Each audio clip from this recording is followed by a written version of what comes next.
After 3 years of giving my all to support my girlfriend, she got into a rich second-generation man's Mercedes right in front of me. Humiliated, I returned to my rented apartment, only to suddenly receive the many sons and blessings system. But just as I bound the system, my ex-girlfriend's mother showed up at my door with a load of New Year gifts.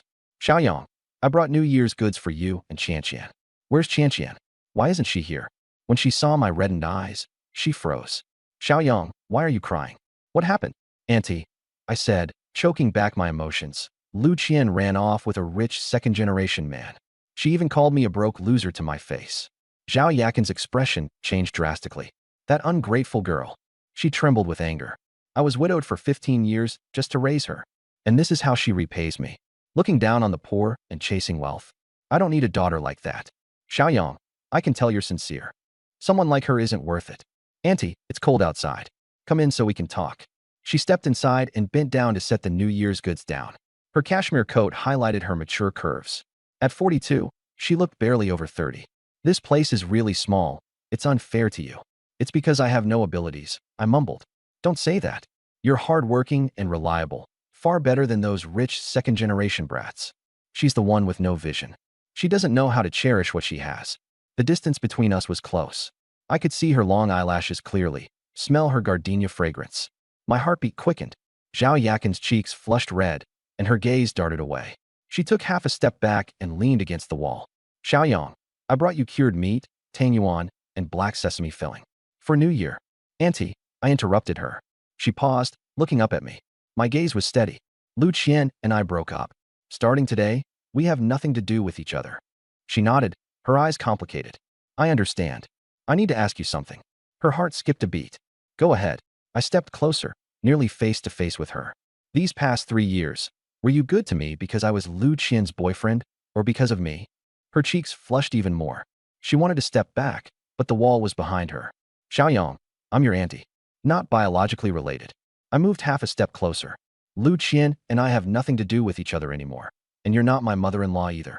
Her body trembled slightly, and she lowered her head, her long eyelashes fluttering. Don't be like this. Yakin Jia, I said hoarsely. I like you. Not just today, but for 3 years now. Her eyes brimmed with tears. I held her cold hands. I have nothing, constantly being sneered at for being poor. But I have a genuine heart. Is there a place for me in your heart? Tears fell from her eyes. Her voice quivered. Yes. I wrapped my arms around her waist.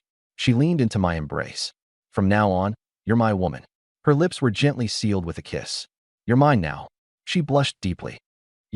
You're so overbearing. I'm not a kid. I'm your man now. And Qianqian, she hesitated. She thought I was poor, but I'll give everything to you. She relaxed in my embrace, a sense of peace washing over her. Xiaoyang, I'm not leaving tonight. A voice suddenly echoed in my mind. Ding. The many sons and blessings system activated. Target.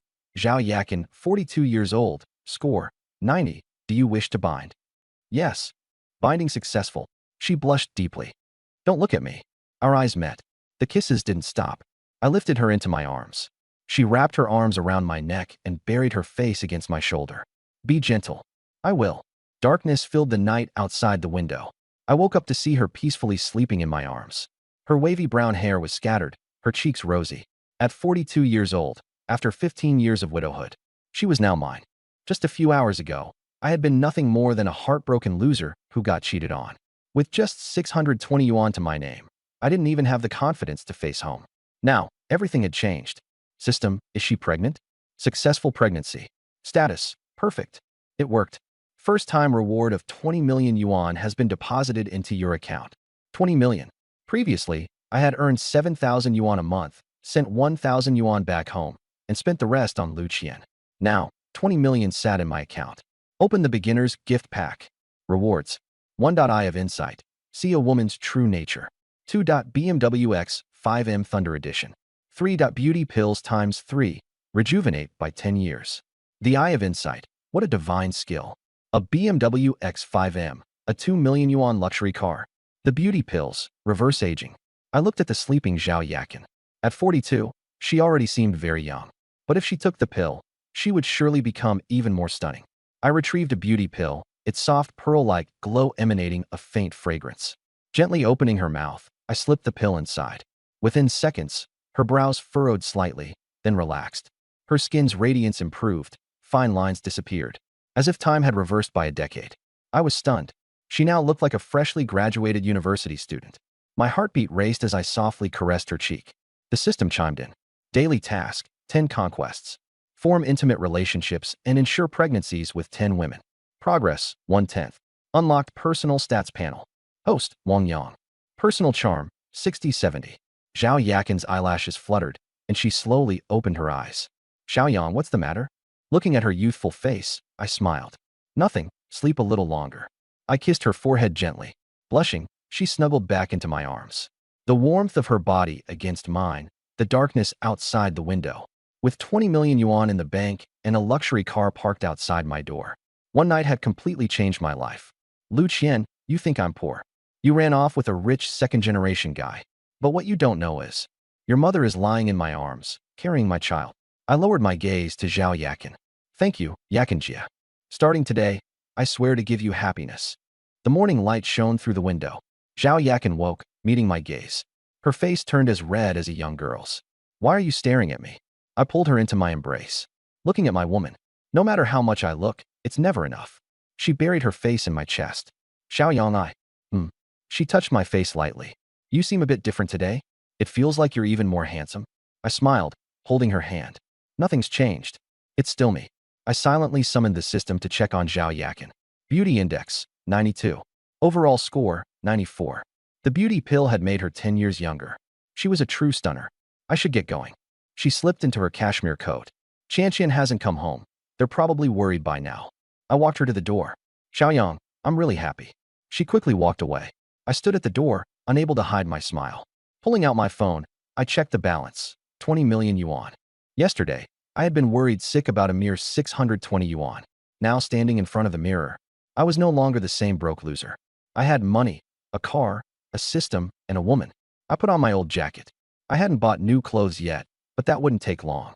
An hour later, outside a BMW 4S dealership, I pushed open the door and walked into the showroom, surrounded by rows of luxury cars. Walking up to the front desk. Hi, I'm here to pick up my car. The saleswoman in a black dress turned around and glanced at me. From head to toe, my outfit probably didn't cost more than 200 yuan. Her smile quickly faded. Pick up a car? What kind of car? A BMW X5M Thunder Edition. Her expression turned mocking. That car is around 1.7 or 1.8 million. Do you really have it? Her face darkened. Behind me came a familiar laugh. Lu Qian walked in with Zhang Xiao by her side. She was dressed in a white down jacket, draped with an LV scarf. Zhang Xiao, adorned in luxury brands all over. When they saw me, they froze for a brief moment before bursting into laughter. Hey, what are you doing here? Looking at cars? Zhang Xiao wrapped his arm around her waist. Yesterday's pathetic guy chasing after a girl, huh? Here to buy a BMW today? Lu Qian laughed even louder. More like he's applying for a car wash job. Exactly, Wang Yang. Washing cars could get you 3,000 or 4,000 a month. Enough to buy roasted sweet potatoes at least. Their voices echoed throughout the showroom. Nearby salespeople turned to glance over. I stood there, watching them. Strangely, yesterday I was so angry that I was shaking. Now, I felt a calmness, like still water. I even felt like laughing. Lu Qian finished laughing, then frowned. Wang Yang, are you mute? She stepped closer. Yesterday, you were so bold, and today you're a coward? Zhang Xiao chimed in. The guy's busy saving up to buy that BMW. With a 6,500 yuan salary, what? Save for 20 years. Lu Qian laughed so hard, she was nearly doubled over. By 20 years, you'd be 50 and almost in a wheelchair. I looked into her eyes, filled with disdain. And I remembered her words from yesterday. A poor loser like you isn't even worthy of love. Lu Qian. She froze. Finished laughing yet. She frowned. What do you mean? I smiled faintly, like watching a show. The expression on Lu Qian's face shifted uneasily. This person standing here felt like a different man from yesterday.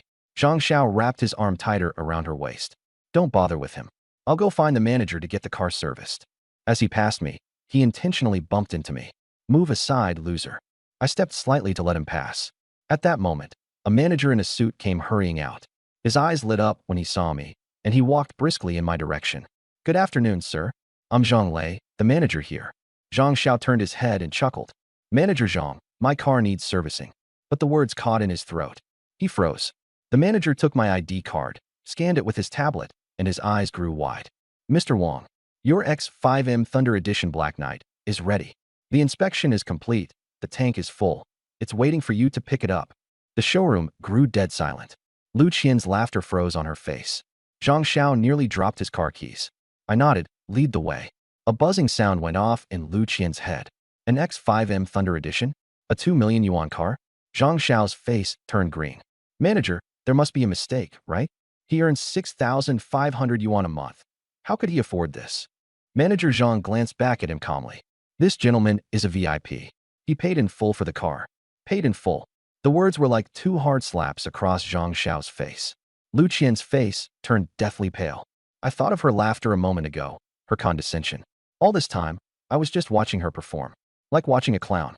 Zhang Xiao looked like he wanted to leave, but his ego wouldn't let him. After mocking me as poor, leaving now would only disgrace himself further. So he stood there, frozen, helpless, as I was led to the back of the showroom. There it was, a matte black BMW X5M Black Knight Edition. Its cold sheen, laser headlights, and overbearing presence screamed dominance. Manager Zhang enthusiastically introduced its features. I ran my hand over the car's surface, a small smile playing on my lips. I opened the door and sat inside. The leather seats, carbon fiber trims, the floating touchscreen display, perfection. Lu Qian felt dizzy as she stood there. Yesterday, she had mocked me, calling me dirt under her shoes, telling me I'd never amount to anything.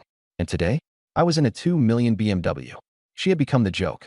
I got out of the car, taking long strides back toward Zhang Xiao and Lu Qian. I reached into my pocket and pulled out a bundle of crumpled cash. The 2,000 plus yuan Zhang Xiao had tossed in my face yesterday. Recognize this? Zhang Xiao's face changed colors.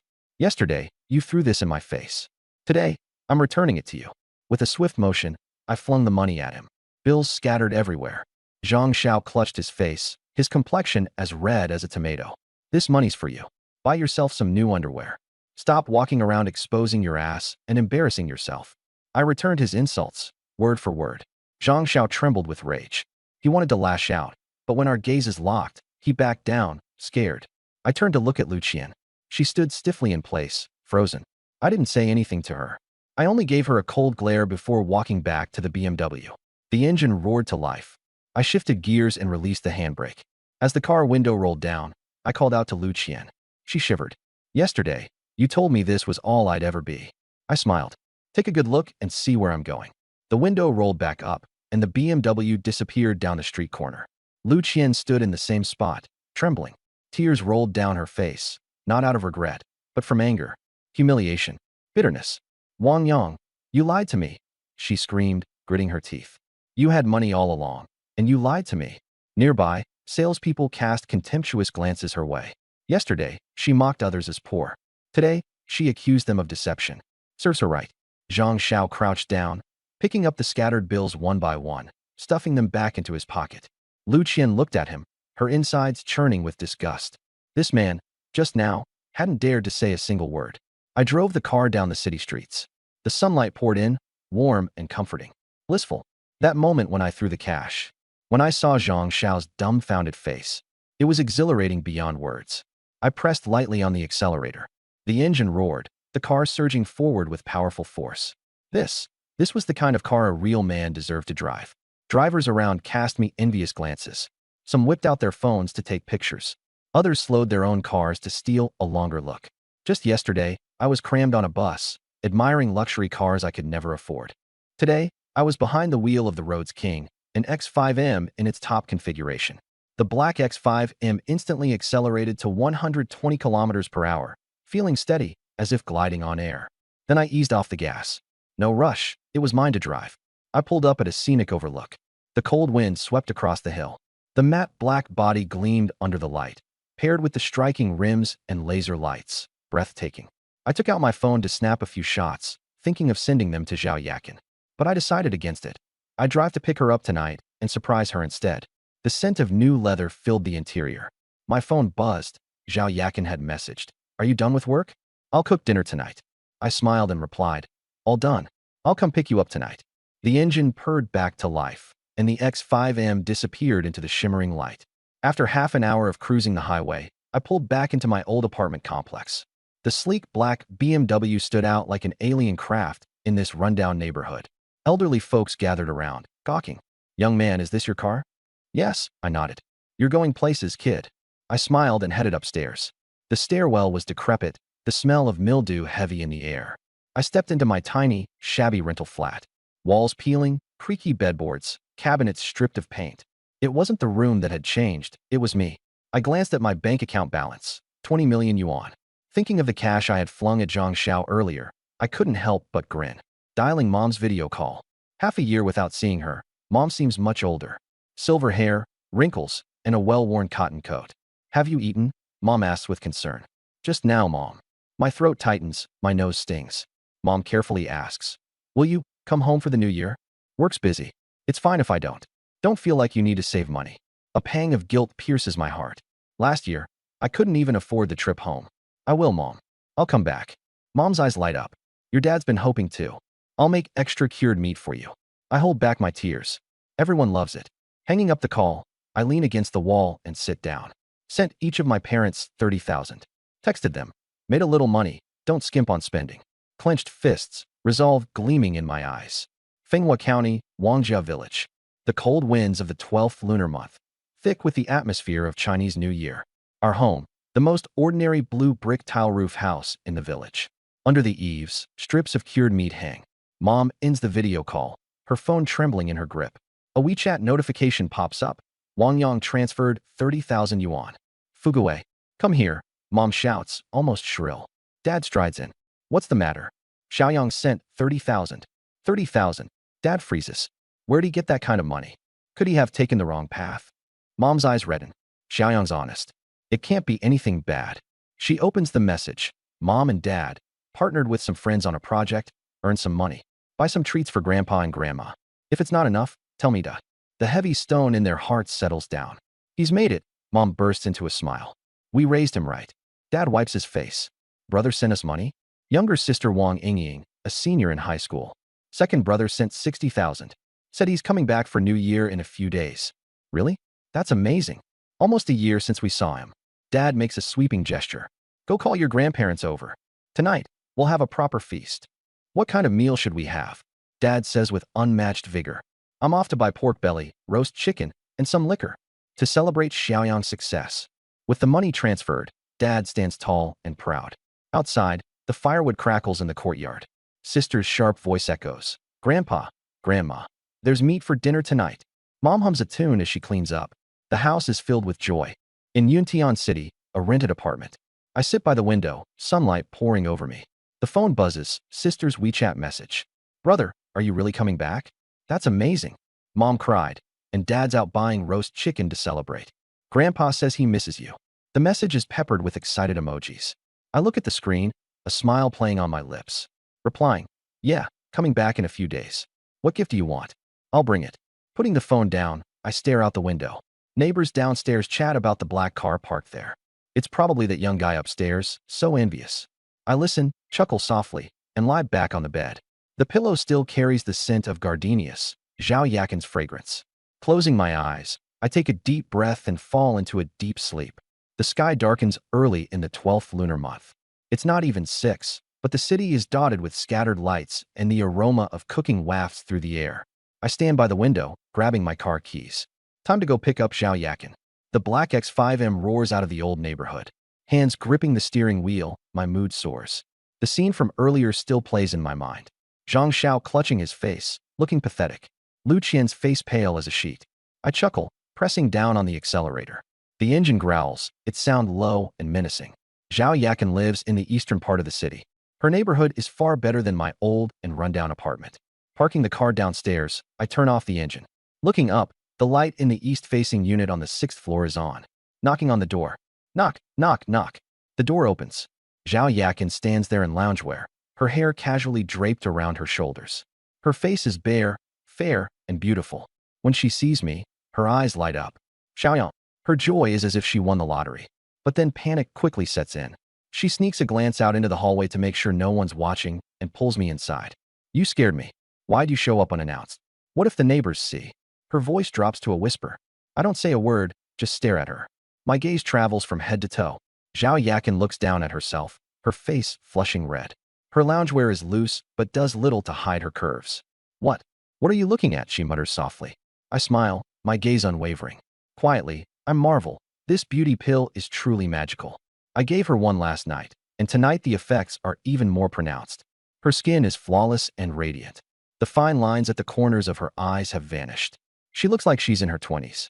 Then, scanning her figure again, my throat bobs slightly. Zhao Yakin turns redder under my gaze. She wants to avoid it but stands rooted in place, as if nailed down. I step closer, and our breathing intertwines. Yakinjia. She looks up, meeting my eyes. What is it? Before she can finish her sentence, I kiss her. She freezes for a second, then closes her eyes. Her arms wrap around my neck. The scent of gardenias fills the air. The softness I feel makes my mind go blank. My hands circle her waist, warm and soft. Slowly, they slide upward. Zhao Yakin's breathing grows rapid. Tightly embracing each other, we stumble into the living room. In an unsteady step, we trip and fall onto the sofa. She lies beneath, I hover above. Both of us breathing heavily. Xiaoyang. Her hand softly strokes my face. I'm so happy. I plant a kiss on her forehead. Me too. We hold each other for a long while. Zhao Yakin lightly taps my chest with her finger. Xiaoyang, there's something I want to ask you. Do you think I look different today? I freeze. She touches her face, glances at her hand. This morning, looking in the mirror, my skin seemed better. I felt really good, too. Do you think so? Looking at her serious expression, I smirk internally. After taking the beauty pill, she looks 10 years younger.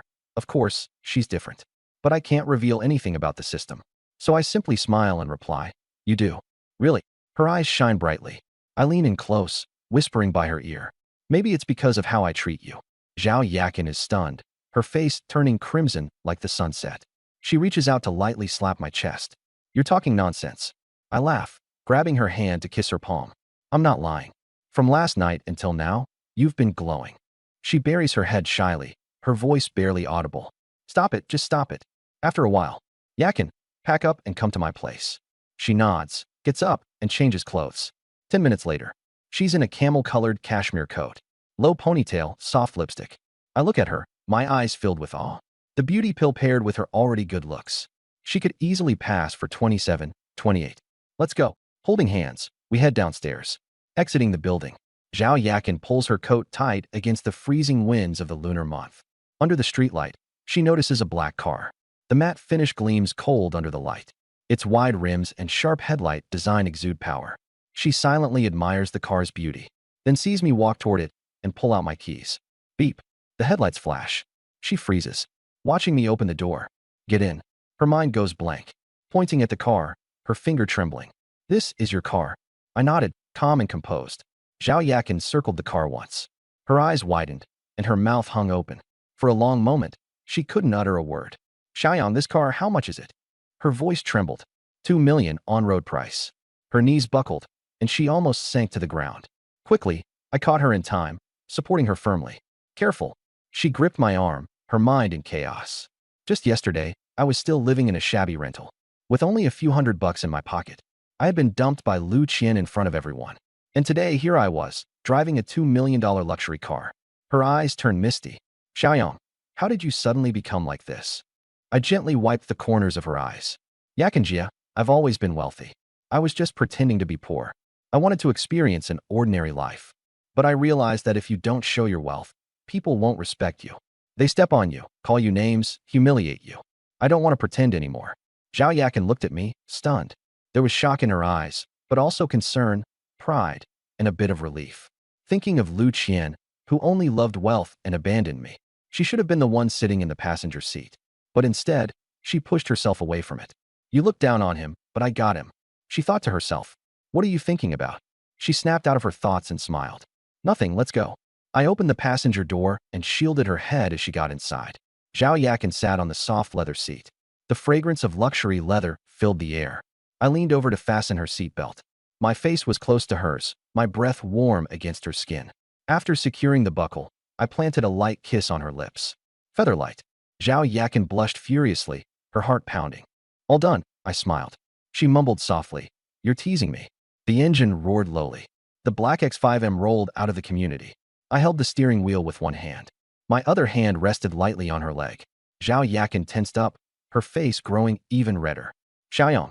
Keep your focus on driving. I am driving just fine. She bit her lip, not daring to say more. Her heart filled with a sugary sweetness. She glanced at his hand, her thoughts trailing to the kiss when he buckled her seatbelt. Her mind ran wild. Lu Qian, you despised his poverty. You left with a rich second generation, thinking you had climbed high, but you didn't know what you gave away. She smiled faintly, her relief and joy unconcealed. Thank you for not treasuring him, for leaving such a wonderful man to me. She leaned on my shoulder as lights flickered past. What's wrong? I asked gently.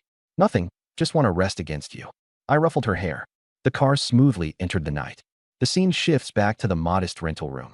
In the quiet, only the sound of breathing can be heard. Zhao Yakin grinned. All right, if you don't let go, we won't have dinner tonight. I let go, leaning down to kiss her briefly. Go ahead, I'll be waiting for you. She cast me a glare and headed off to cook. Cured meat, fresh vegetables, eggs, flour. I watched her figure, the apron tied around her waist. Her curves accentuated as she bent over to wash the vegetables. My Adam's apple bobbed as my thoughts wandered elsewhere. Zhao Yakin alone wouldn't be enough. The system promised 2 million yuan if she got pregnant, and even more millions once the child was born. At most, I could earn 50 million from this method. But 50 million wasn't sufficient for big plans. To ensure my parents could live comfortably, build a new house for the family, let my grandparents enjoy a good life. All of it required money. The only way was for more women to conceive my children. I clenched my fist. Tomorrow, I had to venture out to explore more possibilities. The aroma from the kitchen snapped me back. The sizzling sound of cured meat frying filled the air. I strolled toward the kitchen door. She was busy at the stove, adding garlic leaves into the pan. The fragrance was intoxicating. I approached her from behind and wrapped my arms around her waist. Her body went rigid but quickly relaxed. What's wrong? I didn't answer, burying my face into the crook of her neck. The scent of gardenias lingered faintly. Don't mess around. I'm cooking. I held her tighter. Yakinjia, you're so beautiful, I murmured. Her blush deepened. Oh, stop it. I mean it. Truly beautiful. I leaned closer to her ear. And what a figure. My hand moved from her waist upward. She trembled all over. Xiaoyang, the food's about to burn. I don't care if it burns. Her legs went weak as she leaned against the counter for support. Don't be like this. I turned her body to face me. Her face was crimson, her eyes misty with unshed tears. Her slightly parted lips were inviting. I lowered my head and kissed her deeply. The spatula clattered into the pan. We moved out of the kitchen. In the frenzy, the light cord was jolted, leaving only moonlight to illuminate the room. I scooped her up into my arms. She wrapped her arms around my neck. Xiaoyang. Yes. Be gentle. Last time, it still hurt a little. Got it. I carried her toward the wooden bed, moonlight spilling over its surface. The next morning, sunlight streamed through the curtains. She woke up in my arms, her body sore but a hint of smile gracing her lips. She studied my sleeping face, young, with thick eyelashes. She tried to shift, but my arm tightened around her. I opened my eyes. Awake. She nodded, her cheeks tinting pink. Did you sleep well? Quite well, she mumbled. Just quite well. Didn't I take good care of you? Embarrassed, she lightly punched my chest. You're talking nonsense. I grabbed her hand, kissing it gently. If you're only saying it's quite well, I must not have done my best. It still hurts a bit. Her eyes turned red. My heart softened, and I stroked her cheek. Does it still hurt? Just a little. I'm sorry. I'll be gentler next time. It's okay, she whispered, leaning into my embrace. Suddenly, the phone rang. It vibrated on the bedside table. The caller ID displayed, Lu Qian. She instantly froze. I glanced at it. Answer it. Her hand shook as she took a deep breath and answered. Hello, Qian. Mom, where are you? Lu Qian asked, her voice anxious. I went out to take care of some things. So early. At that moment, I tightened my arm around her waist. My chin rested on her shoulder as I exhaled warm breaths against her skin. She trembled, biting her lip as she glared at me. I gave her an innocent look, though my hand mischievously toyed with her waist. Mom, did something happen? You sound strange, Lu Qian inquired, concerned. It's nothing. I just bumped into something. I kissed her earlobe lightly, my hand firmly holding her waist. Her breathing grew erratic. She tried to push me away, but I held her still. On the phone, her daughter's curious voice asked, Mom, why do you sound like you're out of breath? Zhao Yakin stammered. Maybe. I caught a cold. I chuckled against her temple, kissing her hairline. Her entire body quivered. You should rest more. I might not come back tonight. She stuttered into the phone. All right. Take care. Her voice wavered, barely holding steady. Mom, why does your breathing sound so unsteady? I teasingly patted her back, my gaze full of mischief. She barely managed not to cry out. "It's fine. I was just climbing the stairs," she replied hurriedly. After hanging up, she collapsed onto the bed, gasping for air. "You did that on purpose, didn't you?" Her glare was filled with grievance. I smirked. "Wasn't it thrilling? You're impossible. What if she found out?" She weakly patted me in protest. "So what if she did?" I kissed the back of her hand. "Xiaoyang, I really need to go." "Go back for what?" "Qianqian might get suspicious." I fixed her with a serious stare. "No more thinking. Today, I'm taking you shopping." "No way. I'm scared we might run into someone we know." She shook her head. "You're my woman. If I want to take you out, we go out." My tone left no room for refusal. Her eyes glistened with moisture, and finally, she nodded. I drove her out in a black BMW X5M. The sun was shining just right. "Xiaoyang, where did you get the money to buy this car?" She gently tugged at my sleeve. "You've suffered enough in the past. From now on, no one will bully you." I held her hand. She leaned back on the seat, the corners of her mouth curving into a smile. The shopping mall bustled with people. I held her hand as we stepped onto the escalator. Several girls nearby were sneaking glances. "That guy's pretty handsome. The woman next to him is really beautiful. Too bad he's taken." The corners of my mouth lifted slightly, exuding confident charm. The women's clothing section on the second floor was crowded, and the festive atmosphere was palpable. Red lanterns and Chinese New Year decorations filled the space. I held Yakin's hand tighter and activated my evaluation vision. The women passing by were scanned one by one. Appearance, 72. Figure, 70. Compatibility, low. Appearance, 80. Figure, 78. Chaotic personal life, not qualified. Appearance, 65. Figure, 68. No value. A bit of disappointment settled in my heart. Not many reached the standard. Apart from Yakin, the others were all up to chance. I withdrew my gaze and focused, leading her straight to the women's clothing section. It was winter, so the first task was to buy her a warm-down jacket. Racks were filled with various brands. I pulled her directly into the warm feathers specialty store. The lighting inside was soft, and the selection of down jackets was colorful. There weren't many customers, and it was fairly quiet. As soon as we stepped in, a sweet voice greeted us. "Welcome. Looking for something in particular?" I glanced up, my footsteps halted. A young woman approached, probably in her early 20s. She was wearing a black uniform that accentuated her perfect curves. Around 165 centimeters tall, with fair skin and an oval face. Big eyes, a straight nose, and soft pink lips. Her appearance was pure and sweet, exuding effortless comfort. Her high ponytail was neat and tidy, with a hint of youthful innocence, fresh out of college. Her name tag read Su Xinqing, and she quickly stepped forward. First, her eyes landed on Yakin, who was gentle and attractive. Then, she looked at me, pausing for a moment. I was tall, with well-defined features.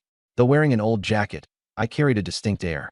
Not stunningly handsome, but the kind of charm that grew on you. She thought to herself, "This man, quite good-looking." My gaze fell on her, and suddenly, a system notification rang in my head. Ding. Target detected. Su Xinqing, 23 years old. Comprehensive score, 87. Excellent physical condition, no medical history. Qualified for childbearing. Fine now. My heart raced as I froze. Shock. Excitement. Joy. Who would have thought coming to buy clothes would lead to the second target? Without hesitation. Bind. Bind immediately. Ding. Binding successful. Target. Su Xinqing. The many children and prosperity system has recorded. Suppressing my excitement, I activated the evaluation vision. Her details unfolded before my eyes. Name, Su Xinqing. Age, 23. Appearance, 88. Figure, 85. Number of critical hits, 0. Comprehensive score, 87. Pregnancy qualification, eligible. Satisfaction flickered in my eyes.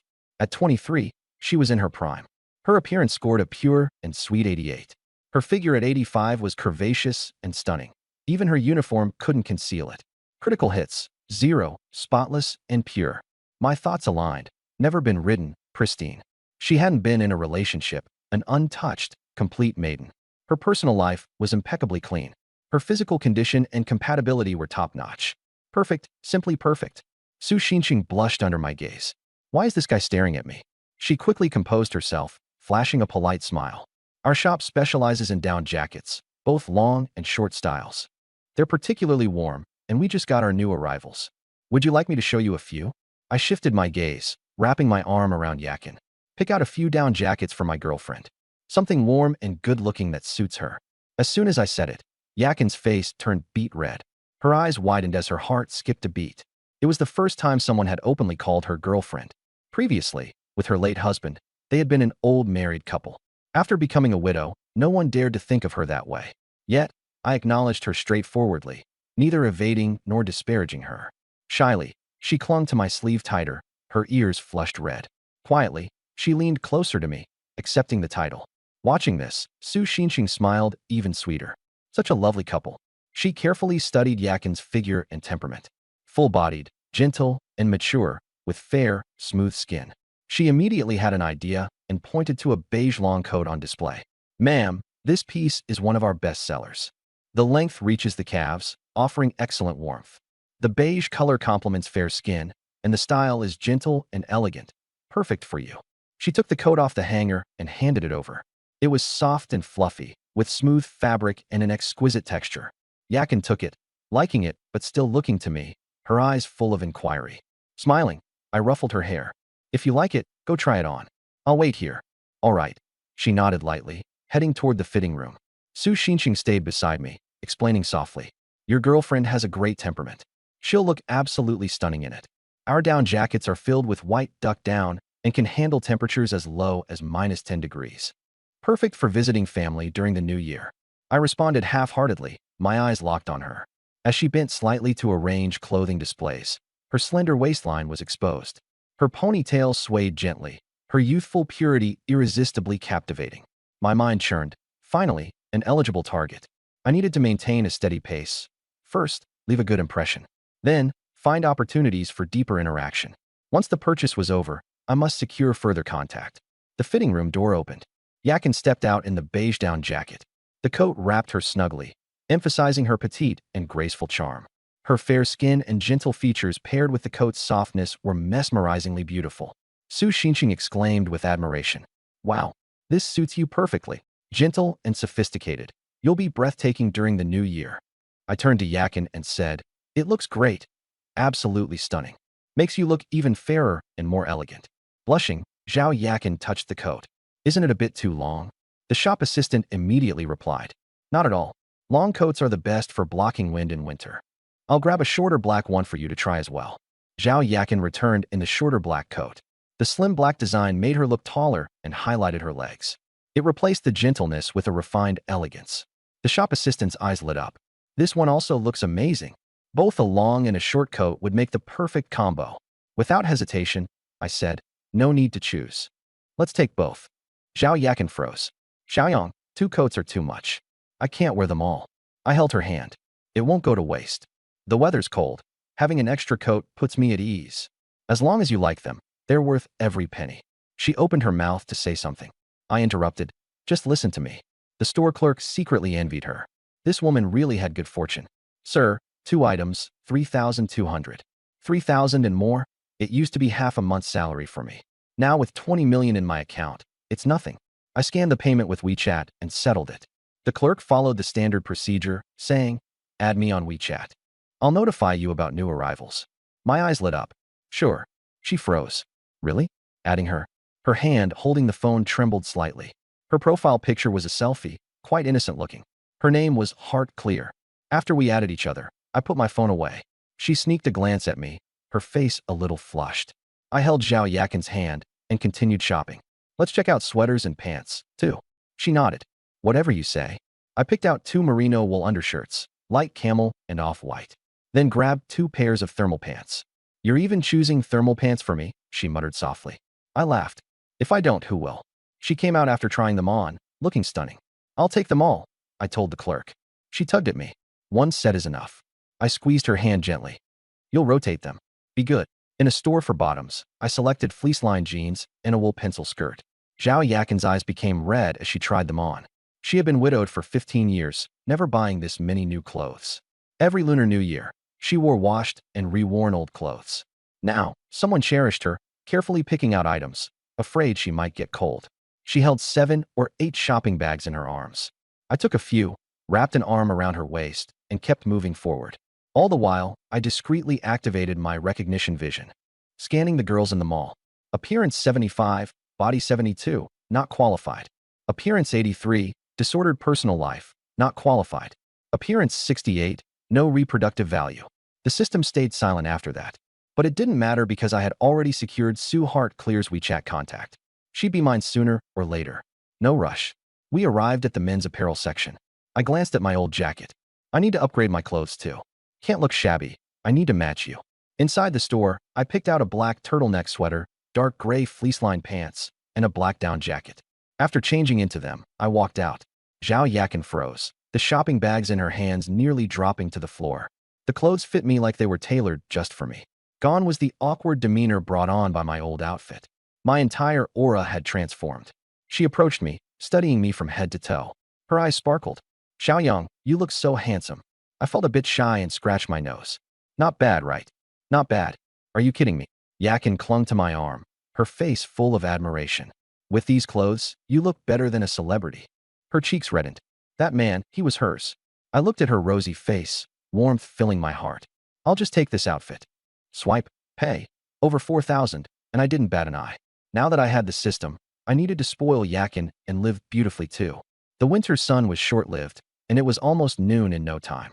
The smell of braised pork and grilled fish in the mall stirred the appetite. Yakin's stomach growled lightly, and she quickly covered it with her hand, her face blushing. I chuckled. Hungry, huh? Placing an arm around her waist, I said, let's go eat something nice. I'll listen to you. She leaned against me, full of trust and reliance. The black BMW X5M silently waited in the parking garage. I helped her into the passenger seat and carefully fastened her seatbelt. Our eyes met, and I leaned in for a gentle kiss on her lips. Her heartbeat seemed to freeze for a moment. Half an hour later, the car stopped in front of a well-reputed restaurant I'd seen on Douyin.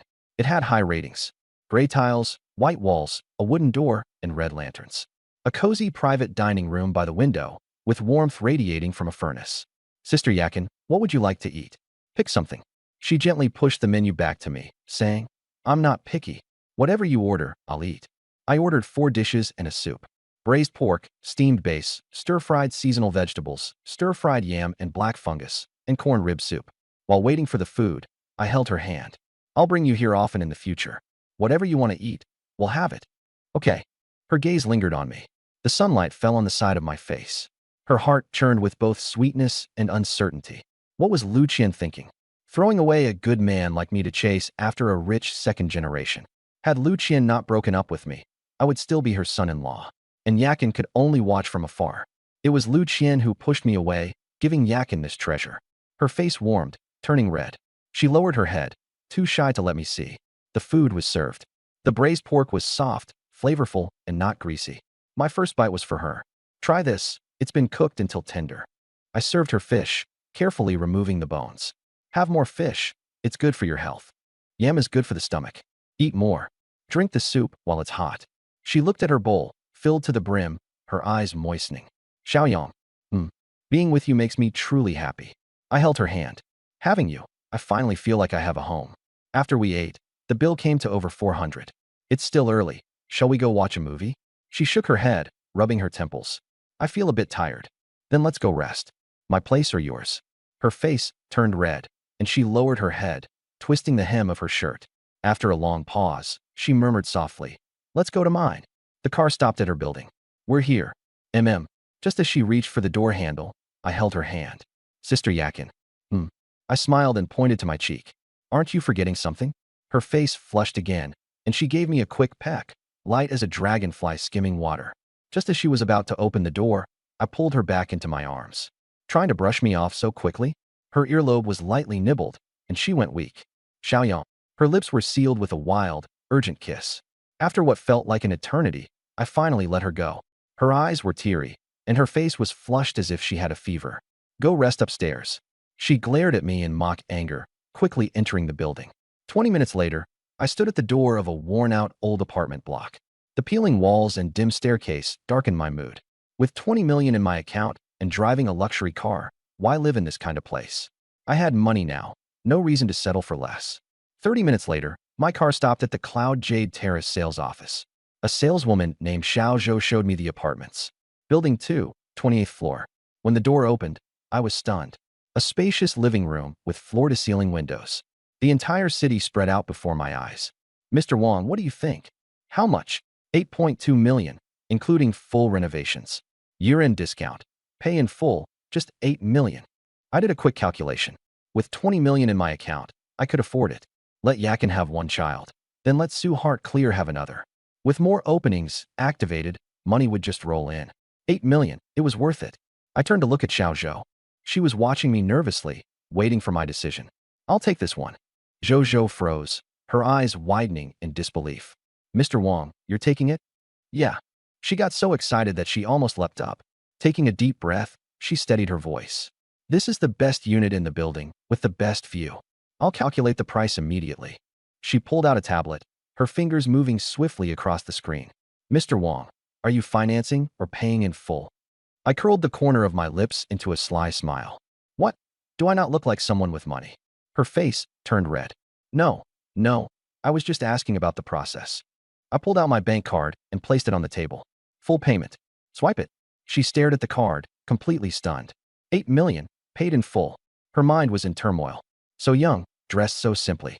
Who exactly is this guy? Please wait a moment, Mr. Wang. I'll go handle the paperwork. The sound of her high heels echoed in urgency as she hurried off. I gazed out the window. Sunlight bathed the city in a warm glow. I felt immensely satisfied. 20 minutes later, Zhou Zhou returned. She handed back the card with both hands, bowing low. Mr. Wang, the paperwork is done. The property deed will be mailed to you within 7 business days. I took the keys, feeling their weight in my hand. All right, you can leave now. I'll stay here for a while. Once the door closed, the room fell silent. I headed into the master bedroom and flopped onto the grand bed. My whole body sank into the mattress. So comfortable. 100 times better than the stiff wooden bed in my old rental. Staring at the ceiling, my eyes grew damp. 25 years. This was the first time I'd lived in such a house. First time lying on such a soft bed. This is what life should feel like. Lu Qian said I was poor, said I lacked ability. And now? This house alone could buy her several Mercedes-Benz S. I turned over, burying my face in the pillow. Damn, this feels good. I pulled out my phone and opened a game. Dusk slowly cloaked the city. The sea of lights outside sparkled like a galaxy. I played 3 matches, not caring about wins or losses. Before, losing would ruin my mood for half a day. But now, lying in this plush bed, my mindset was entirely different. At 7:30 in the evening, hunger struck. I couldn't be bothered to go out. I ordered the most expensive food delivery. A deluxe sashimi platter. Grilled eel, lobster porridge.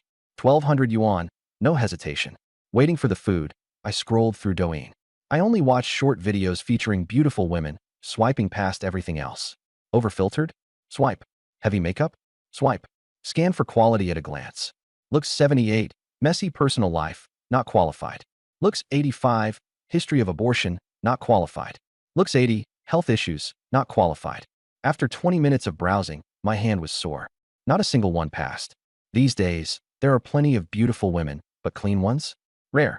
I thought of Su Xian Chung. That girl from the down jacket store. Looks 88. Body 85. And clean. Such a rare find. I've got to make that happen. The doorbell rang. Your delivery. I took the 3 large bags. The sashimi was plump, the eel glossy with oil, the lobster porridge fragrant and inviting. I sat down and started eating. The salmon melted in my mouth. Pure bliss. The grilled eel, tender and sweet. Goddamn, this is living. I snapped a photo and posted it on my WeChat moments. Caption, late night snack. A 280 square meter luxury apartment. 1,000 yuan takeout meal. A city illuminated by endless lights. Back when I was stuck in that shabby rental, I ate 10 yuan boxed meals. Now I have 20 million in savings, a luxury home, fancy cars, gourmet feasts. This life? Absolutely euphoric. At Zhao Yakin's home, she was stir-frying cured meat with garlic shoots. The door opened, and Lu Qian walked in. Mom, you're home. Lu Qian scrutinized her mother's face carefully. Mom, why do you look younger? Your skin looks so smooth. Zhao Yakin coldly replied. Come here. Why did you break up with Xiaoyang? Lu Qian flared up. He earns 6,500 yuan a month, has no house, no car. In 3 years, he hasn't given me anything nice. Why should I waste my youth on him? The more she spoke, the angrier she got. I found Zhang Xiao now. His family's in construction materials. He drives a Mercedes. This new year, we're meeting each other's parents and talking marriage. Enough. Zhao Yakin's voice thundered. You're shallow and heartless. Xiao Yang is honest, filial, and devoted to you. Abandoning him will be the biggest loss of your life. Lu Qian's tears flowed freely. Go ahead, keep defending that broke loser. She slammed the door shut on her way out. Zhao Yakin stood there, tears streaming down her face. Lu Qian stormed out into the biting cold, her tears freezing on her cheeks. She took a taxi to a budget hotel. Lying on the bed, she opened her WeChat moments. And then she saw Wang Yang's post. Late night snack. Salmon sashimi, tuna, grilled eel. The backdrop was a floor-to-ceiling window. A high-rise night view, dazzling and exquisite. She held her breath. Zoomed into the image. It had to be at least the 20th floor or higher. That meal alone must have cost over 1,000 yuan. Wang Yang had money now? That couldn't be right. Yesterday, he was still living in that shabby rental. But the BMW, the dealership manager's attitude, and paying in full for the car, her hands began to tremble. If he was truly rich. She texted her best friend, Chen Xuemiao. Can you probe Wang Yang for me? See if he's really made it big. Don't let him know it's me asking. Chen Xuemiao replied with an okay. Meanwhile, at Chen Xuemiao's rental, she was curled up on the sofa binge-watching dramas. Having just showered, she wore a nightgown. Seeing Lu Qian's message, she opened Wang Yang's moments. Sashimi, lobster porridge, luxury high-rise night view. A thought flickered in her mind. Wang Yang had always been quiet, but his looks weren't bad. Better than those greasy older men. Lu Qian dumped him and even called him a broke loser. And now she wants to probe him? Chen Xuemiao smirked. She sent Wang Yang a message. Wang Yang, are you there? I have something to ask you. She added a shy emoji. On the 28th floor of Yunqi Terrace. I was finishing my last sweet shrimp when my phone buzzed. Chen Xuemiao? Lu Qian's best friend. And she sent a shy emoji. How interesting. Back then, as Lu Qian's boyfriend, I wouldn't dare even glance at her. Now that Lu Qian dumped me, her best friend is reaching out? I smirked. This kind of woman? Obviously short on money. Here I am, in a 280 square meter luxury apartment. A sea of lights framed by the window. If opportunity knocks, why not open the door? I replied. Yunqi Terrace, Building 3, Unit 2801. Just come over. Chen Xuemiao froze. Yunqi Terrace? A top-tier luxury residence? The kind that starts at 7 or 8 million minimum. Her heart raced. She looked at the message and couldn't help but smile. So direct, huh? She quickly got up to do her makeup. Earth tone eyeshadow. Killer red lipstick. Her hair blown into loose waves. A black knitted short dress with a deep V neckline. Black stockings and sky-high heels. A white down jacket thrown over to cover it all. An hour later, she arrived. The security guard stopped her. Which unit? 2801. No record of visitors. Call for confirmation. She dialed me on voice. I told the guard to let her through. The door opened. Our eyes met. She wore a black dress, deep V cut with black stockings. Her makeup was exquisite, irresistibly seductive. I activated my recognition system. Looks, 92. Body, 86. Critical hit count, 0. Overall score, 93. Pregnancy suitability, pass. Passed. And 0 critical hits. My heartbeat accelerated. She was the kind of woman who could bring me tens of millions. Aren't you going to let me in? She blushed. Come in. I stepped aside. As she entered the room, she froze in awe. Floor-to-ceiling windows overlooked a sea of city lights. A crystal chandelier illuminated marble flooring. On the dining table sat an unfinished Japanese spread. Salmon sashimi, grilled eel, and lobster porridge. Have you eaten? I picked up a piece of salmon sashimi. I'll eat. She couldn't resist anymore. She ate, sneaking glances at me. 8 or 900 bucks for premium takeout. Ordered without a thought. Did you buy or rent this place? She finally asked. Of course it's mine. Her gaze shifted, now filled with greed. A glimmer of material desire shone in her eyes. What do you actually do for a living? You want to know? I pulled out my phone and opened my banking app. Balance, 11,800,000. Her hands trembled. Her knees almost buckled. This is just a portion. I said casually. Wang Yang, how didn't I notice how amazing you are before? She bit her lip. Her eyes turned red. I lifted her chin. She didn't pull away. Instead, she leaned closer. Just say it. What do you want? Give me 100,000 a month. Bold move. You'll have to bear my children, I said seriously. And I must be your only man. She was stunned. I don't. 120,000. 15. That's the upper limit. 15 a month. She wouldn't need to work for 30 years. She gritted her teeth. Fine, I agree. Her eyes sparkled as she looked at me. Her expression brimmed with contentment and pride. Those peach blossom eyes smoldered with desire. Her deep V neckline revealed smooth, fair skin. Her inner heat was ignited. Chen Xuemiao's heart pounded wildly under my gaze. Her legs became weak. She'd never dated before, but she understood that look. Biting her lip, she gathered courage. She stood and straddled my lap directly. My breath caught. I cupped the back of her head and kissed her deeply. Smooth lips met uncharted fervor. In her first kiss, she fumbled nervously, but I kissed her hard and passionately.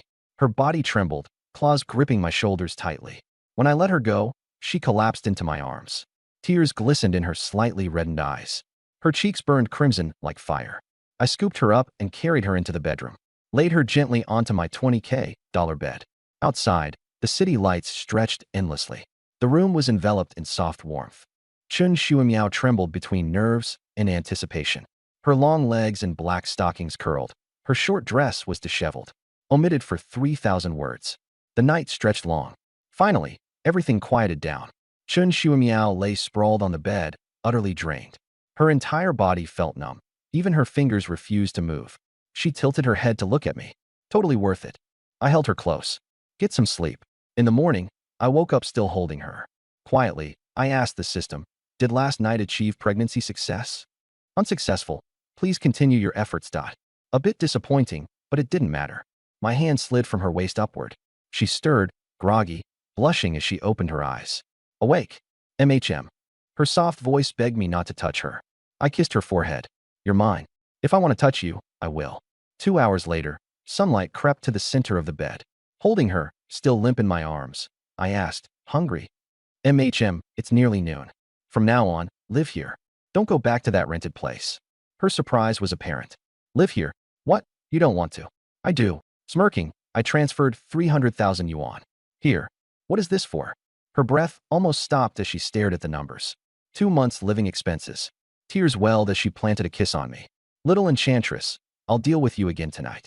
Her face reddened. Who's dealing with who is still up in the air? I raised a brow. Still got backbone, huh? She quickly shook her head. Deal with me. Deal with me. After a while, she mentioned she needed to go pack up her things. I nodded. Come straight back after. Once she left, I leaned against the headboard, scrolling through transaction logs. Chun Shuimiao now officially mine. A girl with over a 90 clean rating. I remembered her trembling legs earlier, barely able to walk straight. The system's robotic voice chimed. Relationship stabilized. Please continue efforts for pregnancy success. I chuckled. No rush. Even without pregnancy, a few million was enough to last me comfortably. Lying there, I thought, who's next? Su Xinqing. Picking up my phone, I sent her a text. Are you free today? Her reply, I have work today. How much do you earn in a day? Take the day off, I'll triple your pay. A moment of silence. I transferred her 500 yuan. Enough. Her response was swift. Plenty. So generous. Where are you? I'll pick you up. She sent her location. Getting up, I took a shower and changed. Black turtleneck, dark gray slacks. Overcoat, long black down jacket. In the mirror, I looked sharp and spirited. Driving my black X5M, I headed out. 20 minutes later, I parked near the bus stop. Sent her a message. I'm here. Where are you? Coming. I'm nearby. Waiting in the car, I pondered. Chun Shuimiao was secured. Shouldn't the tenfold pursuit quest now be 2 down? The system's robotic tone interrupted my thoughts. 2 achievements unlocked. Reward distribution underway. Reward. Physical enhancement. 1 used. Excitement welled up inside me. 5 or 6 rounds last night nearly drained me dry. With physical enhancement, wouldn't that be unstoppable bliss? System, I teased, you're late with the reward. Got any compensation? Compensation issued. Longevity pills times 3. Each pill extends lifespan by 10 years. Usable by self or others. I held my breath. 3 pills, 30 more years of life. Still reveling in euphoria, I caught sight of Su Xinqing. Sweater white as milk. Pale blue jeans. High ponytail swaying gently. Her pure face radiated innocence. About 22 or 23, fresh out of college. Unblemished, untouched by the world. I honked the horn. She turned, eyes landing on the matte black vehicle. Paused half a second, hesitating. Switching to Wang Yang's TikTok-style inner monologue. I honked again, letting the window slide halfway down. Recognizing me, her eyes lit up. She rushed over nervously, smiling. Mr. Wang. Get in. She reached for the back seat door. Sit up front. Her movements froze. Face instantly flushed. Sliding into the passenger seat, I reached over, fastening her seat belt. Getting close. Really close. She panicked, cheeks burning deeper red. The faint fragrance of my body wash reached her nose. I didn't pull back immediately, staring into her timid eyes. Frozen in place, she didn't avoid my gaze. What do you want to eat? I finally sat upright and started driving. Anything's fine. I'll take you somewhere nice. 20 minutes later, We arrived at the private dining restaurant. Gray brick walls and floor-to-ceiling windows. Just looking at it felt expensive. She hesitated at the entrance. Isn't this a bit too pricey? I'm treating. Just follow me and eat. The menu was handed to her. Appetizers started at 188 yuan. Steaks at 488 yuan. Her hands trembled as she quickly closed the menu. You order. I ordered directly. Seafood platter, wagyu beef, and lobster. The bill came to 3,800 yuan. How long have you been working here? Over half a year. How much do you make a month? Base pay is 3,500 yuan, with commissions about 4 to 5,000. Do you want to earn more? She froze. What kind of opportunity? I'll tell you later. The meal lasted 2 hours. She gradually relaxed. Her laughter revealed cute dimples. She was quite attractive. Innocent, clean, easygoing. Girls like her weren't hard to win over. Where are you going this afternoon? I need to go back to work. Why bother going if you've taken leave? Come. The car drove into an underground parking lot. She suddenly spoke. Do you have intentions toward me? I do. Be my woman. I liked you from the first glance. So pure. Her face turned red. But don't you already have a girlfriend? She's my woman, but she's not the only one. Tears welled up in her eyes. My family isn't well off. My parents struggle to support me. I also have a younger brother who needs school fees. How much would it take for you to be my woman? She murmured, 30,000. I laughed. I'll give you 100,000 a month. 100,000. Her eyes widened. But there's a condition. You'd need to have my child. And after the child is born, can I still see them? Of course. You're the mother. As long as you stay obedient and stay with me. She thought about the pressures at home. With her wage, she couldn't even save 20,000 a year. 100,000 a month. Over 1 million a year. All right, I agree. I took out my phone and transferred her 100,000 yuan. Her phone buzzed, and when she saw the notification, her hands shook. I put my phone away. Here's a month in advance. From now on, it'll be paid on time every month. As I spoke, my hand rested on her thigh. W. Wong. Wong, sir. Her voice trembled. I leaned closer to her. Xinxing, you're mine now. Kiss me. She froze. Seeing how nervous she was, she must have never kissed anyone before. She softly kissed the corner of my lips, then quickly tried to pull away. I grabbed the back of her head and kissed her deeply. Her entire body softened, clutching my shirt and trembling. It was a long moment before I let go. She slumped there, her lips swollen, her eyes shimmering with tears. That was your first kiss. I wiped the moisture from the corner of her lips. From now on, all of them are mine. Her face turned beet red. You're so bad. I pinched her cheek. Don't like it. She didn't respond, but the smile at the corner of her lips couldn't lie. Come on, let's buy some things.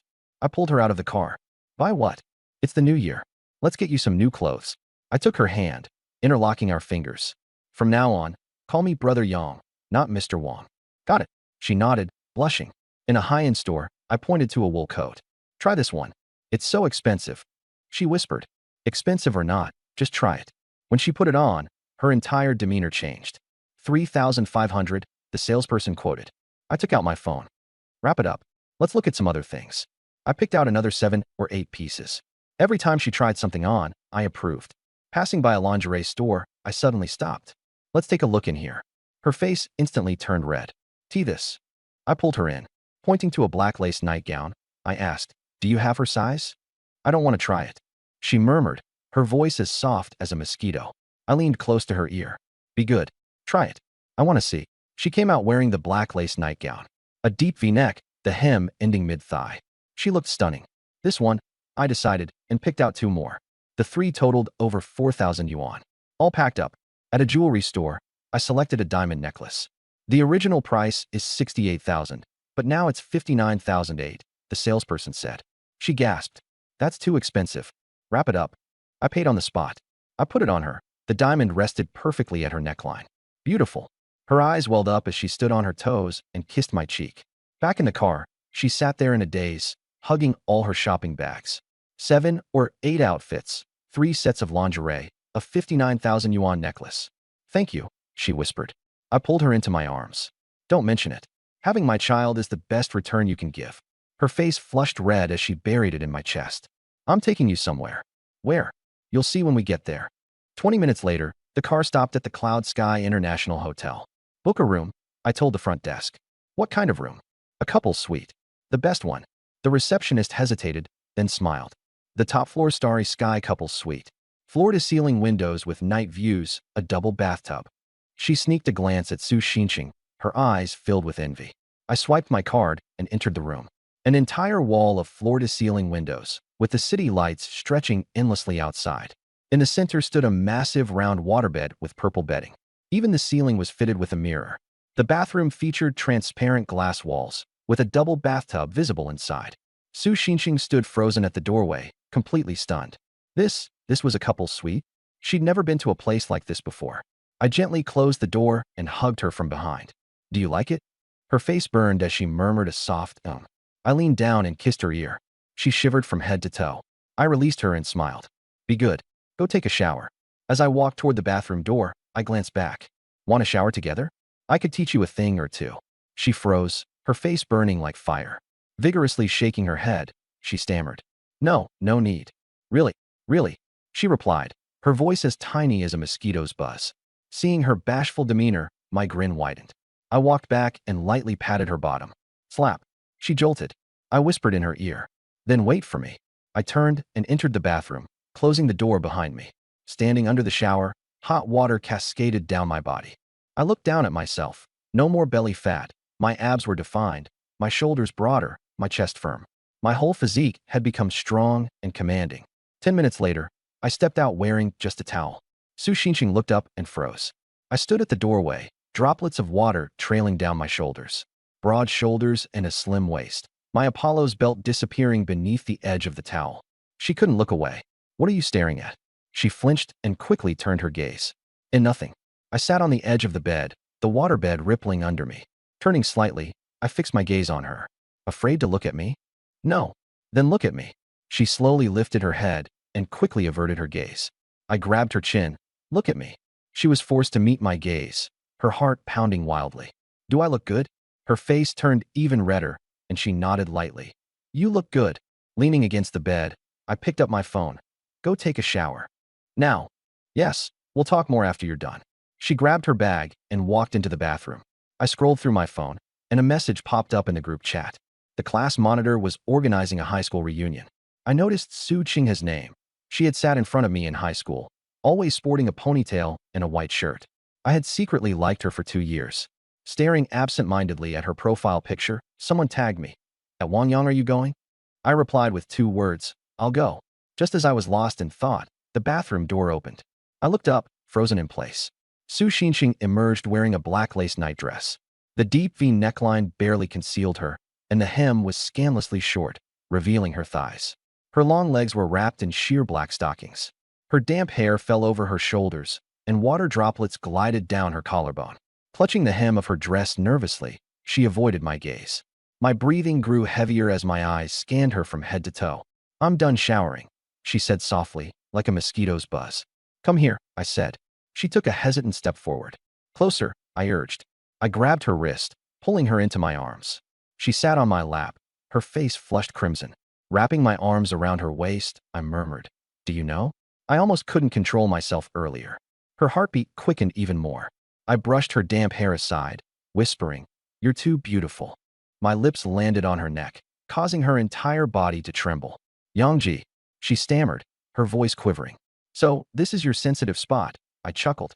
I kissed her neck, her earlobes, her cheeks, and finally her lips. She wrapped her arms around my neck, giving in completely. After a while, we pulled apart, lips parted and breathing heavy, our foreheads pressed together. Yangji, I'm scared it'll hurt. She whispered. Don't worry, I'll be gentle, I reassured her. I laid her down, the waterbed swaying lightly beneath us. Lifting her nightdress revealed her long legs wrapped in black stockings.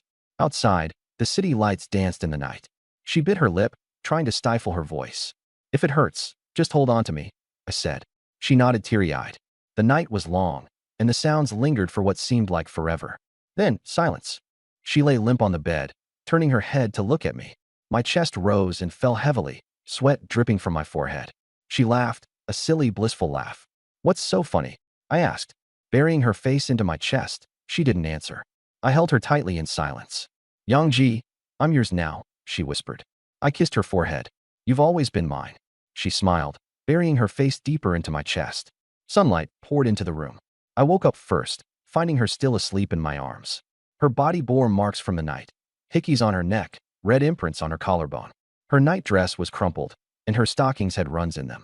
In my mind, I silently asked, System, has the pregnancy been successful? Unsuccessful. Further attempts are necessary. I felt a little disappointed, but quickly adjusted. Congratulations on completing the 3 consecutive task challenge. Reward: 30% shares in Yunhe Restaurant Group. Personal charisma plus 5%. I froze.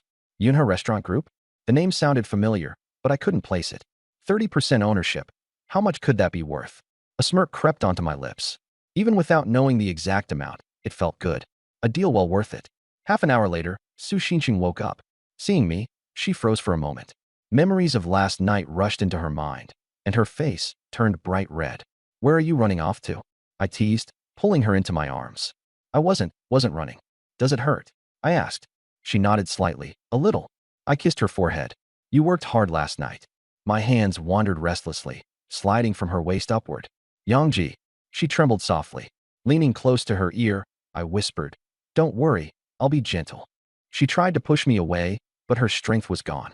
By 11:40, almost noon, Su Xinqing lay limp on the bed again. Are you hungry?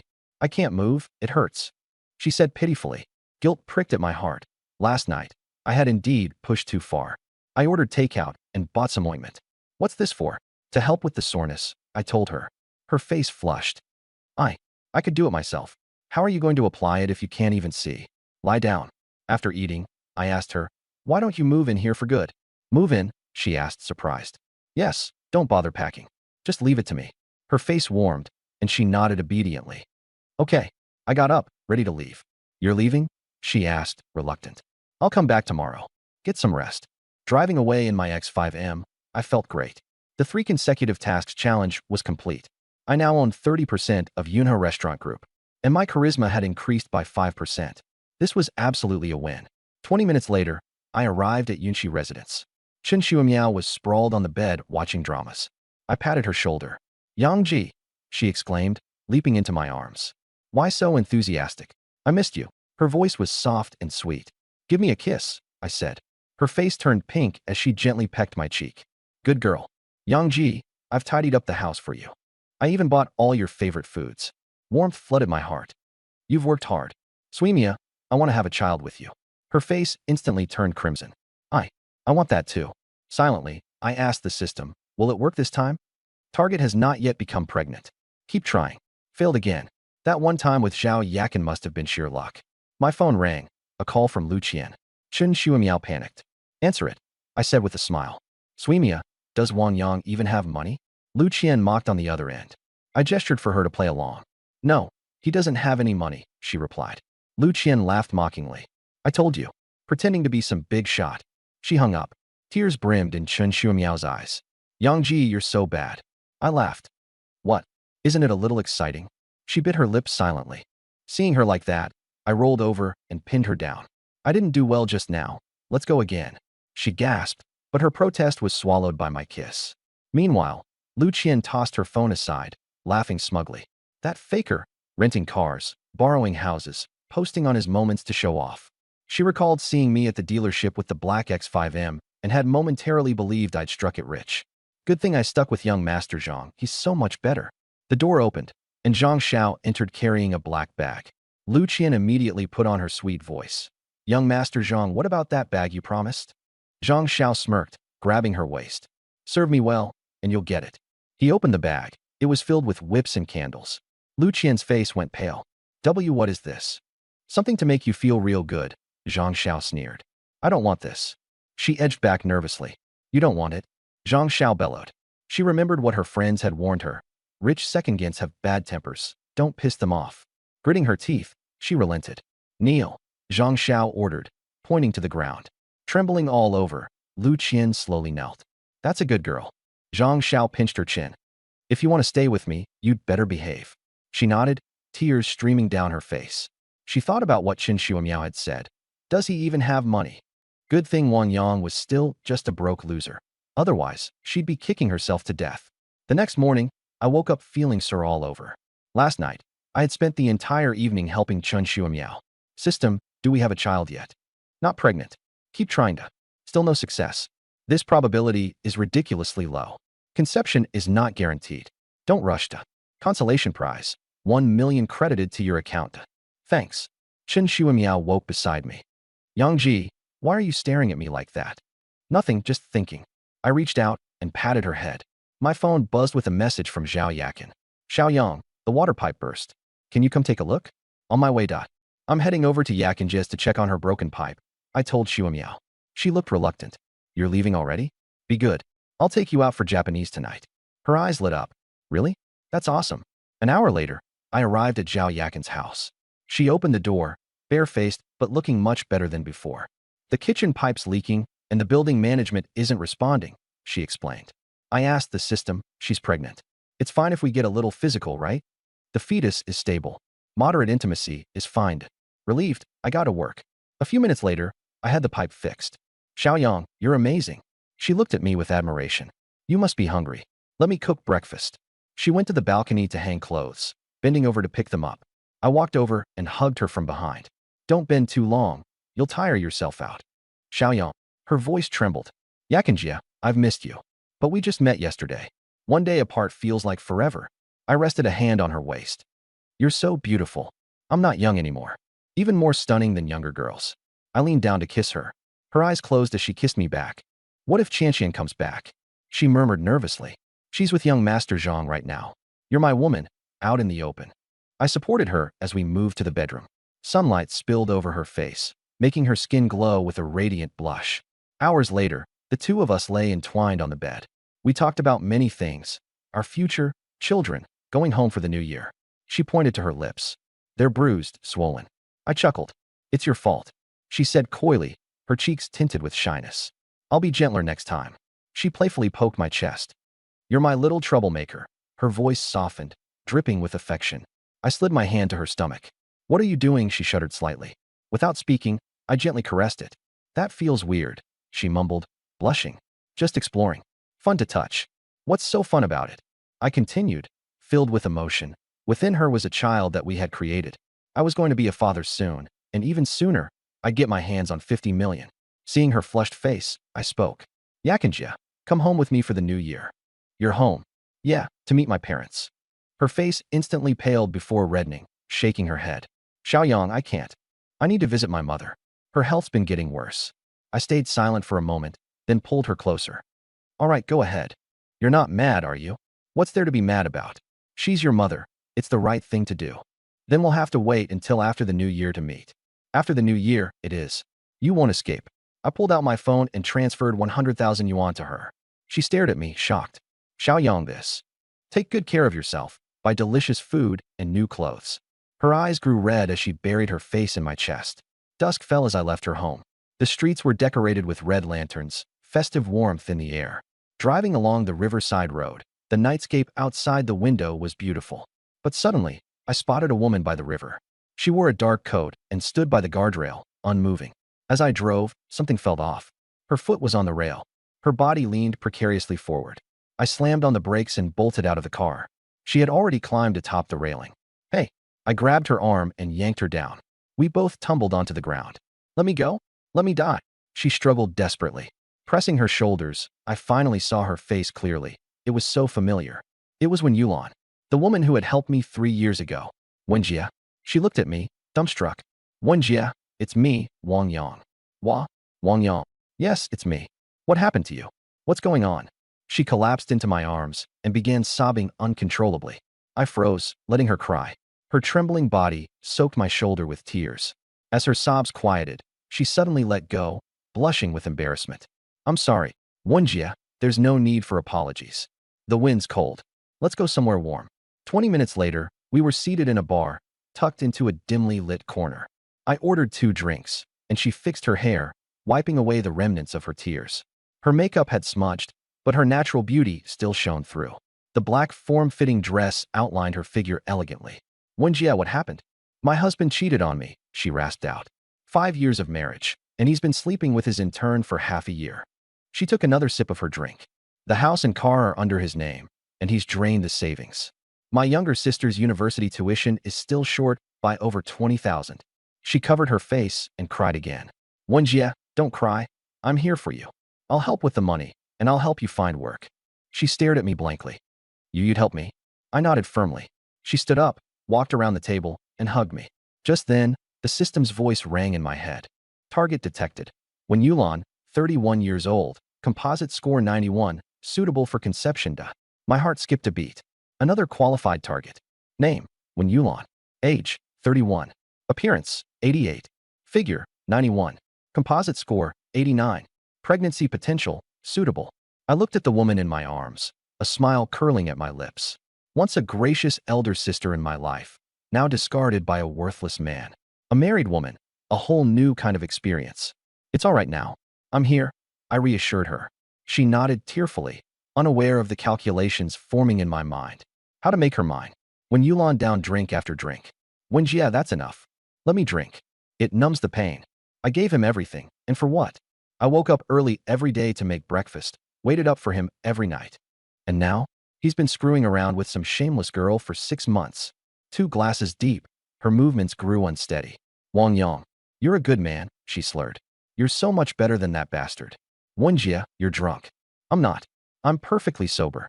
The moment she finished her sentence, she collapsed into my arms. Good man. You're so good. Her face pressed against my chest as her eyes shut. The black knit dress clung to her, her curves vividly outlined. Under the dim light, her black stockings gleamed faintly. My breath quickened with a surge of restlessness. I smirked. It was the perfect opportunity. Gesturing for the waiter to bring the check, I helped Wen Yulan stand. Her body was as soft as a noodle, relying entirely on me for support. Half carrying her out of the bar, the cold December night wind cut through like a blade. She nestled into my arms, mumbling something incoherent. I carried her into the car and fastened the seatbelt. The black X5M sped into the night. 30 minutes later, we arrived at the Yuntian International Hotel. Helping her out of the car, she was so drowsy she could barely open her eyes. The receptionist gave Wen Yulan a knowing look, his gaze ambiguous. Sir, what type of room would you like? The presidential suite, I replied. The receptionist froze, his eyes lighting up. Penthouse, room 8888. Enjoy your stay, sir. His envy was written all over his face. The suite was opulent, the floor-to-ceiling windows offering a view of the city's sparkling lights. I laid her down on the bed. Her long, black-stockinged legs curled up, her dress crumpled. Just as I was about to take a shower, she grabbed my wrist. Don't go. Her voice was soft, laced with drunkenness. I'm not going. Just taking a shower. I'll be right back. 10 minutes later, I came out, a towel wrapped around my waist, and stopped in my tracks. She was lying on her side, her dress riding up. Her black stockings were wrinkled, a high heel dangling off her toe. Her neckline was loose, revealing a hint of purple lingerie. I felt my breath catch. I climbed onto the bed, drawing close to her, my hand resting on her stomach. I kissed her lips, warm, with the taste of alcohol. She opened her hazy eyes and murmured, Wang Yang. It's me, I whispered. You, why don't? I kissed her again. After pulling back, I looked at her. Wenjie, I've liked you for a long time. She looked stunned. Back when you helped me, I knew you were amazing. But you were someone else's wife then, so I kept my feelings hidden. My hand gently caressed her face. Now it's different. That bastard doesn't want you. I want you. Her eyes reddened. Wang Yang, we can't. Why not? I asked. I'm older than you. I've been married. I chuckled. So what? I like maturity. Leaning close to her ear, I whispered. Wenjie, don't think too much tonight. She trembled. Wang Yang, don't. Her voice was as soft as water. Wenjie, don't you like it? She gazed at me, closing her eyes slowly. This time, she didn't push me away. The next morning, sunlight streamed in, warm and gentle. Wen Yulan woke up to find herself resting against my chest. Her head throbbed, and her body ached. Lifting her head, she saw it was me. At first, she panicked, but then she relaxed. Ding. Target Wen Yulan successfully impregnated. Reward of 20 million has been deposited into your account. I was elated inside. Success. Her face flushed, and she lowered her head, flustered. Xiaoyang, let's just treat last night as a one-night stand. Forget about it. She tried to get up, but her legs gave out. I pulled her back into my arms and kissed her. When I let go, she was weakly leaning against me. Wenjie, you were amazing last night. Her face turned even redder. 5 years of a cold marriage, swept away in a single night. Wenjie, don't think about running. Stick with me, and you won't regret it. She nodded lightly. 2 hours later, Wen Yulan leaned into my arms, as soft as water. Her face was full of happiness. Xiaoyang, thank you. Thank me for what? Thank you for showing me that I can still feel so happy. I held her tightly. Wenjie, Divorce that useless husband as soon as possible. She froze for a moment. I won't allow my woman to be tied to another man, even in name. She nodded. All right, I'll do it now. She picked up her phone and sent a message to her husband. I agree to the divorce. I don't want anything. Let's finalize it tomorrow. Sent. That decisive? I asked. There's nothing to hold on to. Need my help? No need. He's probably eager for it. Once it's done, come find me. Why? She asked. I grinned and kissed her. To be my woman, and to be one every day. Her face reddened. You're so bad. What's wrong? Don't want to. I do. I got up. I have to go. So soon. Leaning down, I gave her a deep kiss. Call me once it's done. She nodded. I got dressed and headed for the door. Turning back, I looked at her one last time. When Yulon sat wrapped in the blanket, watching me leave. The door clicked shut, and the room fell silent. She leaned against the headboard, staring at the door for a long time. Slowly, she lay down, burying her face into the blanket. The blanket still carried my scent. 10 minutes passed, and there was no reply to her message.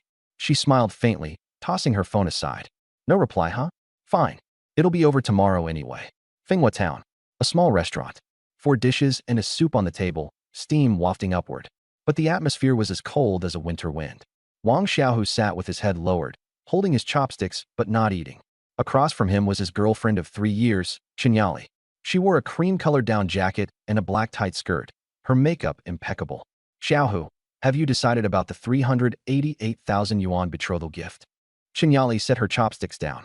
Wang Xiaohu's hands trembled slightly. Yali, it's too much.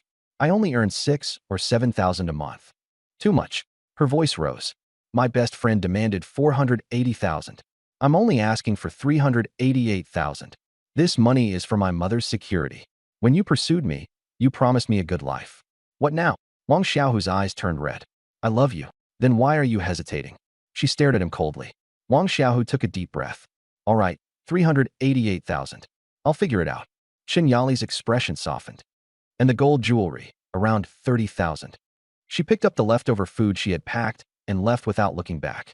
Wang Xiaohu sat at the empty table, staring into space for a long time. The next day, I drove to Zhao Yakin's apartment complex. Knocking on her door, she opened it in a cream-colored loungewear outfit. Xiao Yang, you're here again. She smiled gently. I stepped in and held her close.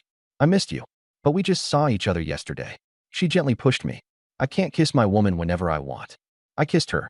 10 minutes later, she changed into her clothes. A camel-colored cashmere coat and a black turtleneck dress. She looked stunning. You look amazing. I couldn't help but kiss her again. My lipstick's ruined. She glared at me playfully. Taking her hand, I led her out the door. Let's go. Time to buy New Year's goods. The mall was bustling, filled with the festive spirit of the approaching New Year. Zhao Yakin held onto my arm. Several men passing by couldn't help but steal glances at her. I wrapped my arm around her waist possessively. Stopping at the entrance of a gold store, I said, let's get some gold, something for my mom, and for you. For me. Her face reddened. You're my woman. I pinched her cheek. Inside the store, a saleswoman enthusiastically approached us. She brought out several bracelets for her to try on. I'll take them all, I said. Zhao Yakin was stunned. All of them? Yeah, they look great on you. Nearby, a couple watched us. The woman looked envious. The man hesitated over a 2,000 yuan ring and didn't buy it in the end. I swiped my card and took her hand as we walked out the door. Our fingers interlocked tightly. Suddenly, coming towards us were Lu Qian and Zhang Xiao. Lu Qian stopped in her tracks and stared at us intensely. She saw me holding her mother's hand. Her face changed drastically, and she rushed over. Zhao Yakin, what the hell are you doing? That's the man I dumped. Where's your shame? She raised her hand, ready to slap Zhao Yakin. Zhao Yakin froze on the spot. My eyes became sharp as I fixed them on Lu Qian's hand. I lifted my leg and kicked. Bang! The kick landed squarely on her stomach. Lu Qian flew backward, fell to the ground, and slid over a meter away. Clutching her stomach, she curled up on the ground, groaning in pain. The surrounding crowd was stunned. Zhang Xiao stood nearby, motionless. Through her tears, Lu Qian glared at me. How dare you hit me? I looked at her coldly. So what if I did? Want to try laying a hand on her again? She wanted to curse me out, but the pain muted her voice. She turned her pleading eyes toward Zhang Xiao for help. Zhang Xiao stood there with his hands in his pockets, a smirk on his face. Lu Qian's heart sank entirely. Zhao Yakin finally spoke, her voice icy. Lu Qian, that's enough. I raised you for over 20 years, and you want to hit me? Lu Qian sneered. You think you deserve to call yourself my mother? Being with Wang Yang. Do you even have any shame? Zhao Yakin was trembling all over. He treats me well, cherishes me. And you? You dumped him for being poor. She pointed at Zhang Xiao. Does he treat you well? Does he see you as a person? Zhang Xiao's expression shifted. Zhao Yakin continued. I've seen the marks on your neck. You kneel and grovel before him. Then come home and boss me around. Lu Qian started sobbing. And what does he see you as? A plaything. I taught you to have self-respect and dignity. Look at what you've become. Lu Qian squatted on the ground, covering her face and crying. She snuck a glance at me. I held several heavy bags in my hand, all marked with the logo of a jewelry shop. Lu Qian froze. She suddenly thought of that BMW X5M on her social media feed. She thought of that upscale takeout spread, that luxury apartment complex. She had assumed it was all fake. But now, watching me walk out of the jewelry store, the bags weighing heavily, the gold couldn't possibly be fake. She panicked. Could it all be real? The car? The house? By Zhao Yakin's side, her hand adorned with a new gold bracelet. And Lu Qian, kneeling on the ground. I couldn't feel more satisfied. Zhao Yakin protecting me publicly made my heart even warmer. I gripped her hand tightly. Lu Qian, trembling with anger, stood up and pointed at Zhao Yakin. You're not my mother. Zhao Yakin hesitated, letting the words settle. You're right. You're not my daughter. Lu Qian was stunned. What? You were adopted. Zhao Yakin's tone was calm. I found you at the hospital door, in a cardboard box, wrapped in a rag. I raised you for over 20 years, and this is how you repay me. Lu Qian's face turned as white as paper. Her world crumbled. I took a step forward, looking down at her. Lu Qian, you looked down on me when I was poor. And now, following him, what has he given you? Was it a 5,800 yuan meal? Or making you kneel like a dog? Zhang Xiao's face turned dark. I shook the gold bracelet in my hand. Your mother's with me. Gold, clothes, whatever she wants. And you? Have nothing. I wrapped an arm around Zhao Yakin. Let's go. Zhang Xiao said coldly. Stop. I turned around. Think you can just leave after hitting my woman? I laughed. Your woman? Even hitting a dog requires looking at its owner. My dad's the police chief's friend. Getting you locked up would take minutes. Suddenly, I heard a system notification in my mind. Ding. Reward. Plus 100 favorability with City Government Secretary General Chao Yun. Secretary General of the city government? That's several ranks above a police chief. Mocking, I sneered. A police chief? That's nothing impressive. Go ahead. Call him. Let's see who takes action first, him or you.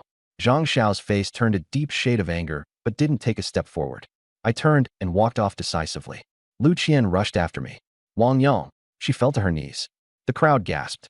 I was wrong. I know I was wrong. She reached for the hem of my pants, but I avoided her grasp. 3 years of love, and you're this heartless? I chuckled.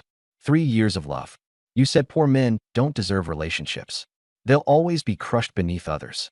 And now you want to talk about love with me? Her sobs grew louder. I'll do anything you want. Let's start over. I pulled Zhao Yakin closer. And what about her? Lu Qian glanced at Zhao Yakin and clenched her teeth. She can be with us too. I raised an eyebrow at her. What do you mean? Lu Qian's voice trembled.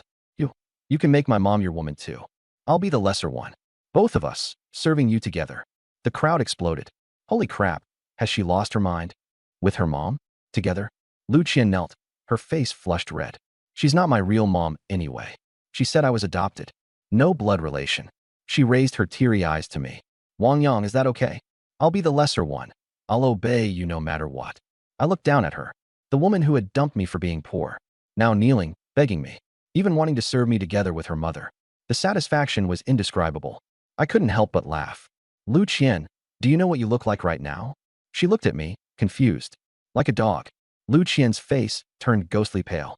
No, even a dog is better than you. At least a dog has some dignity. Tears streamed down her face like rain. I wrapped an arm around Zhao Yakin and turned to leave. Lu Qian scrambled to her feet and chased after me. Wang Yang, don't leave. I was wrong. You can hit me, curse me, anything. I turned back, expression cold. Let go. She clung to me tightly. I raised my leg as if to kick her. Startled, she let go immediately. I walked away with Zhao Yakin in my arms, taking large strides. The onlookers exchanged whispered comments. Serves her right for chasing wealth. Regret won't change anything now. Zhang Xiao gave her a hard kick on her backside. Shameless piece of trash. She was knocked into a pillar. Staggering up, she hung her head and followed after Zhang Xiao. After a few steps, she looked back. But Zhao Yakin and I were long gone. The sun shone brightly. I drove with one hand on the wheel, a smile on my lips. Zhao Yakin sat in the passenger seat, holding the bag filled with gold. Her face was beaming with happiness. What are you smiling about? She shook her head, gazing out the window. The image of Lu Qian kneeling replayed in her mind.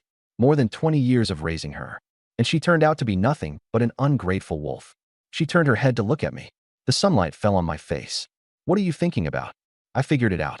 Some people aren't worth it. I held her hand tightly. Then don't think about them. The car stopped at the entrance of a couple's restaurant. The doorway was covered with heart-shaped stickers. Zhao Yakin froze.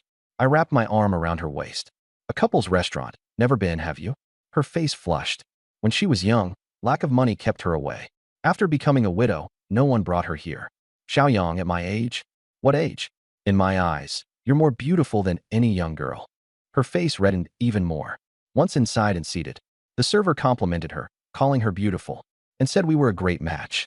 She couldn't help but feel a secret joy. At the next table, some young women stole glances at her. Even passing men turned to look. I held her tighter. Let them look. After all, you're mine. She replied sweetly. So overbearing. I planted a light kiss on her lips. But there are so many people. So what? You're my woman. She buried her flushed face against my shoulder. But the smile at her lips couldn't be hidden. After the meal, stepping outside, the sunlight was warm and mellow. Anywhere else you'd like to go? Just home. I'm tired. I took her back to her building.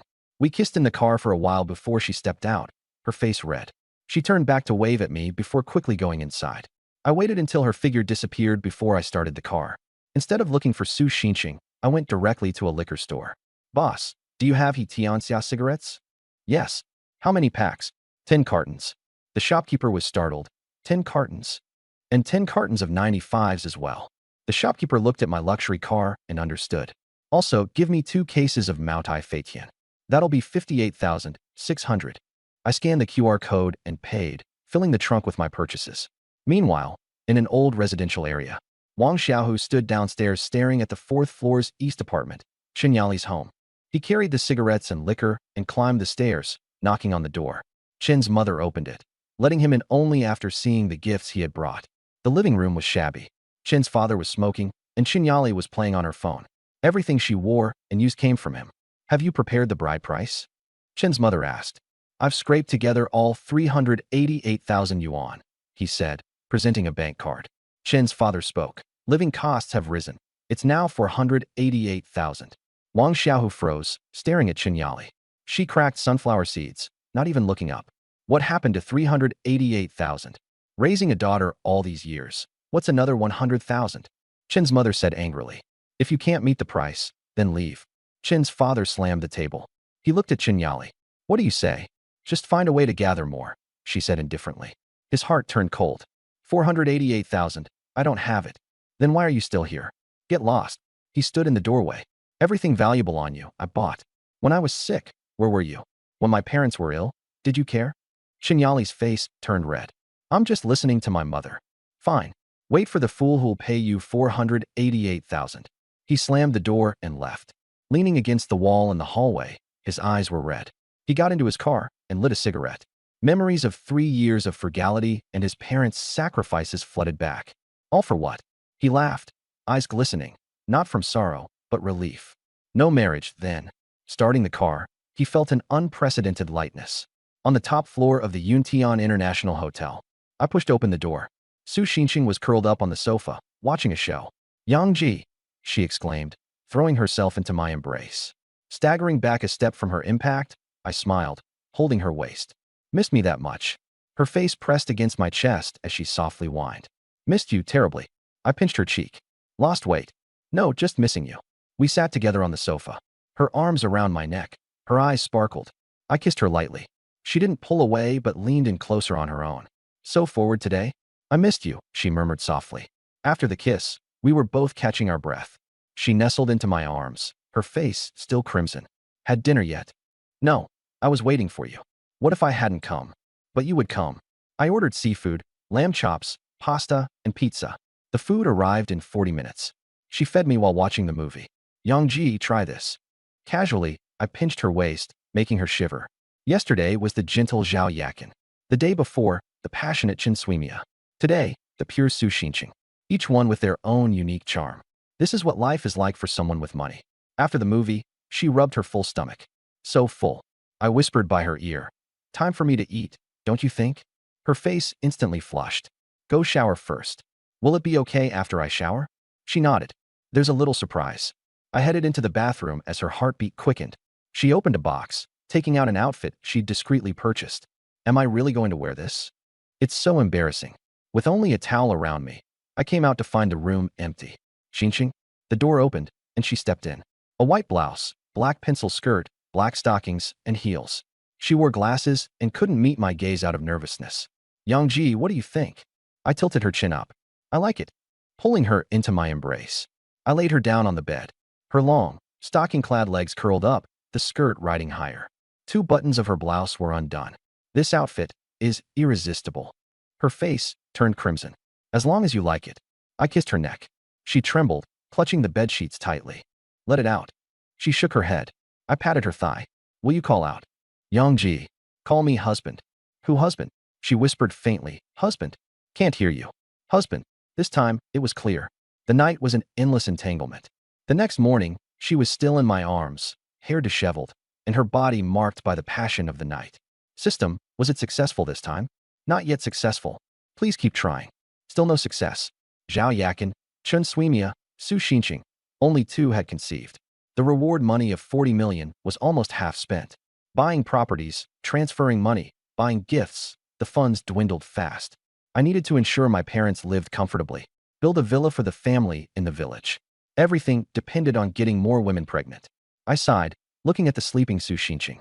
Her face still carried a faint blush. I gently pinched her cheek. Yangji.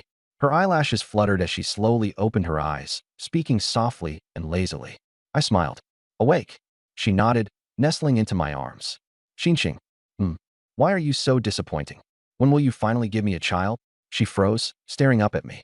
Yangji, that's not entirely up to me. I sighed again. Maybe it's because you're the one not doing enough. She muttered quietly. My gaze darkened as I pulled her back into my arms when she tried to escape. Trying to run? And no, she stammered. I bit her earlobe, and her resistance melted away. Yang, please. I just woke up. Seems like you need some discipline. I'm sorry. Too late. I flipped her onto the bed, pinning her beneath me. 3 hours later, Su Xinqing lay on the bed, completely spent, her entire body aching with exhaustion. Yang, you're too much. Her voice was hoarse and frail. Leaning against the headboard, I smiled smugly. Still think it's not my fault.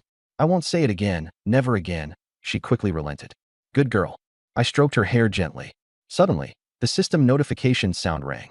Congratulations to the host. Su Xinqing has successfully conceived. A reward of 20 million has been credited to your account. My eyes lit up. Finally succeeded. I hugged Su Xinqing tightly in my arms. Yang, what's going on?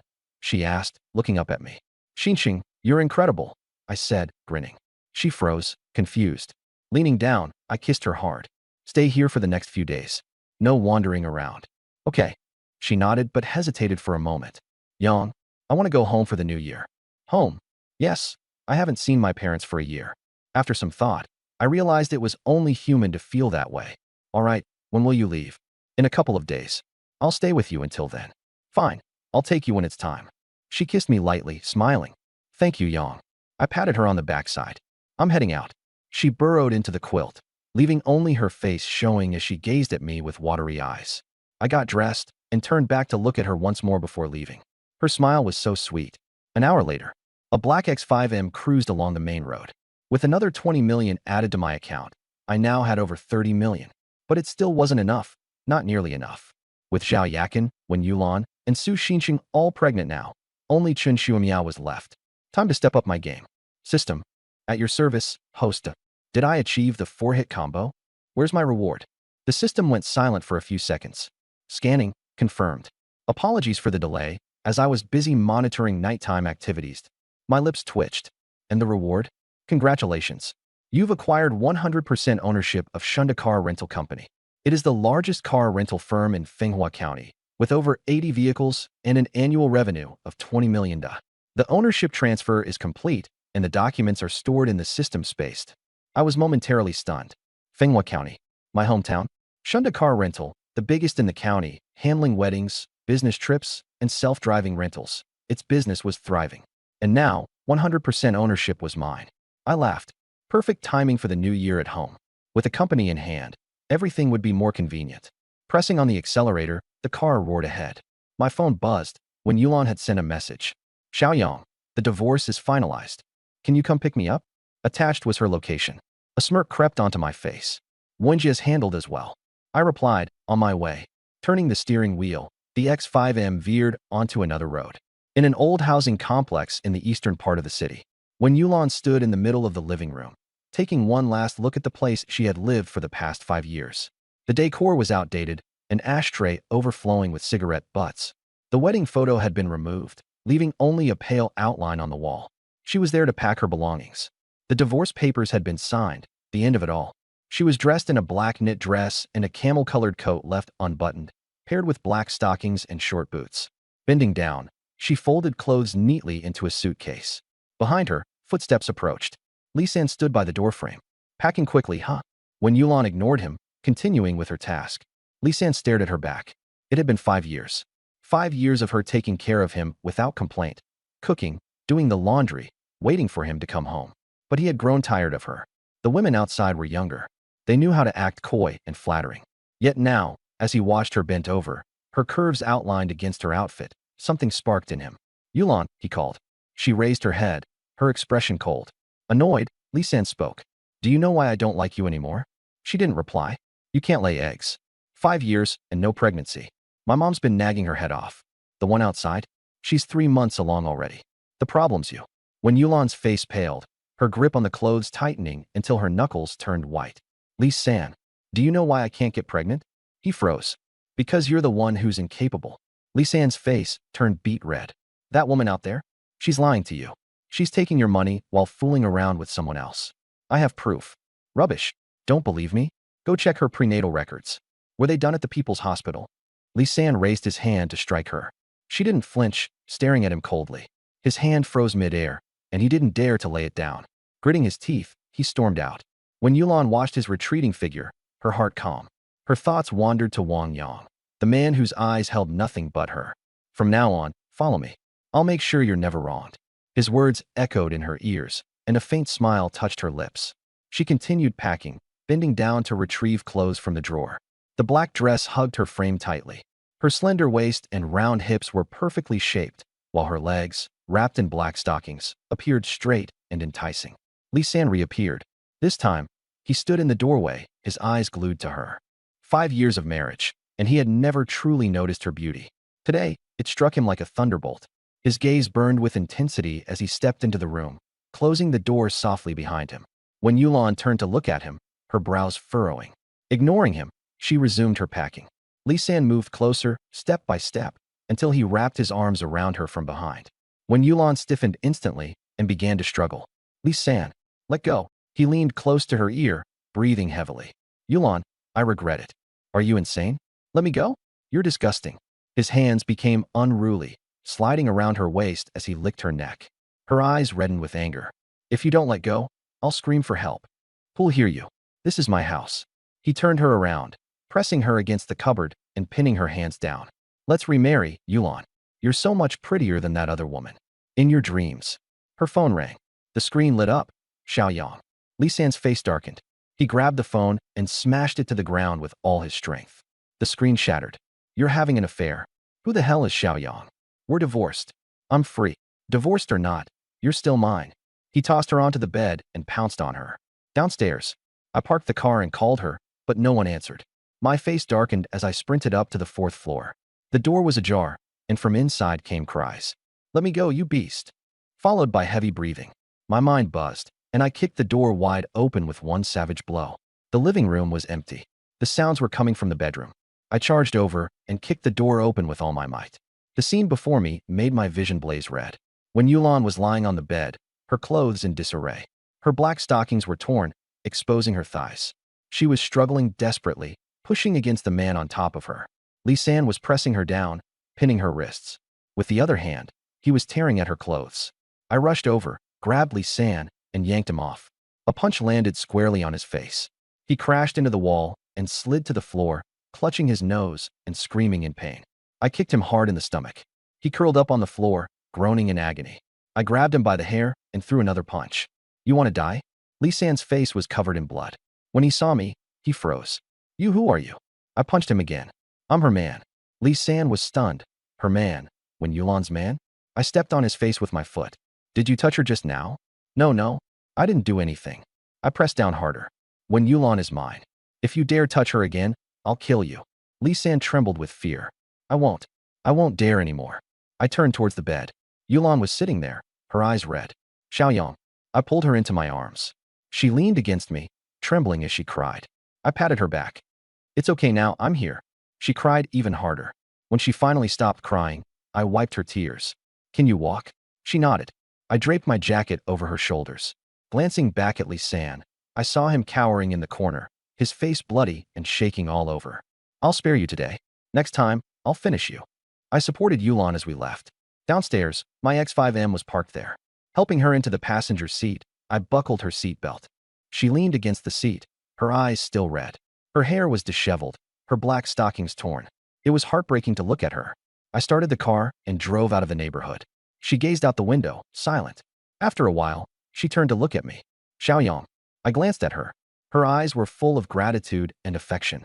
She unfastened her seatbelt and leaned over. The next moment, she kissed me. Not a light kiss, but a trembling, passionate one with warmth. My grip on the steering wheel tightened.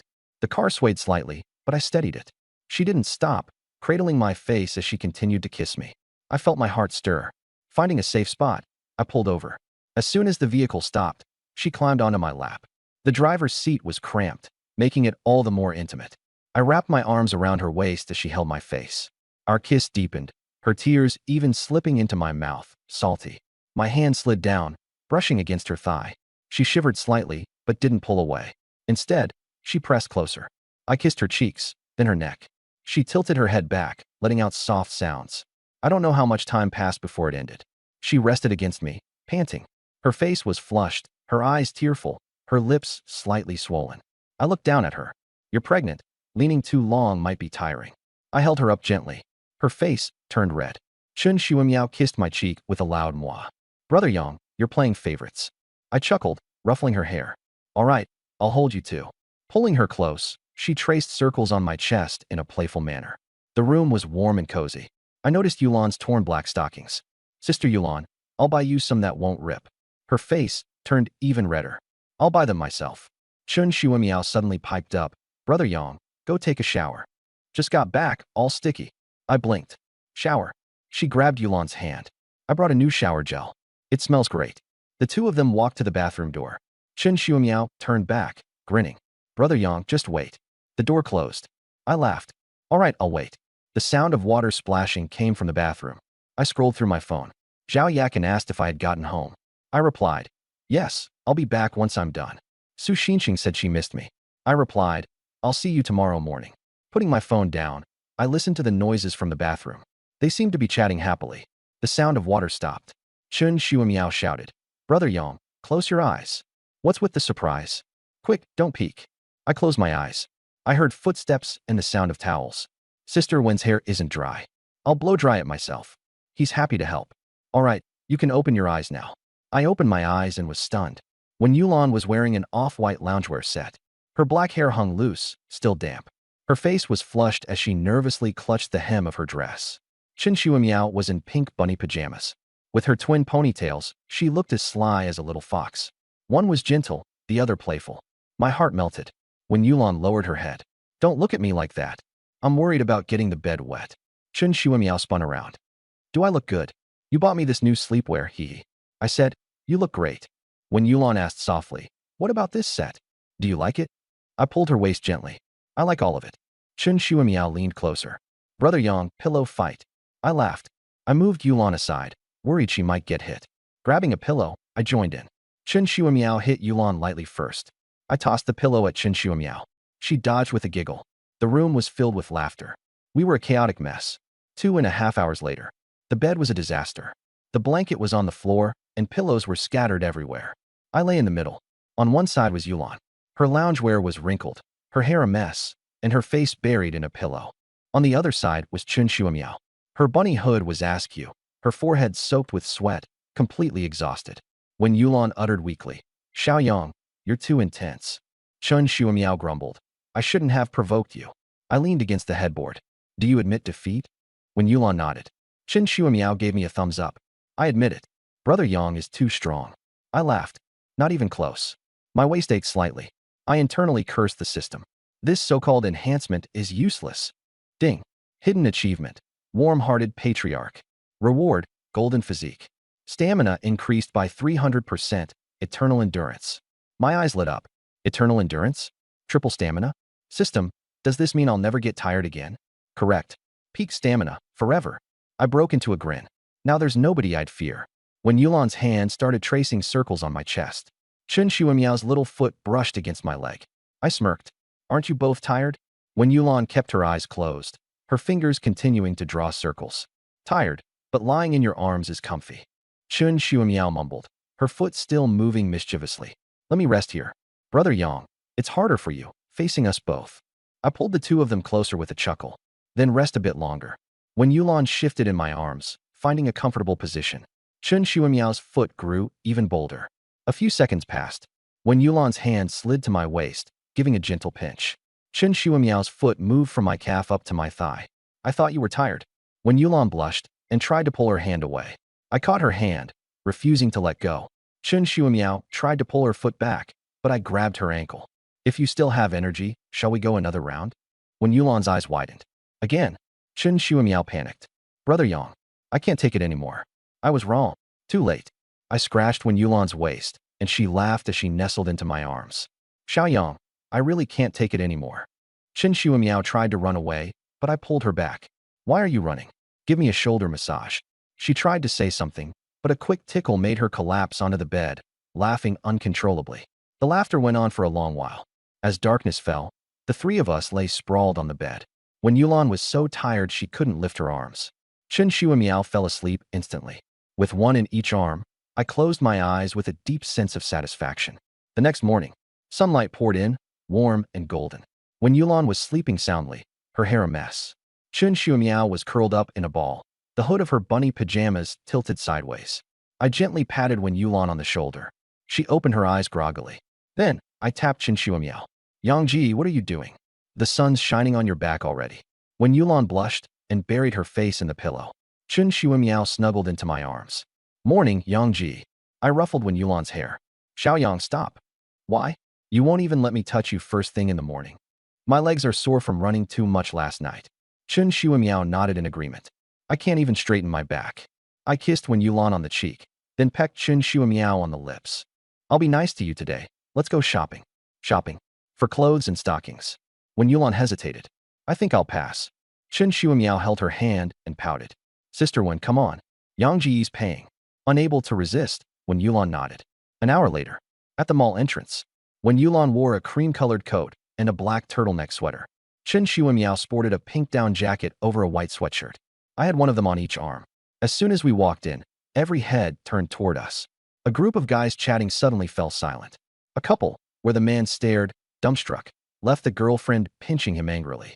On the escalator, a middle-aged man was caught staring until his wife snapped him out of it with a slap. Wow, those two women are stunning. The one on the left has this incredible presence, and the one on the right is so pure and adorable. And they're both with the same guy? How does that happen? I felt a thrill of pride. Chun Shuamiao tilted her head confidently, even winking at a few young men nearby. Meanwhile, when Yulan kept her head down, her face flushed. Sister Wen, don't be nervous. I'm not used to this. You'll get used to it eventually. When Yulan glanced up at me, I gave her a gentle pat on the backside. Relax a little. She shivered all over, her face turning an even darker shade of red. Xiaoyang, cut it out. Chun Shuamiao laughed so hard, she almost bent over. Sister Wen, you're just too cute. We drew attention everywhere we went. The envious and jealous stares of men filled the air. Money truly is a wonderful thing. We walked into a women's clothing store. The sales assistant greeted us warmly. What would you like to look at, sir and madams? I pointed to a cream-colored knitted dress on display. That one, let her try it on. The saleswoman's eyes lit up as she nodded enthusiastically. Chun Shuamiao pulled Wen Yulan toward the racks. Sister Wen, this would look amazing on you. Your figure is so good. You'd look beautiful in anything. Wen Yulan was pushed into the fitting room, while Chun Shuamiao chose a few outfits for herself and followed suit. I sat on the sofa, waiting. A few minutes later, when Yulan stepped out, the cream knitted dress hugged her figure perfectly. A slim waist, curvy hips, a proud chest. The hem reached her calves, with a slit revealing her fair, slender legs. Every man in the store was dumbstruck. Boyfriends accompanying their girlfriends couldn't help but stare until they were snapped back to reality by a pinch. Even the saleswoman was amazed. It's absolutely stunning. Like it was tailor-made for you. When Yulan looked shyly at me, I stood up, overwhelmed by her beauty. You look amazing. Her face turned even redder. Really? I wrapped my arm around her waist. Really? Stunning. Then, I gave her a soft kiss. The men nearby turned green with envy. At this moment, Chen Shuimiao also walked out.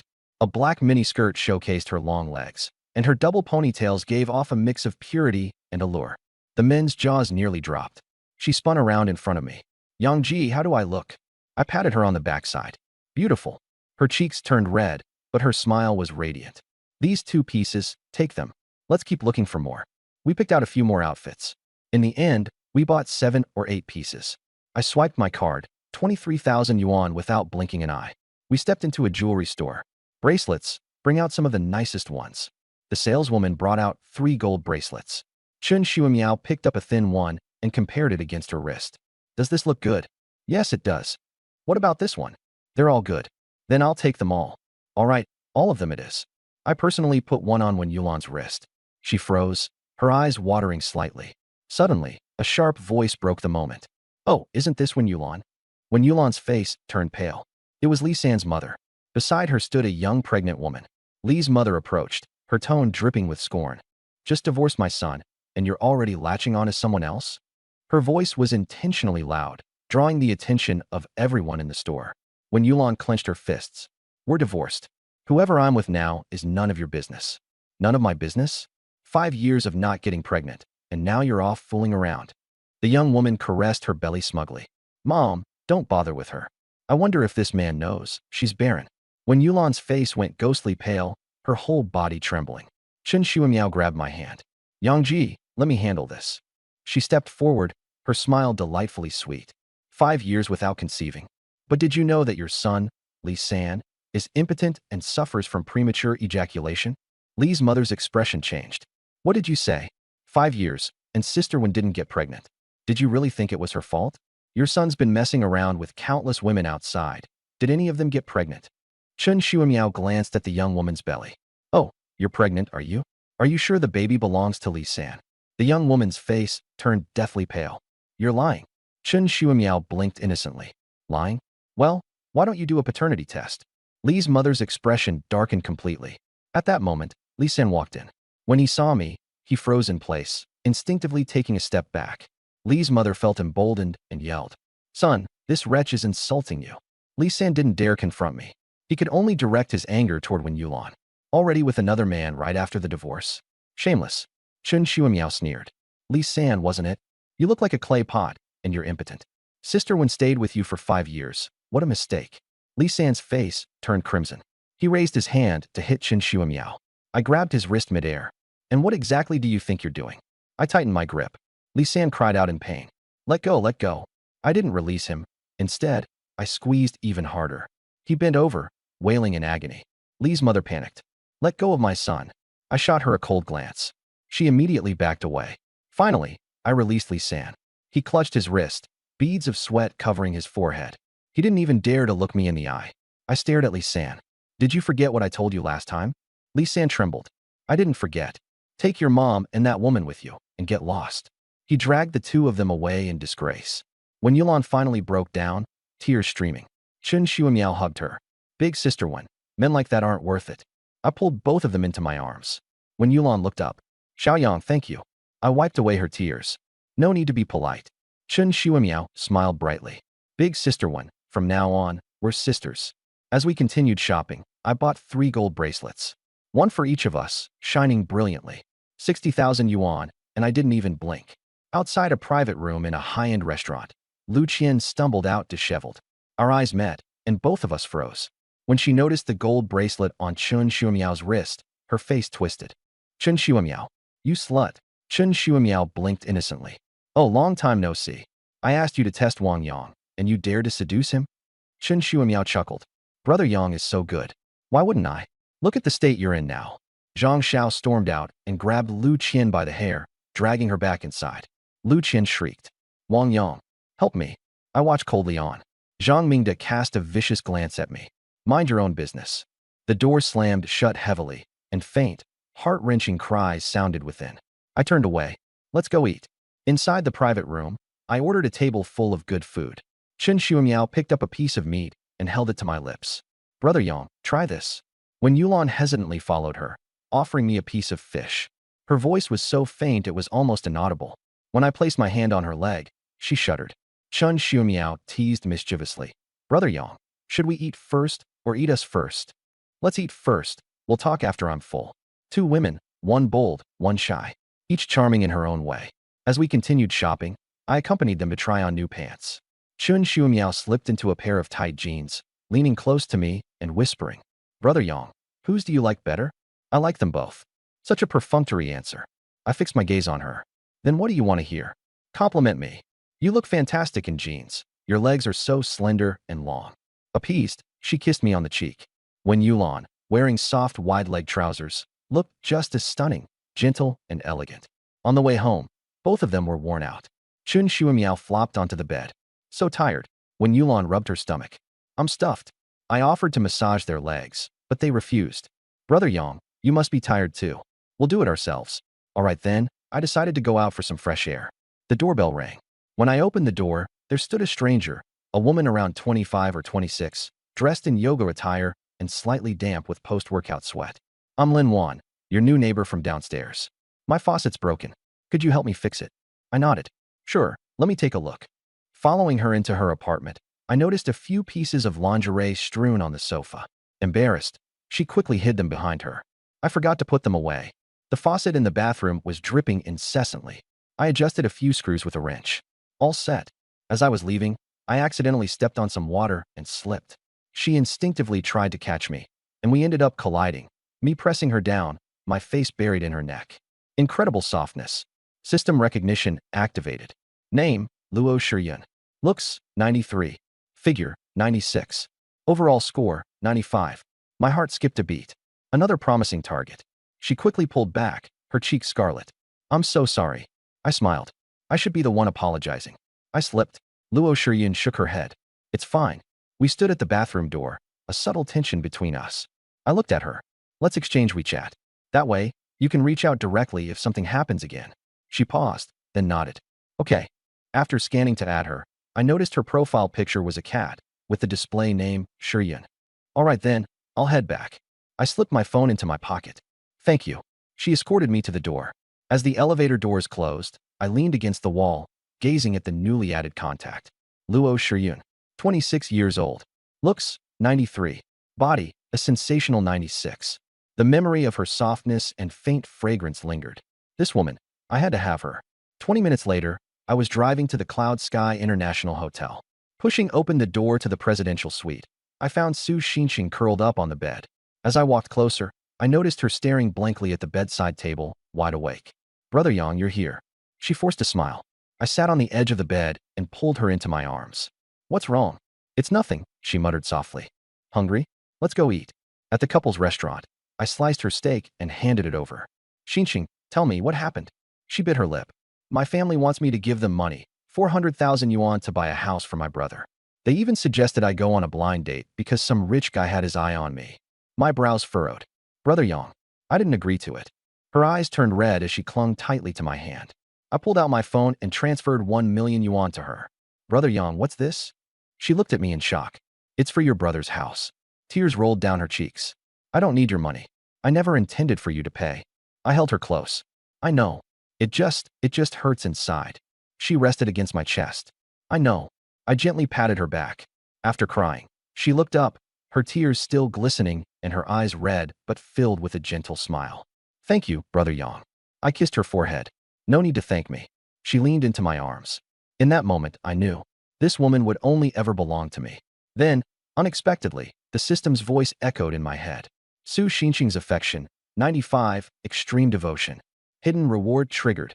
Reward, master-level combat skills. Charm +5. A glowing screen appeared before me. Host, Wang Yang. Charm, 80, irresistible. Skills. Identification I. Master combat skills. My lips curled up in satisfaction.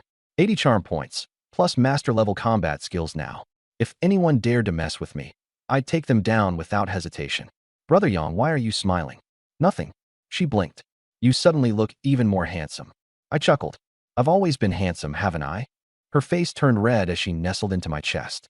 After dinner, we stepped outside into the neon-lit streets. I held her hand. Let's go for a walk. Under the soft, yellow glow of park lanterns, we sat on a bench. She rested against me, gazing at the stars. Brother Yang, the stars are beautiful. I looked at her instead. Her eyes were brighter than any star. I couldn't help but lower my head and kiss her. Brother Yang, there are people around. So what? Can't I kiss my woman? She closed her eyes and responded to my kiss. Then, footsteps echoed behind us. 6 or 7 thugs surrounded us. The bald-headed one leading them had a green dragon tattoo on his neck. Well, aren't you two lovebirds cozy, he sneered. Su Xinqing, terrified, hid behind me. The bald man stared at her with a disgusting grin. You're quite the catch, little lady. Not afraid to run into trouble. Coming out here at night? I spoke coldly. Get lost. His tone hardened. Still acting tough? This street belongs to us. Leave the girl. Let her come and play with us. The group of thugs laughed obscenely. Su Xinqing shook with fear, tears ready to fall. I turned back and reassured her softly. Don't be afraid. Then, I faced the bald-headed thug. This is your last chance. Leave. He scoffed. Oh, you don't know when to appreciate kindness, huh? Get him. A blonde thug launched a punch. I sidestepped, countering with a reverse punch. BM. He hit the ground. The second one, the third one. In less than a minute, they were all down on the ground. The bald thug's face turned pale as paper. I grabbed him by his collar. Who sent you? No one. A single punch slammed into his stomach. Talk. It was Zhang Mingde. Zhang Xiao sent us. Zhang Mingde? Him again. Tell him that if he messes with me again, he'll regret it.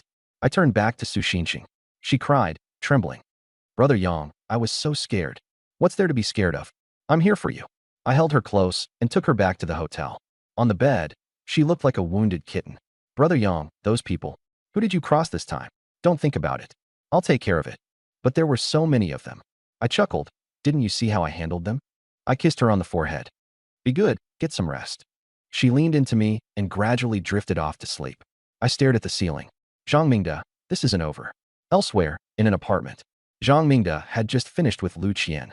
He lay sprawled on the bed, panting. Lu Qian's body was marked with bruises, handprints on her neck, bite marks on her shoulders. Zhang Mingde pinched her chin. Feeling wronged? Who'd want you besides me? Smile for me. She forced a grin, but it looked more like a grimace. He flung 2 stacks of cash at her. Here for you. Your performance with my friend last time wasn't half bad. Her face went ashen as she bent down to pick up the money. Suddenly, his phone rang. What? They were all taken down. Useless. All of you are useless idiots. He slammed the phone to the floor, face darkening as he sat at the edge of the bed. His gaze shifted to Lu Qian, and a sinister smile crept across his face. Lu Qian, do something for me. He handed her a bag of white pills. Go home and get your mom to drink this. She froze. My mom. Yes, Zhao Yakin. He thought of the woman he'd seen in a shopping mall. A beige coat, curves tempting. I won't agree. She's still my mom. Mom? Didn't she already say she doesn't treat you like a daughter? Wasn't she the one who told you that you were adopted? Lu Qian recalled those stinging words. Her face flushed red, then turned pale. If you do this, I'll buy you a car. 20,000 or under, your choice. Her eyes lit up. She thought about how her mom stole the man she'd set her sights on. Now her mom lived comfortably, while she groveled like a dog. All right, I'll do it. Zhang Mingde smirked, patting her cheek.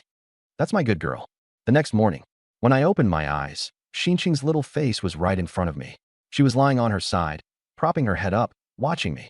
How long have you been awake? Just now. I smiled. What are you staring at? Her cheeks flushed pink. At you. What's there to see about me? Brother Yang is the best to look at. I pulled her into my embrace, my hands softly stroking her back. Her body trembled slightly, but didn't pull away. Why are you so obedient today? She lifted her head and kissed me of her own accord. I was startled for a moment. So bold today? After breaking apart, I leaned toward her ear. Xinqing, are you wanting it?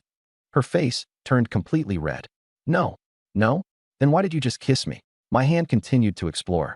If you want it, just say it. I don't mind at all. She buried her face in my chest, avoiding eye contact. I lowered my head and kissed her again, this time more passionately.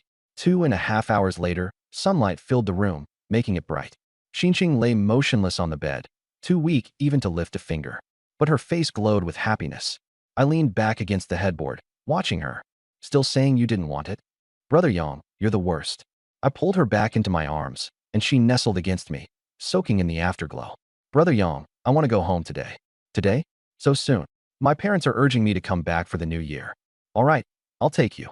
She kissed me lightly on the cheek. Thank you, Brother Yang. I gently patted her belly. Don't forget to go to the hospital for a checkup when you're back. She hesitated for a moment, then nodded in agreement. At the train station, the crowd surged. I held her hand and walked her to the security checkpoint. Her eyes turned red. Brother Yang, I'm going to miss you. I wiped her tears. Come back soon after the new year. She stood on tiptoes to kiss me before turning and walking into the security area. Watching her vanish into the crowd, I smirked. This woman, she's becoming more charming by the day. In the afternoon, I drove my X5M back to my neighborhood. From a distance, I spotted a familiar figure. It was Luo Shiyun, wearing an off-white down jacket and a tight black skirt. Her curvaceous figure was on full display, though her face looked weary. Miss Luo, what a coincidence. She forced a faint smile. Hello, not feeling well. It's nothing. She was about to head inside, but I caught up. About yesterday when I helped fix your bathroom. Fancy treating me to a meal? After hesitating, she nodded. Sure now. Going out to eat feels insincere. How about cooking at home? I'll go with you to buy groceries. She glanced at my X5M, hesitated briefly, then said, okay. The confined car space was filled with her faint, captivating fragrance. I took a deep breath, feeling a surge of joy. How long have you lived here? More than half a year. By yourself? Yeah. I just moved in too. Since we're neighbors, we should look out for each other. She relaxed slowly, sneaking glances at me. At the supermarket, I picked out various spices, vegetables, and meats. The shopping cart quickly filled up. So much. I smiled. The kitchen's empty. It's good to stock up. Her cheeks turned red. Indeed, I had noticed her barren kitchen last time. Suddenly, a little boy charged over with a toy gun. I reacted quickly, pulling her into my arms. The boy crashed into a shelf and began wailing. She only then realized she was in my embrace. Her face pressed against my chest, and she could hear my heartbeat. She froze. It had been so long since she had been this close to a man. Are you all right? Her face immediately turned red as she quickly pulled away. I'm fine. I smiled at the boy's mother. No problem, as long as he's not hurt. Her heartbeat yet unsteady, she stole a glance at me.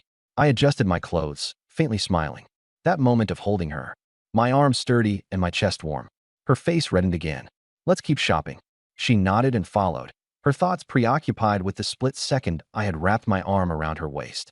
I pushed the cart ahead, the corners of my mouth lifting slightly. Saving her was genuine, but the feel of it really was nice. A slender waist, a supple body. Perfect curves honed by yoga.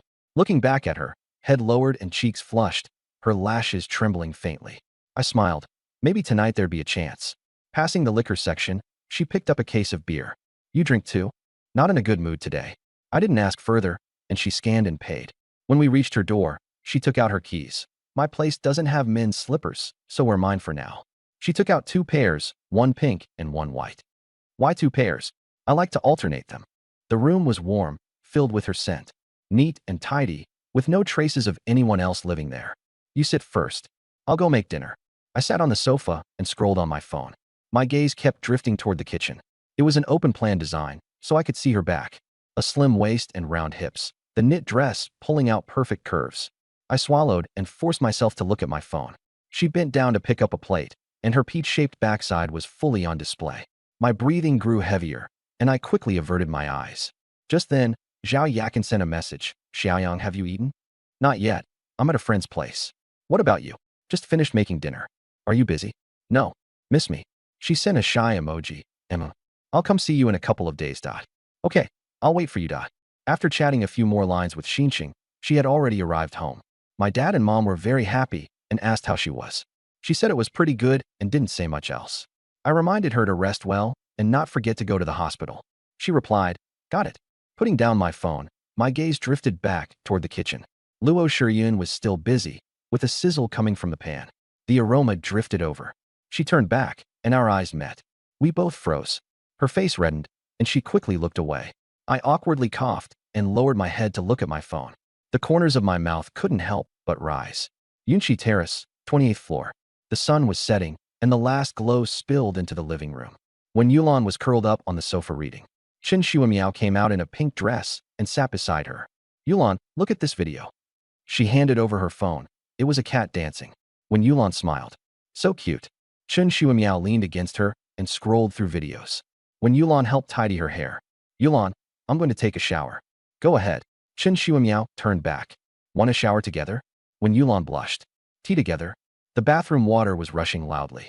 When Yulan went in to get clothes, Chen Shuimiao was left in just her underwear and turned back with a smile. Are you showering too? We're both women. What's there to be afraid of? She took When Yulan's hand. Yulan, your figure is amazing. When Yulan shyly covered herself. Don't look around. Teach me, okay? How did you grow up so well? It's natural. Then I'm out of luck. Chen Shuimiao pulled her into the bathroom. We can shower together and scrub each other's backs. When Yulan blushed. I'm not used to it. What are you afraid of? I'm not going to eat you. Hot water poured down. Chen Shuimiao helped scrub her back. Yulan, your skin is so smooth. When Yulan blushed. Don't touch randomly. Chen Shuimiao washed her hair too, her fingers massaging gently. Your hair is so black and shiny. What shampoo do you use? Just some random one from the supermarket. You really are naturally beautiful. When Yulan closed her eyes and enjoyed it.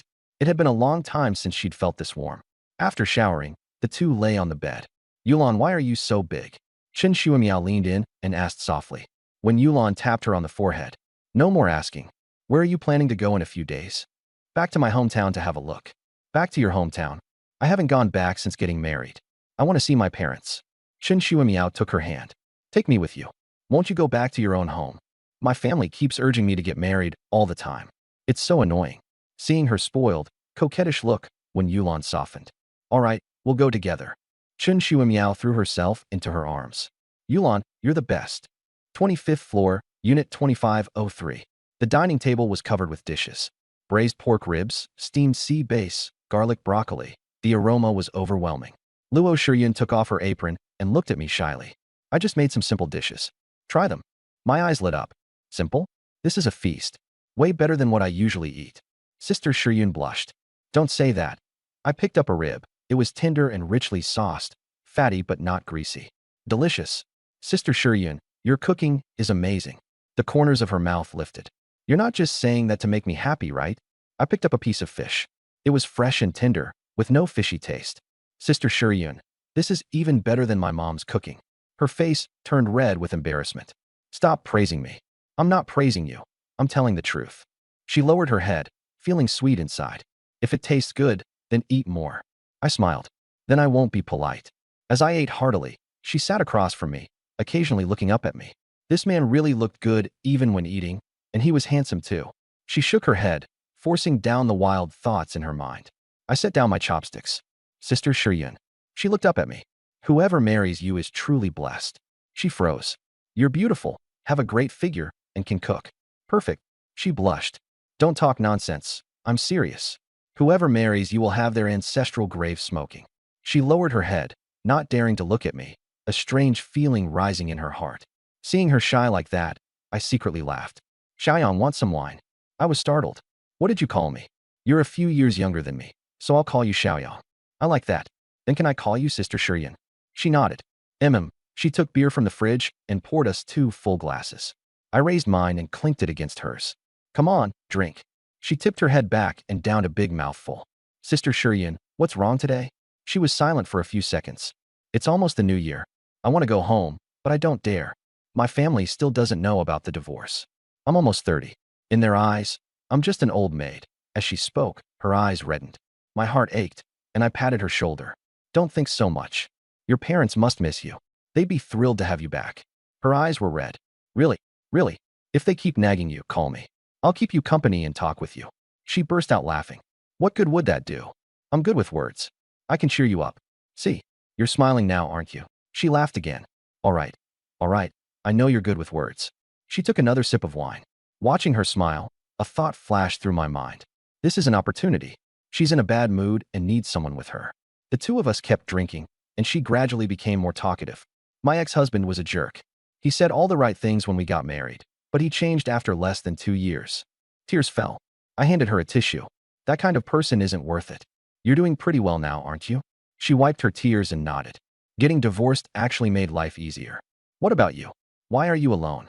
I'm not alone. I have a girlfriend. She froze for a moment, lowered her head, and felt disappointed. I laughed inwardly, not saying how many I had. One bottle after another. Her face grew flushed, and her eyes became hazy. Xiaoyong, I'm envious of women who have husbands who love them. I want someone to hold me while I sleep. The fire in my heart slowly began to burn. She suddenly stood up, her body swaying. I quickly caught her, and her whole body fell into my arms. A faint fragrance drifted into my nose, and she was soft like she had no bones. She pressed against me, her curves full and rounded. I looked down at her. Her face was red, and her lips were slightly parted.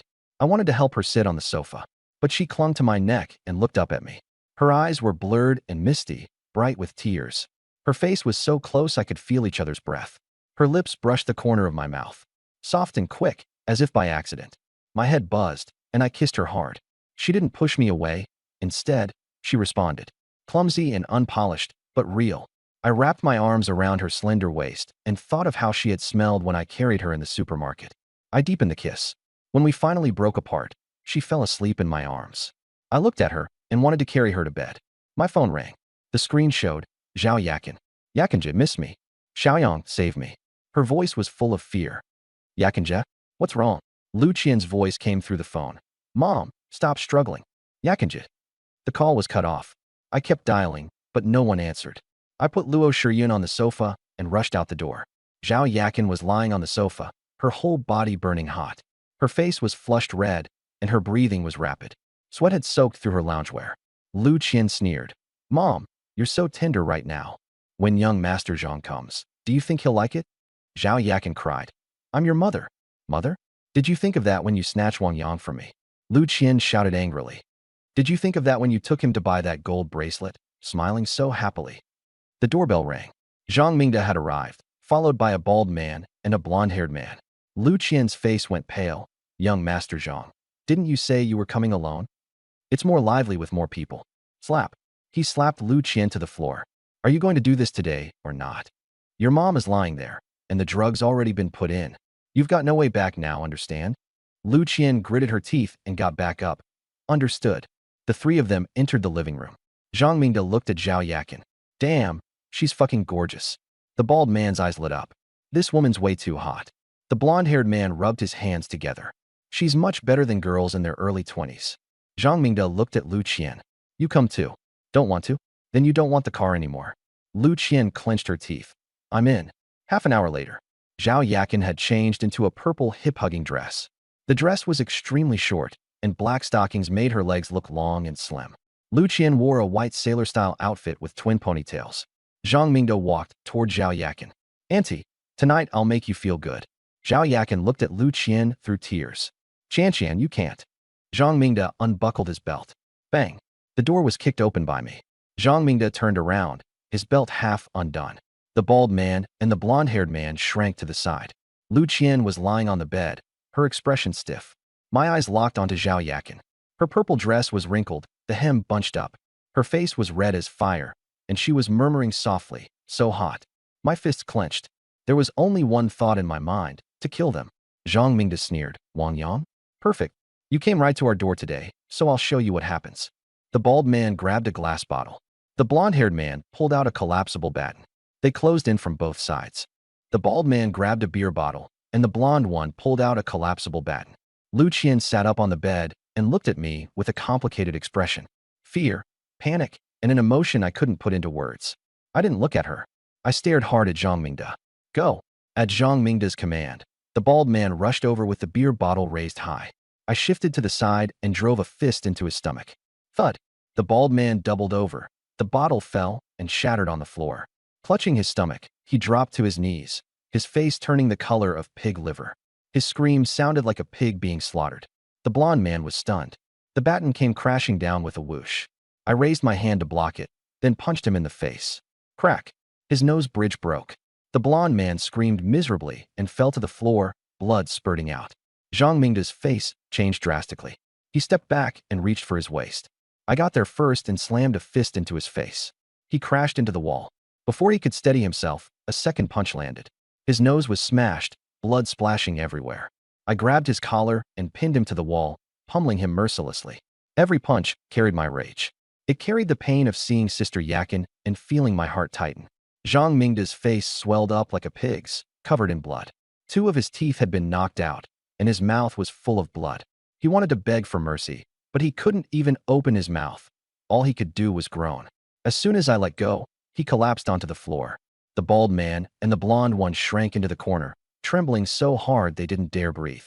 They wanted to run, but their legs were too weak to move. I turned to look at Lu Qian. Her face was deathly pale, and she was shaking all over. Wang Yang. Before she could finish, I slapped her. Pa! Her head snapped to the side, and her face swelled up instantly. Blood seeped from the corner of her mouth. I didn't stop. The second slap, the third, the fourth. Each slap carried hatred. Each slap carried my heartache for Sister Yakin. Lu Qian collapsed onto the floor, blood and tears mixing together. Her face was badly swollen. She wanted to cry, but couldn't make a sound. I looked down at her. Lu Qian, I'm not asking about the past. But now, I've given you enough face. Remember this, Zhao Yakin is mine. If you dare touch even a single hair on her head again, I'll make your life worse than death. Lu Qian shuddered all over and didn't even dare cry. I turned to Zhang Mingda. His face was swollen like a pig's head, his mouth full of blood, and he was trembling nonstop. When he looked up and met my eyes, he was so frightened he immediately lowered his head. Get lost. Those three words were as cold as ice. Zhang Mingda, as if granted amnesty, scrambled to his feet. The bald man and the blonde one helped him as the three of them staggered toward the door. Passing by me, none of them dared lift their heads. As they ran out, Zhang Mingda's legs went weak and he nearly fell. The three of them tumbled and scrambled away, disappearing down the corridor. Lu Qian sat collapsed on the floor, her face covered in blood and tears. You two get lost. She struggled to her feet, but her legs were too weak to stand properly. Supporting herself against the wall, she moved step by step toward the door. Before leaving, she looked back once. I was already walking toward Sister Yakin.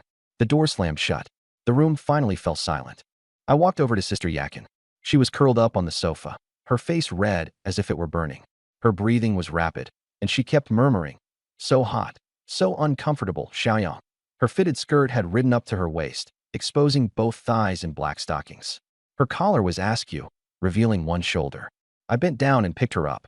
Her scorching face pressed against my chest, and she weakly grabbed at my clothes. Xiaoyang, Xiaoyang. I hurried into the bedroom and laid her on the bed. I locked the living room door and shut the bedroom door. Sister Yakin's hair was disheveled, her face completely flushed. Her gaze was hazy as she whispered, "So hot, so uncomfortable, Xiaoyang." Looking at her, the fire in my heart burned even fiercer. But I held myself back. She wasn't fully conscious. I couldn't take advantage of her. I asked the system, "If I want her like this, will it hurt the baby?" Ding. Detecting. The pregnancy is stable, and the embryo is healthy. Moderate intimacy will not cause harm and may help relieve discomfort. I breathed a sigh of relief and sat by the bed, gently touching her face. She rubbed against my palm like a little cat. Xiaoyang, Xiaoyang. I lowered my head and kissed her forehead. Yakin, it's me. I'm here. She opened her eyes in a daze, watery and soft. Xiaoyang, I feel so awful. Save me. I leaned close to her ear and said, "Sister Yakin, look at me. Who am I?" She froze, then said, "Xiaoyang, you're Xiaoyang. Call me husband." Her face flushed even redder, and she bit her lip in hesitation. "Husband." Her voice was as soft as water. My desire flared up instantly, and I lowered my head to kiss her. She responded to me, her hands wrapping around my neck. "Take me, husband. Take me." My hand slid to her waist. "Sister Yakin, don't rush." "Husband, I can't take it anymore." I looked at her and leaned down over her. "Don't be afraid. Your husband is here." The night was long. Outside the window, the city gradually grew quiet. Inside the room, the sounds went on and on. By the time the sky at the horizon began to pale, Sister Yakin had finally quieted down. She curled up in my arms and fell into a deep sleep. Her face was flushed, and the corners of her lips were slightly raised. I kissed her forehead and closed my eyes. Tonight wasn't over yet. Zhang Mingda and Lu Qian, none of them would get away. On the other side, in a budget hotel room, Zhang Mingda sat by the bed, his face swollen like a pig's head. A bandage was stuck across the bridge of his nose, and the split at the corner of his mouth made his words sound slurred. "Fuck, that brat can really fight." The bald man clutched his stomach. "Young Master Zhang, my stomach still hurts." The blonde-haired guy stuffed tissues into his nose. "That punch almost broke my nose." Zhang Mingde gritted his teeth. If I don't kill him, my surname isn't Zhang. The bald man lowered his voice. Your dad and the police station chief are sworn brothers. Have him step in and find some excuse to lock that kid up for a few days. The blonde-haired guy chimed in. Once he's in jail, let's see how arrogant he can be. Zhang Mingde pulled out his phone and dialed. Uncle Zhou, I got beat up by someone. My face is swollen like a pig's head, and I can't swallow this anger. The voice on the other end said, Who hit you? Did you report it to the police? That guy's a troublemaker. He hit me and ran. I need you to step in and teach him a lesson. Don't act rashly. You need a reason and evidence. I've got the reason already. He fought and threatened me. Just find any excuse to have him locked up for a few days. Then I'll definitely come visit you and bring 2 bottles of good liquor. Laughter came from the phone. All right, I'll send people to investigate tomorrow. If there's a problem, we'll handle it. Zhang Mingde hung up and smiled smugly. Done. Uncle Zhou will check on it tomorrow. If there's any issue, he'll just put him away. The 3 of them were so pleased they forgot their injuries. Zhang Mingde looked toward the corner. Lu Qian was curled up against the wall, her head bowed and trembling. The slap mark on her face was clear, and one side of her face was swollen. Come here. Lu Qian looked up shakily. Young Master Zhang, I didn't mean to. I told you to come here. Didn't you hear me? Lu Qian slowly got to her feet and shuffled over, her legs shaking. Zhang Mingde pinched her chin. I got beaten like this, and I've been made a laughingstock. And you tell me you didn't mean it? Smack. Another slap. Get on your knees. Lu Qian slowly knelt down, and the pain from her knees hitting the floor made her suck in a breath. Remember this well. You messed up today, so don't expect things to go well for you. If you dare run or tell anyone, I'll make your mother suffer. I'll make all of you disgraced in Yuntian City. Lu Qian lay on the bed, unable to stop her tears. She thought of Sister Yakin, thought of me, thought of what she had done. But there was no turning back now. Outside the window, the night was deep. The next day, sunlight filtered through the curtains into the room. I woke up. Yakin was in my arms, and I couldn't help but smile. She was sleeping so soundly, breathing evenly. Her long hair was spread across the pillow, her skin pale and glowing. Her body was covered in kiss marks. Her neck, collarbones, and shoulders, densely packed. The purple hip-hugging skirt was long gone, and so were the black stockings. Only a thin blanket covered her, revealing her smooth shoulders. Her legs were wrapped around me like a little cat's. I brushed the stray hairs from her forehead. Her eyelashes fluttered, and she slowly opened her eyes. Xiaoyang. Her voice was hoarse, laced with languor. I kissed her on the forehead. You're awake. She nodded, burying her face in my chest. Last night. Was I really that embarrassing? I laughed. What's embarrassing? You were especially beautiful. Her face turned even redder. I wrapped my arms around her waist. Yakin, Zhang Mingde, and Lu Qian, none of them are getting away. She looked at me and nodded gently. I kissed her deeply. My hand slowly moved downward, and she covered it with hers. Xiaoyang, it's broad daylight. What's wrong with broad daylight? I still hurt. I withdrew my hand and held her tightly. Fine, I'll let you off today. Sunlight filled the room. I patted her on the butt. Get up. I'll take you out for some fresh air. In front of the mirror, she saw the kiss marks on her neck. It's all your fault. How am I supposed to go out like this? My fault, my fault. I'll be more careful next time. She found a scarf to cover them, then put on a turtleneck sweater and a coat. She looked beautiful. Just as we were about to open the door, there was a knock outside. Bang, bang, bang. I frowned and opened the door. 3 uniformed officers stood at the entrance. Are you Wang Yang? I nodded. Chiyun City Public Security Office. Someone reported you for fighting. Come with us. Yakin's face went pale, and she grabbed my arm. Xiaoyang, don't worry. I'll be back soon. Her eyes turned red. I'll wait for you. The interrogation room at the Public Security Office. The light was glaring. On the wall were the words, confess and you'll be treated leniently. Resist and you'll be dealt with severely. A tall, thin man came in and slapped a document down on the table. Wang Yang, you injured 3 people, Zhang Mingde, Li Chang, and Wang Hao. They were trying to do something to Zhao Yakin. I was acting in self-defense. All 3 say you started it first. Who would believe that? I stayed silent. Admit guilt, write a statement, pay compensation, and you'll be out after a few days. Don't refuse a toast only to be forced to drink a forfeit. I laughed. And if I don't, you've offended someone you shouldn't have. This case is mine to decide. I kept smiling. Yours to decide? Do you know who I am? Call the person behind you out. I'll talk to him. He froze. Then after a moment of silence, stood up. Just wait. A high-end hotel.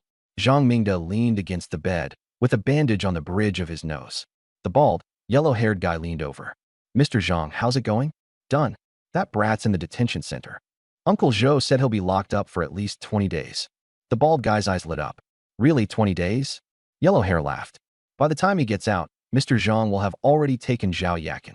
Zhang Mingda grinned lewdly, remembering what Zhao Yakin looked like last night. But he shook his head. Wang Yang and that woman had an unusual relationship. He had to wait until Wang Yang was completely dealt with before making a move on her. Let's go. I'm treating tonight. The office of the deputy director at the public security office. Zhou Xiong was in his 50s, slick and greasy. The tall, thin officer came in. Director Zhou, Wang Yang won't plead guilty. He's very stubborn. He told me to find the person backing him. Zhou Xiong set down his teacup. Just a migrant worker from out of town. What kind of cards could he have? Handle it by the book. Minimum 20 days. Come on, let's go take a look. Interrogation room. I leaned back in the chair, not in a hurry at all. Zhou Xiong came in, crossed his legs, and took a sip of tea. The medical reports for those three are right here. What else do you have to say? Self-defense. 3 against 1. And you call that self-defense? Who would believe it? I smiled at him. What are you smiling at? Nothing. Director Zhou? I asked. He froze. Last chance. Let me go. Tell me what Zhang Mingda's been up to all these years. Otherwise, it'll be a huge problem. Zhou Xiong laughed wildly. You? A migrant worker from out of town. I've been in this line of work for 20 years. What haven't I seen? Go on then, show me what you've got. Make a phone call. Go ahead. I dialed Uncle Chao's number. Hello, Xiaoyang. Uncle Chao. I'm at the public security office. Vice Director Zhou Xiong has me detained. They're going to hold me for 20 days. There was silence on the other end. Who gave them the guts? I'm just letting you know. Wait there. I'm on my way. The call ended. Zhou Xiong sneered. Done acting. A migrant worker claims he knows the city government secretary general? Do you think I'm 3 years old? I smiled. Let's bet on whether I'm acting. If Uncle Chao doesn't show up within 10 minutes, I lose. You can hold me as long as you want. And if he does, you let me go and tell me about Zhang Mingda. Zhou Xiong clenched his teeth. Deal. I sat in the interrogation room, listening to the heavy sound of a teacup slamming onto the table. Zhou Xiong narrowed his eyes. Look at how confident you are. I smiled, crossed my legs, and didn't move. The clock on the wall ticked away, and no one said a word. Yuntian city government. Chao Yun's face had gone green with anger. This seasoned bureaucrat, 48 years old, picked up the phone and started cursing. Your vice director dares to detain my man? Sun Tao on the other end was panicking. Secretary General Chao, I'll handle it right away. I'm heading over now. If anything happens to him, your bureau chief can forget about his job. Chao Yun hung up, threw on his coat, and left. Sun Tao was completely stunned. Sweat covered his palms. In 20 years, he had never seen Chao Yun this anxious. He grabbed his car keys and rushed out, calling Wu Neng as he went. Did you people arrest a Wang Yang? Wu Neng froze. What kind of police chief are you, anyway? Wang Yang is Secretary General Chao's man. Wu Neng went pale. Chao Yun, that was a big shot. After thinking it over, he decided not to tell Zhou Xiong. Let this kid run headfirst into the wall himself. Zhou Xiong, handle Wang Yang's case quickly. Someone upstairs is asking about it. Zhou Xiong snorted over the phone. Who are you talking about? Wu Ning hung up. In the interrogation room, I let out a soft laugh. Zhou Xiong was furious. The evidence is solid. You still think you can turn this around? Self-defense. Ever heard of it? He was so choked up by me that he couldn't say a word. Wu Ning came in and saw me leaning back in the chair, smiling. Zhou Xiong, is the evidence solid? Is the procedure compliant? 3 people identified him, and the proof is ironclad. Do those 3 have criminal records?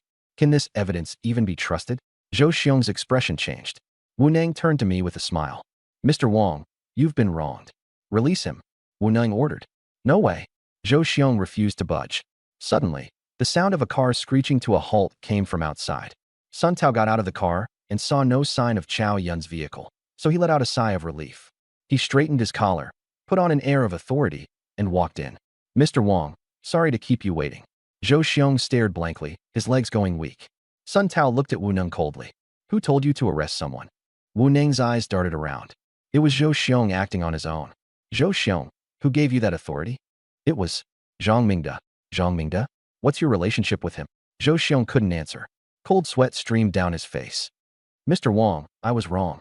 I waved a hand. You've worked 20 years, and now you've finally seen it? The door opened, and Chao Yun came in. 49 years old, wearing a dark jacket, he swept his gaze around the room, exuding pressure. Sun Tao hurried forward. Secretary General Chao. Xiaoyang, are you all right? Uncle Chow, I'm fine. Chow Yun looked at Zhou Xiong. Zhou Xiong was pressed against the wall, trembling like a sieve. You're Zhou Xiong. Why, yes. I hear you were the one who arrested him. Zhou Xiong collapsed onto the floor. I was wrong. Zhang Mingde told me to arrest him. Chow Yun said to Sun Tao, handle this yourself. Zhou Xiong is to be immediately suspended and investigated. Chow Yun nodded, then turned to me with a smile. Xiaoyang, let's go. I'll take you home. I brushed the dirt off my clothes and glanced at Zhou Xiong, who was sprawled on the ground. A few hours ago, he had still been sitting there with his legs crossed, cursing me. Who do you think you are? Now he was lying on the floor like a dog with a broken back. I turned and walked out with Chow Yun. When we reached the doorway, I stopped and looked back. Zhou Xiong's face was deathly pale, his lips trembling nonstop. Wu Neng had his head down, the corners of his mouth secretly turned up. Sun Tao was drenched in sweat, his face ugly. I looked at Zhou Xiong and said, Director Zhou, you asked me why I wasn't afraid? Because the people behind me aren't someone you can afford to offend. After that, I turned and left. Sun Tao wiped the sweat from his forehead and said to Wu Neng, you're in charge of this. Make sure you get to the bottom of it. Secretary General Chow is waiting for the result. Wu Neng straightened his back. Don't worry. Not a single one of them will get away. Sun Tao glanced at Zhou Xiong, snorted coldly, and left. Wu Neng squatted down and looked at Zhou Xiong. Old Zhou, we've worked together for so many years. Zhou Xiong's voice trembled. Director Wu, can we slow this down a little? Wu Neng sneered. Did you think about the consequences when you were arresting people? Too late. He stood up and shouted. Someone come. Take him away. A black Audi A6 was waiting at the entrance of the public security office. I got in, and Chow Yun sat beside me. Xiaoyang, are you all right? Uncle Chow, I'm fine. I just sat in there for a while. Chow Yun patted my shoulder. If anything happens in the future, call me first. My people can't be bullied. I felt a warmth in my chest. Thanks to Uncle Chow. Chow Yun waved his hand. Your business is my business. Not a single one of Zhang Mingde and the people behind him will get away. He smiled and said, you haven't eaten yet, right? That restaurant's braised fish is pretty good. I shook my head. Some other day? Someone's waiting for me at home. Chow Yun flashed that look men give each other when they understand. All right, hurry back. Don't keep them waiting. The car stopped downstairs at Sister Yakin's place. I hurried upstairs and rang the doorbell. Ding dong. A trembling voice came from inside. Who is it? Sister Yakin, it's me. The door flew open. Sister Yakin's eyes were swollen and red, and she threw herself straight into my arms. Xiaoyang, you're finally back. I thought. She was crying so hard she could barely catch her breath. I held her and took her inside. Thought I wasn't coming back? She nodded, tears soaking my clothes. They took you away, and I didn't know who to ask for help. I wiped the tears from her face. Sister Yakin, who could do anything to me? Her eyes were red as she glared at me. Don't do this again. You scared me to death. Looking at her tear-streaked face, my heart softened. All right, I won't let you worry again. She held my hand tightly, our fingers interlocked. Sister Yakin, have you been crying for a long time? Her face reddened. I was just worried about you. I lifted her chin. There were still tears in her eyes, and her lips were slightly parted. I lowered my head and kissed her. She froze for a moment, then closed her eyes and responded. After a long while, our lips parted. She was panting softly and suddenly straddled my lap. She wrapped her arms around my neck. Sister Yakin, what are you? Her face turned red as blood. A reward for you. I swallowed hard. She leaned against me, the collar of her loungewear open. Her fair collarbone was exposed. My hand slid to her waist, gently kneading it. Her body trembled, but she didn't pull away. Instead, she pressed closer and let out a soft hum. I lowered my head and kissed her neck. She closed her eyes and clutched tightly at my clothes. My hand slipped into her clothing. My fingertips touched her warm skin. Her whole body shuddered, and she melted into my arms. I picked her up and strode toward the bedroom. She wrapped her arms around my neck and buried her face in my chest, the tips of her ears burning red. 5,000 words omitted here. Outside, the night was deep, and the city lights came on. Sounds continued coming from the room. Yintian City's upscale restaurant was brilliantly lit. In the private room, Zhang Mingde leaned back in his chair with one leg crossed, smiling smugly. The table was full of delicacies, with cigarettes and liquor all there. The bald, blonde-haired man sat beside him, grinning stupidly with a flushed face. Zhang Mingde raised his glass. Come on. Tonight's awesome. The bald guy laughed. That punk's still inside, huh? His woman is definitely yours now. The blonde-haired man gnawed on a lamb chop. That figure, damn. Why not call his daughter over too? Ha ha. Zhang Mingde let out a lewd laugh, Zhao Yakin flashing through his mind. She was slumped on the sofa, face red and tear-streaked. Her clothes clung tightly to her body, her curves alluring. He swallowed and took another gulp. Don't rush. Wait until that punk is completely ruined. Neither mother nor daughter will get away. The three of them laughed in a heap. Zhang Mingde lit a cigarette. My uncle said it. He'll lock him up for 20 days. By the time he comes out, everything will be too late. The bald guy gave a thumbs up. Your uncle's awesome, a deputy station chief. Zhang Mingde said smugly. In his turf, he calls the shots. The door opened. A female server came in carrying dishes, her ponytail neat and pretty. Zhang Mingde's eyes lit up. Little sister, come here. He pulled out a wad of cash and slapped it on the table. Have a drink with your big brother, and the money's yours. The female server stepped back. I don't drink with guests. Zhang Mingde's face darkened. What are you pretending to be so pure for? He threw the money at her. Her face went pale, and she hurriedly backed away. The bald and blonde-haired men on the side started jeering. Zhang Mingde walked over and pinched her chin. You have to drink with me today. The female server's tears were about to fall. Bang! The door was kicked open. Public security officers rushed in. Don't move. Zhang Mingde froze and let go. Who are you people? Do you know who I am? The officers flashed their IDs. Zhang Mingde, suspected of hiring someone to commit violent injury. Come with us. Zhang Mingde stepped back. My uncle is Zhou Xiong. Zhou Xiong has already been suspended. Zhang Mingde was stunned. Impossible. He pulled out his phone to make a call. A public security officer snatched the phone away and snapped the handcuffs on him. Do you know who my father is? No one paid him any attention. The bald and blonde-haired men tried to run, but they were handcuffed too. The three of them were escorted out. Zhang Mingde was trembling all over. Zhou Xiong was finished, but he still had his father. Just wait. Once my dad makes a move, let's see who laughs last. Late at night, the city gradually fell quiet. In the bedroom, only the bedside lamp was on. I leaned against the headboard, and Zhao Yakin curled up in my arms. The blanket covered us to the waist, exposing her shoulders. The bed was in complete disarray. Her face was still red, and there was sweat on her forehead. Xiaoyang. She looked up at me, her eyes slightly red. When you were taken away, I was so scared. I was afraid I'd never see you again. I kissed her forehead. Silly girl, am I not fine? Her eyes glistened with tears. From now on, don't ever make me worry. Okay, I won't make you worry anymore. Satisfied, she nestled back against my chest. I gently stroked her back, from her shoulders to her waist. She was like a lazy cat. Suddenly, the system voice rang in my mind. Ding. Affection level increased. Current. 99 points. Extreme devotion. Hidden reward triggered. 99 points. Extreme devotion. System phase 2 activated. Intimate interaction has a chance to trigger a critical hit. Multiplier, 1-10x. Detected intimate interaction, critical hit triggered. First time 3x, 3 million. Second time 5x, 5 million. A total of 8 million has been credited. 8 million. I almost shouted out loud. Before, I had to make a woman get pregnant to get 20 million. Now just intimacy could trigger critical hits? Several million at a time, several times a day. Monthly income over 10 million. But the system said a chance. Last night, we struggled half the night and only twice. The odds weren't that high. I looked at her in my arms and smiled. Energy? I'm basically a golden kidney. She noticed. What are you smiling about? I shook my head. Nothing. Zhao Yakin stared at me for 2 seconds, then blushed. Are you thinking of bad ideas again? I raised an eyebrow. What bad ideas? She couldn't answer and buried her face in my arms. I smiled and held her tighter. After a while, her stomach growled.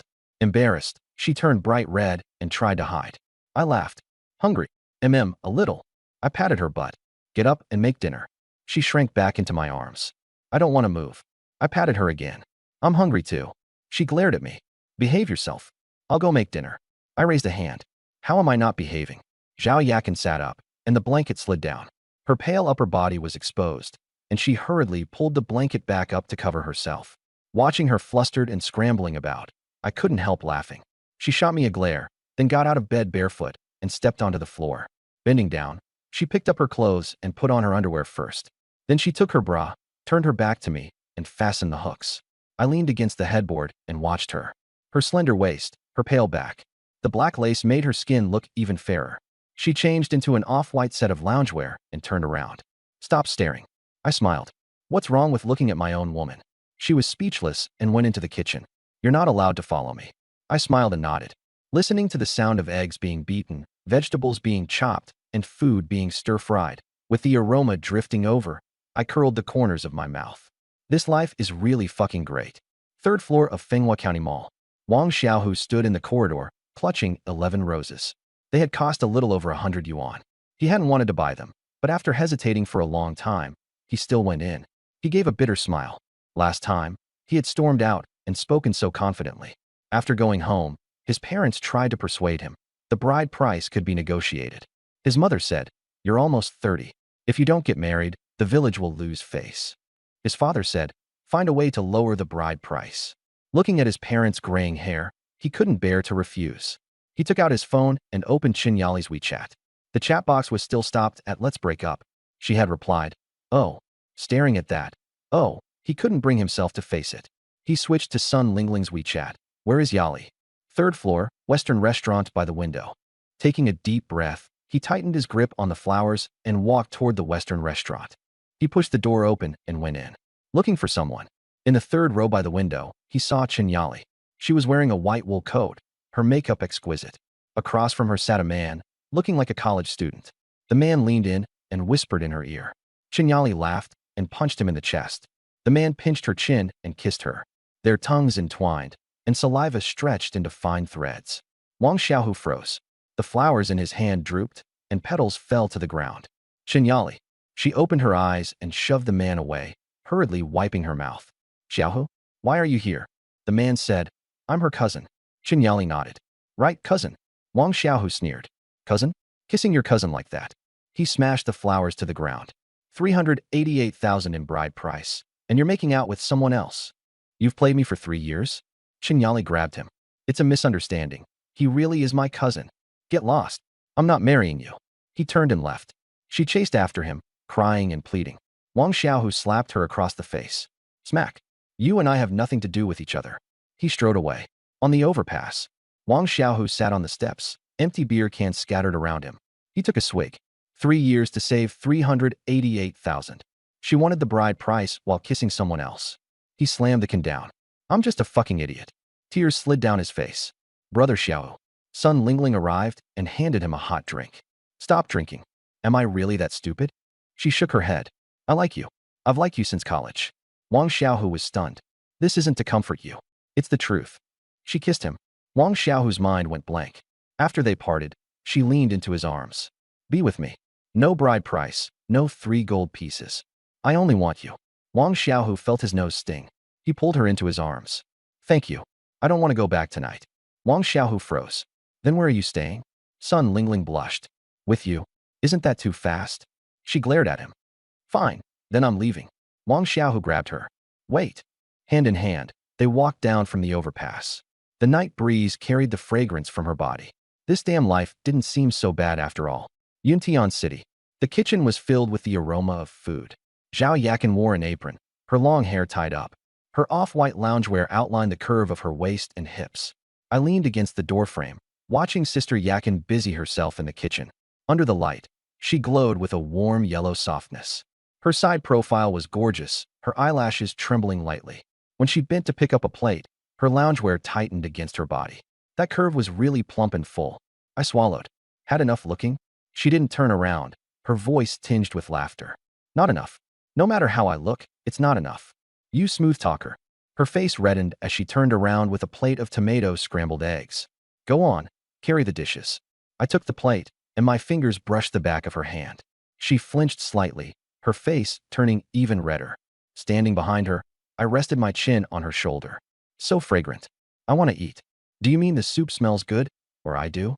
She turned her head to look at me. "Both smell good. I want to eat both." "Go sit down. It'll be ready in a moment." I kissed her cheek and sat down to wait. The dishes soon filled the table, and she sat across from me. Her neckline was slightly open, and her collarbones were really white. "What are you staring at? Eat." She tugged at her collar. She picked up a piece of pork rib with her chopsticks and placed it in my bowl. In the past, I was always the one serving her. Today, it was the other way around. I took it and bit into it. Crispy, tender, and well-seasoned. It tastes good. She picked up some fish for me too, carefully removing the bones before feeding it to me. There was ginger in the braised pork, and I frowned. I've never liked ginger since I was little. It makes me nauseous. I put the remaining piece onto the side plate. She picked it up and ate it. "You, don't waste food." She swallowed calmly. My heart warmed, and I took her hand. Sister Yakin, you're really nice. She lowered her head, her cheeks red. Eat quickly. It'll get cold. The phone rang. It was from Wu Neng. Mr. Wang, Zhang Mingda has been arrested. The evidence and testimony are all there. He'll be locked up for at least a few years. I smiled. Thanks for your hard work. No trouble at all. It's what I should do. If there's anything small in the future, just come to me directly. After hanging up, I looked at her. Zhang Mingda has been arrested. Her eyes reddened. Really? Really? Tears fell. Tears of relief. The huge stone in her heart had finally dropped. That's great. I stood up and hugged her. She leaned against my chest, completely at ease. Xiaoyang. She tiptoed and kissed me. Today is worth remembering. Want a drink? Okay. She turned and went into the bedroom. I'm going to change clothes. 5 minutes later, the door opened. A black hip-hugging dress with a very deep neckline. The hem barely reached her upper thighs. High heels made her legs look even longer and straighter. Red lips, big waves. I swallowed. Looks amazing. I wrapped an arm around her waist, my hand sliding toward the hem of her dress. Let's drink first. We clinked glasses, and she blushed. She couldn't hold her liquor and soon became dizzy. Softly, she leaned into my arms. Are you full? She nodded. Then it's time to get down to business. She shyly nodded, looping her arms around my neck. I picked her up and placed her on the table. Go to the room. Right here. I kissed her. My hand slid under the hem of her dress, and the zipper came undone. Black lace, softly shimmering under the light. The room was in disarray, the red wine unfinished. 3 hours later, I leaned against the headboard, holding her in my arms. She was like a content little cat. Her skin was fair, covered with overlapping kiss marks. I lit a cigarette, the flame briefly glowing. What are you thinking about? She gently touched my chest. Nothing. Smoke less. It's bad for your health. I put out the cigarette and held her tighter. Okay, I won't smoke anymore. Xiaoyang. Today was the happiest day. Because you were here, and the bad guys were arrested. It'll only get better from here. I kissed her forehead. It will. She closed her eyes and fell asleep. I wanted to smoke again. The system's voice sounded. Smoking is harmful to the baby's health. Please think of the next generation. I looked at her in my arms. She was carrying my child. Smoking is my own business. The child is innocent. I'm not doing this for money. Absolutely not. It's for the child, for the future. I crushed out the cigarette and tossed it onto the table. The lighter went aside too. Ding. The host has awakened to a high level of consciousness, and the system feels gratified. Stop bothering me. I held Zhao Yakin tighter and closed my eyes to sleep. The next day, Zhang Shuren's villa. He sat on the sofa, a long ash hanging off his cigarette. In his early 50s, wearing a cashmere sweater and a luxury watch. His face was very gloomy. How's it going? Wang Feng came downstairs, his wife. 43, well-maintained. Black knitted dress, good figure. I'm leaving. She went to find Wang Hao for help. Deputy Director of the Development and Reform Commission, a powerful figure. Zhang Shuren knew what she was going to do. Every time she came back, she was in a very good mood. Changed into new clothes, wore heavy makeup. Forget it. He didn't want to think about it. He picked up his phone. Oldly, get the money ready. Yuntian International Hotel. Wang Feng got out of the car, in a black dress and black stockings. The front desk knew her. Director Wang is waiting for you on the top floor. She stuffed some money and took the elevator up. On the top floor, she knocked on the door. Wang Hao opened it, in a bathrobe with wet hair. You're here. Wang Feng blushed as she went in. He wrapped his arms around her at once, his hands wandering. Hao Ji, don't rush. What's the rush? Who would dare say anything? He kissed her neck, and the bathrobe fell to the floor. He picked her up and threw her onto the bed. I wonder if Mingda knows his wife is with me. Wang Feng blushed. Taoyan, you're my brother. Only a brother knows how to cherish you. 10 minutes later, Wang Hao was panting heavily. Wang Feng leaned into his arms. Hao Ji is amazing. So, what's the matter? Mingda has been detained. Please help him. Who did he offend? A young man, with someone backing him. Wang Hao frowned and thought for a moment. Hao Ji, you have wide connections. Help me check it out. All right, I'll handle this. His hands wandered again. Mingda is like my son. I can't let him suffer. Wang Feng bit her lip and leaned against his chest. Sunlight filtered through the curtains, warm and cozy. I opened my eyes. Zhao Yakin was still asleep. Her hair was tousled, her skin really fair. We had chatted until very late last night. She was tired and fell asleep, but I was still wide awake. Her eyelashes fluttered, and she woke up. Our eyes met, and her face instantly turned red. She remembered last night's alcohol, that sentence. Awake. She nodded, burying her face in my arms. You're awake. Why didn't you wake me? You were sleeping soundly. Her heart raced. Why aren't you sleepy? Don't like it. I do. It's just a little hard to take. I smiled and held her tighter. Take it slow. The sunlight poured in, quite comfortable. Xiaoyang, tomorrow I want to go back to my hometown. Tomorrow. It'll be New Year's soon. I want to see my mom. When she mentioned Lu Qian, her eyes were full of coldness. She had completely given up. Okay, call me if anything comes up. I took out my phone and transferred her 100,000. Her phone rang. Xiaoyang this. Take it for the new year, don't skimp. Her eyes grew wet. Thank you. Don't mention it. She wrapped her arms around my neck and gently kissed me. I responded, my hand rubbing her waist. Foreheads touching, our breathing intertwined. I looked at her and slowly lowered my head. I gently kissed her lips. Very lightly, very softly. Afraid of startling her, I wanted to pull away as soon as we touched. Unexpectedly, she wrapped her arms around my neck and leaned in on her own. I froze for a moment, then deepened the kiss. My hand around her waist pulled her into my arms. The living room lights were still on, and the glow from outside shone in through the window.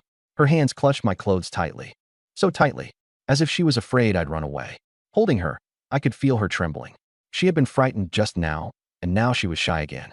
So I just held her and kissed her. Little by little, she stopped trembling. Her whole body softened. Our foreheads touched, our breathing mingling. Her face was flushed red, like a ripe apple.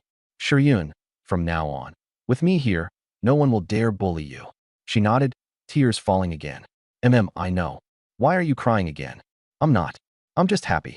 She took the initiative and kissed me. This time she was even more forward, wanting to tell me all her feelings. So we just held each other and kissed. Nothing else, just overflowing love. Leaning in my arms, she started to feel a little sleepy. I helped her lean against the headboard and covered her with a blanket. Sleep for a bit. I'll stay with you. Don't leave. She grabbed my hand. I won't. I'm right here. The lights outside were warm and soft. So we just held hands and stayed quietly together. My hand fell to her waist. My fingertips hooked under that thin layer of fabric. She opened her eyes and looked at me, her eyes shimmering with tears. Wang Yang. Her voice was trembling, soft enough to melt. Shiryunjia, you're really beautiful. I said this in her ear. I thought that from the first time I saw you. Her face turned even redder, and she buried it in the pillow. I gently bit her earlobe. She shivered all over and let out a soft hum. My hand moved over her body, from her waist to her lower abdomen, from her lower abdomen to her thigh. Ready? She buried her face in the pillow. Then begged me.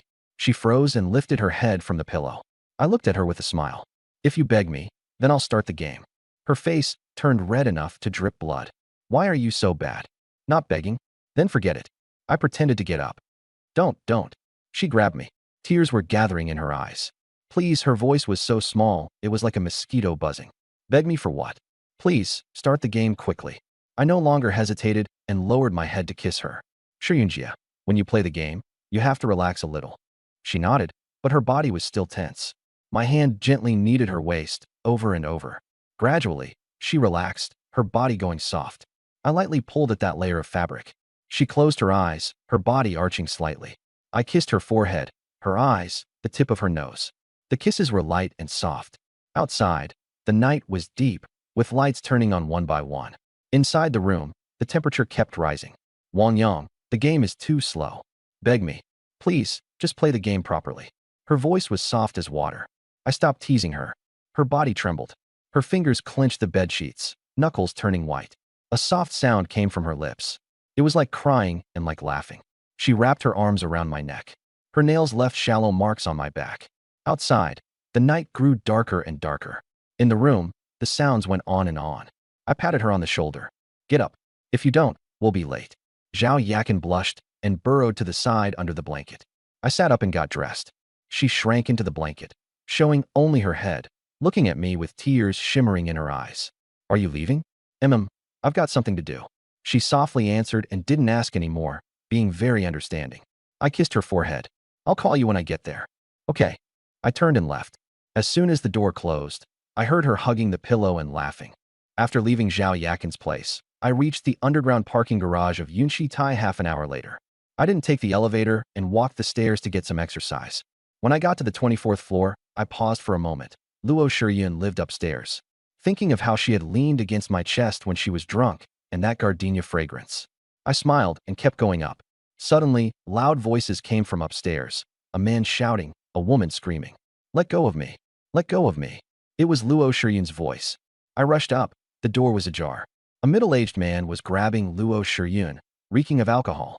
She was wearing yoga clothes, a pink tank top outlining her curves, crying as she struggled. Lee Sudong, we're divorced. If you keep this up, I'll call the police. The man sneered. Call the police? The cops don't handle family matters. His hand slid from her waist downward and pinched hard. Luo Shiryun screamed and pushed him away. The man lunged again and hugged her from behind. Who are you dressing so tightly in those yoga pants for? His hand pressed against her chest. Lee Sudong, you bastard. I clenched my fists, rage burning through me. I strode forward and grabbed the back of his collar, yanking him backward. He slammed into the wall, the back of his head making a dull thud. Who the hell are you? I punched him in the face, and blood instantly gushed from his nose. You dare hit me? I held him down and said, what's wrong with hitting you? I threw another punch into his stomach, and he vomited all over the floor. I crouched down, grabbed his chin, and said, Luo Shiryun is my neighbor. If you harass her again, I'll beat you every time I see you. Get lost. The man staggered into the elevator. The hallway fell silent. Luo Shiryun leaned against the door, trembling all over, tears streaming down her face. One strap of her yoga top had slipped off, revealing her fair shoulder. It's okay now. I walked over. She looked at me, then suddenly threw herself into my arms. I froze. Her body was soft, carrying the scent of body wash, pressed tightly against me. I didn't know where to put my hands. They hovered in the air. She grabbed the hem of my shirt and cried in broken sobs. I gently put my arms around her back. Hey, why does he still come looking for me? It's fine, he won't come again. He always manages to find me. If he comes again, call me. I live upstairs. She looked up at me, then suddenly blushed. Realizing she was still wearing tight yoga clothes, she tried to pull away, but her legs were weak. I let go and stepped back half a pace. Leaning against the door, she gasped for breath, not daring to look at me. Thank you, you're welcome. She bit her lip. Do you want to come in and sit for a while? Sure. After entering the apartment, she got me a pair of slippers. When she bent down, her fair collarbones were exposed, and she quickly tugged at her neckline. I sat on the sofa, and she sat opposite me. Sunlight streamed in, and the living room was quiet. She lowered her head, her fingers twisting the hem of her clothes. I'll go pour some water. She fled to the kitchen. When she bent down to get the drinks, her yoga pants outlined a perfect curve. What do you want to drink? Coke or Sprite? Sprite. She sat back down, and we faced each other with the coffee table between us. Silence stretched for a long time. Wang Yang, thank you so much. Sunlight fell on her face, and she blushed, her lips lightly pressed together. She looked like a quiet flower. It's nothing, neighbors helping each other. You've helped me twice already. Then treat me to another meal. Her face grew even redder as she remembered what happened when she got drunk last time. Wang Yang, that night, did we? She didn't finish, her face burning red. Watching her like this, my heart started beating faster too. What do you think? She lowered her head and said softly, I don't know. I laughed. Nothing happened. You were drunk. I just covered you with a blanket. She let out a sigh of relief, but there was a hint of disappointment in her eyes. I didn't notice and took a sip of Sprite. You still need to eat. Promise me. I promise. She agreed without hesitation. I crossed my legs. Let's talk about your ex-husband. She hesitated for a moment. He was introduced by our families. At first, I thought he was an honest man. After we got married, he started drinking and hitting me when he was drunk. She clenched the hem of her clothes. The first time, he hit me because the food was too salty. The next day, he knelt on the floor begging for forgiveness, and I believed him. I clenched my fists. He kept hitting me for 3 years before I finally divorced him. He even came to insult me last month. Her voice trembled. My heart ached, and I stood up to sit beside her. I pulled her shoulder into my arms. When she smelled my scent, she burst into tears. She clutched my clothes tightly, like a lifeline. I gently stroked her thigh, my movements very light. She suddenly stood up. I'll go make dinner. Then she hurried into the kitchen. I watched her back and couldn't help but laugh. The smell of food drifted out from the kitchen. She brought the dishes to the table. Dinner's ready. Her voice was a little shy. I picked up a piece of pork rib. Tastes great. She blushed. She picked up a rib too, hissing from the heat. The sauce trickled down the corner of her mouth. I pulled out a tissue and leaned over. Gently, I wiped the corner of her mouth. My finger touched her lips through the tissue. Soft, warm. She froze, her face turning even redder. Be careful. It's hot. I sat back down. She didn't dare look at me. Thank you. By the time we were nearly done eating, it was already dark. I looked at her. Want to have a drink? She understood what I meant. She nodded lightly. Okay. She brought over 6 cans of beer. We clinked glasses. Sister Shiryun, if that bastard shows up again, call me. I live upstairs. I'll beat him so badly he won't dare come back. Her eyes turned red. Aren't you afraid of trouble? What's there to be afraid of? I've got you. She looked at me, her nose stinging. After the divorce, she had carried everything on her own. My words nearly made her cry. She took a big gulp of beer. Slow down. I tried to stop her. She had already swallowed it. Her face turned even redder, and her eyes were red too. As the alcohol kicked in, she tilted her head and looked at me. Wang Yang, why didn't I meet you sooner? I froze. If I had met you earlier, would I have suffered so much? Even meeting me now isn't too late, I said. She smiled. Yeah, not too late. I got up and sat beside her. She looked at me. Why did you come over? I gently stroked her cheek. She didn't dodge. Her eyes were sparkling. Sister Shiryun, I like you. She froze. I liked you the first time I saw you. Seeing you being bullied makes me feel terrible. I lifted her chin. Be my woman, okay? From now on, you've got me. I won't let you suffer anymore. She cried. I've been divorced, and I'm older than you. So what? She bit her lip and nodded. I pulled her into my arms. She straddled my lap and wrapped her arms around my neck. Sister Shiryun, you're really beautiful. She lowered her head and kissed me. It carried the taste of alcohol, the taste of tears, and the desire she had suppressed for so many years. I wrapped my arm around her waist, and even through the yoga outfit, I could feel the warmth of her skin. Her waist was so slender and soft, like it had no bones at all. Luo Shiryun took the initiative to kiss me. So passionate, it was as if she wanted to pour all her feelings into it. She wrapped both arms around my neck, pressing her body close to mine. My hand slid from her waist to her back. The yoga outfit clung to her skin. My fingertips traced down along her spine and pressed into the hollow of her lower back. Her whole body trembled, and she let out a soft sigh. When we parted, we were both panting, foreheads touching. Wang Yang. Her voice was soft as water. What you just said, was it true? Which part? She bit her lip. The part about me being your woman from now on. I pinched her cheek. Of course it was true. Her eyes reddened. Then from now on, I belong to you. I lowered my head and kissed her again, no longer holding back. My hand slipped into the edge of her yoga outfit and touched her smooth skin. Wang Yang. Her voice trembled. I leaned by her ear. Sister Shiryun, you're so sensitive. Her face turned red as blood, and she buried herself in my neck. Let's go to the room. My legs are sore, she said softly. Okay, I'll help you and pour you a glass of water.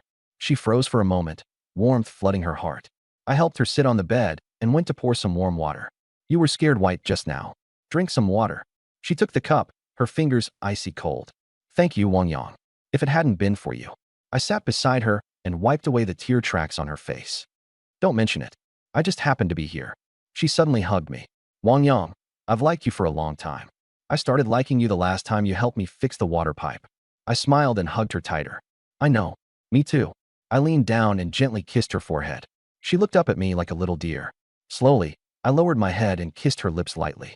I had been about to pull away, but she wrapped her arms around my neck and took the initiative to respond. Shiryun, with me here, no one dares to bully you. She nodded. I know. Why are you crying again? I'm not. I'm happy. She leaned against my chest. I helped her lie down and covered her with a blanket. Tired, huh? Get some sleep. Don't go. She tightened her grip on my hand. I won't go. I'll stay right here. My hand slid to her waist, my fingertips hooking the thin fabric. Wang Yang. Her voice trembled. Sister Shiryun, you're really beautiful. Her face grew even redder, and she buried herself in the pillow. I lightly bit her earlobe, and her whole body trembled. My hand wandered over her waist and lower abdomen. Ready? Then try begging me. She stared at me in a daze, while I smiled wickedly. Beg me, and I'll start the game. You. How can you be so bad? Not begging? Then forget it. I pretended to get up. Don't. She grabbed me. Please, her voice was as soft as a mosquito's buzz. Beg me for what? She buried her face in the pillow. Please, start the game quickly. I no longer hesitated and lowered my head to kiss her. Playing games, relax a little. She gradually softened, like water. The night grew deep, and the room grew warmer. Wang Yang, the game is too slow. I smiled. Then beg me again. She bit her lip. Please, play the game properly. When I woke up, Shiryun was still asleep. Sunlight streamed in and fell across her face. She was lying on her side, her back pressed against my chest. Her hair spilled over the pillow like a black waterfall. My arm was around her waist, and my other hand rested on her hips. Her skin was so pale, and the marks from last night were still there. On her neck and collarbone, They were all my imprints. Seeing how peacefully she was sleeping, I couldn't help lightly stroking her back, from her shoulders to her waist, then along the curve of her hips. She woke up dazed and turned to look at me. "You're awake." Her voice still carried a sleepy laziness. "I was awake a long time ago. I was watching you sleep so soundly." I pinched her butt. She blushed and tried to hide. "Don't move." I held her tighter. Last night had been crazy, from the dining table to the sofa. In the end, we were messing around in the bedroom until after midnight. She suddenly frowned and let out a soft hiss. "What's wrong?" She said nothing, only blushing harder. "Still hurt?" I rubbed her waist. She nodded and buried her face in my arms. "My fault. I lost control." She shook her head, then nodded again. "Adorable. Sister Shiryun." She looked up at me, her eyes watery. "From now on, stay with me. I'll protect you. If your ex-husband comes again, I'll beat him up. If you want anything, just tell me." Her eyes turned red, and she bit her lip before nodding. Her voice was as light as a feather. I kissed her forehead. "I like you." Tears fell from her eyes. "I like you too." I held her tighter, and the sunlight was just right. Suddenly, the system voice rang in my head. Ding. Luo Shiryun did not conceive successfully. Keep trying to. Me. This damn system really knew how to pick its timing. We had been at it half the night and still didn't hit the mark, so I felt relieved. The odds had been small to begin with. Then the system chimed again. Not a single bit of energy is wasted. I rolled my eyes inwardly. Lowering my head, I looked at Sister Shiryun, and she was smiling with her eyes closed. "Sister Shiryun, there's something I need to tell you." She looked at me. "I have other women." She froze, her fingers turning pale. I didn't explain. Anyway, she was already mine. After a long while, she suddenly kissed me. Her eyes were red. "I don't care. As long as you have me in your heart, that's enough." My heart softened, and I held her tighter. "You've always been there." "Xiaoyang, when are you going home?" "In a couple of days." "Why?" "My hometown is in Fenghua County too." "Really? Want to go back together?" Her face reddened. "Who wants to go with you?" I laughed and pinched her cheek. "So, do you want to or not?" "I do." Her hand slid downward. "Didn't you say it hurt?" "It hurts, sure, but I still have my hands and my mouth." The sunlight was perfect, and the temperature inside the room rose. Much later, she was lying on top of me. "Feels good. Feels good." The system rang again. "Congratulations on completing 5 straight wins." 5 straight wins. I froze. There really were 5 now. What incredible speed. "You have obtained 100% control of the Yuntian gang. Cash, 10 million. The Yuntian gang? An underground force?" A flood of information surged into my mind. Over 300 brothers, nightclubs, logistics, security. I smiled. I'd once been a poor kid, and now I had everything. "What are you smiling at?" Sister Shiryun asked. "Nothing. Get some sleep. I'm heading out for a bit." When I returned to Yongsatai, the house was quiet. I pushed open Shuamiao's bedroom door, and the bed was neatly made. Then I pushed open Yulan's bedroom door and froze. 2 people were lying together. Yulan was on her side, her nightdress rolled up. Shuamiao was lying on her stomach, with a strap sliding off her shoulder. The room had a strange smell, and both of them looked exhausted. I sat by the bed and patted Shuamiao's butt. She let out a sound and didn't wake up. I touched Yulan's face. She opened her eyes, and her face turned red. "You, when did you get back? What were you two doing last night?" Her face turned even redder, and she said nothing. Shuamiao woke up and lunged over. "Brother Yang, you're back." She wrapped her arms around my neck and kissed my face. Knocked backward by the impact, I smiled and put my arm around her waist. "You're awake." Chun Shuamiao nodded, her eyes sparkling. "I missed you." I slapped her butt. She gave a soft, coquettish hum and tucked herself into my arms. Looking at the two of them, one was hiding under the quilt while the other was hanging on to me. "So, tell me, what were you two doing last night?" Chun Shuamiao froze for a moment. "We didn't do anything." "Then how did you end up sleeping together?" She couldn't answer, and Wen Yurwan buried her face even deeper. I pulled her off me and pressed her onto the bed. "Tell me or not." Chun Shuamiao glanced at Wen Yurwan, who shook her head. She lowered her head and stayed silent. I slapped her again. Still not telling? She finally couldn't hold out anymore. "We just discussed some things between women." Both women's faces turned red. I pulled Wen Yurwan into my arms. She leaned against my shoulder, her face burning hot. "Looks like I'm not working hard enough." Her whole body trembled. "No." I turned to look at Chin Shuamiao. "Did I neglect you?" She shook her head, then nodded. I held them both tight. I lowered my head and kissed Wen Yurwan. She froze for a second before responding. My hand slid to her waist. Her breathing grew heavier. Then I turned and kissed Chin Shuamiao.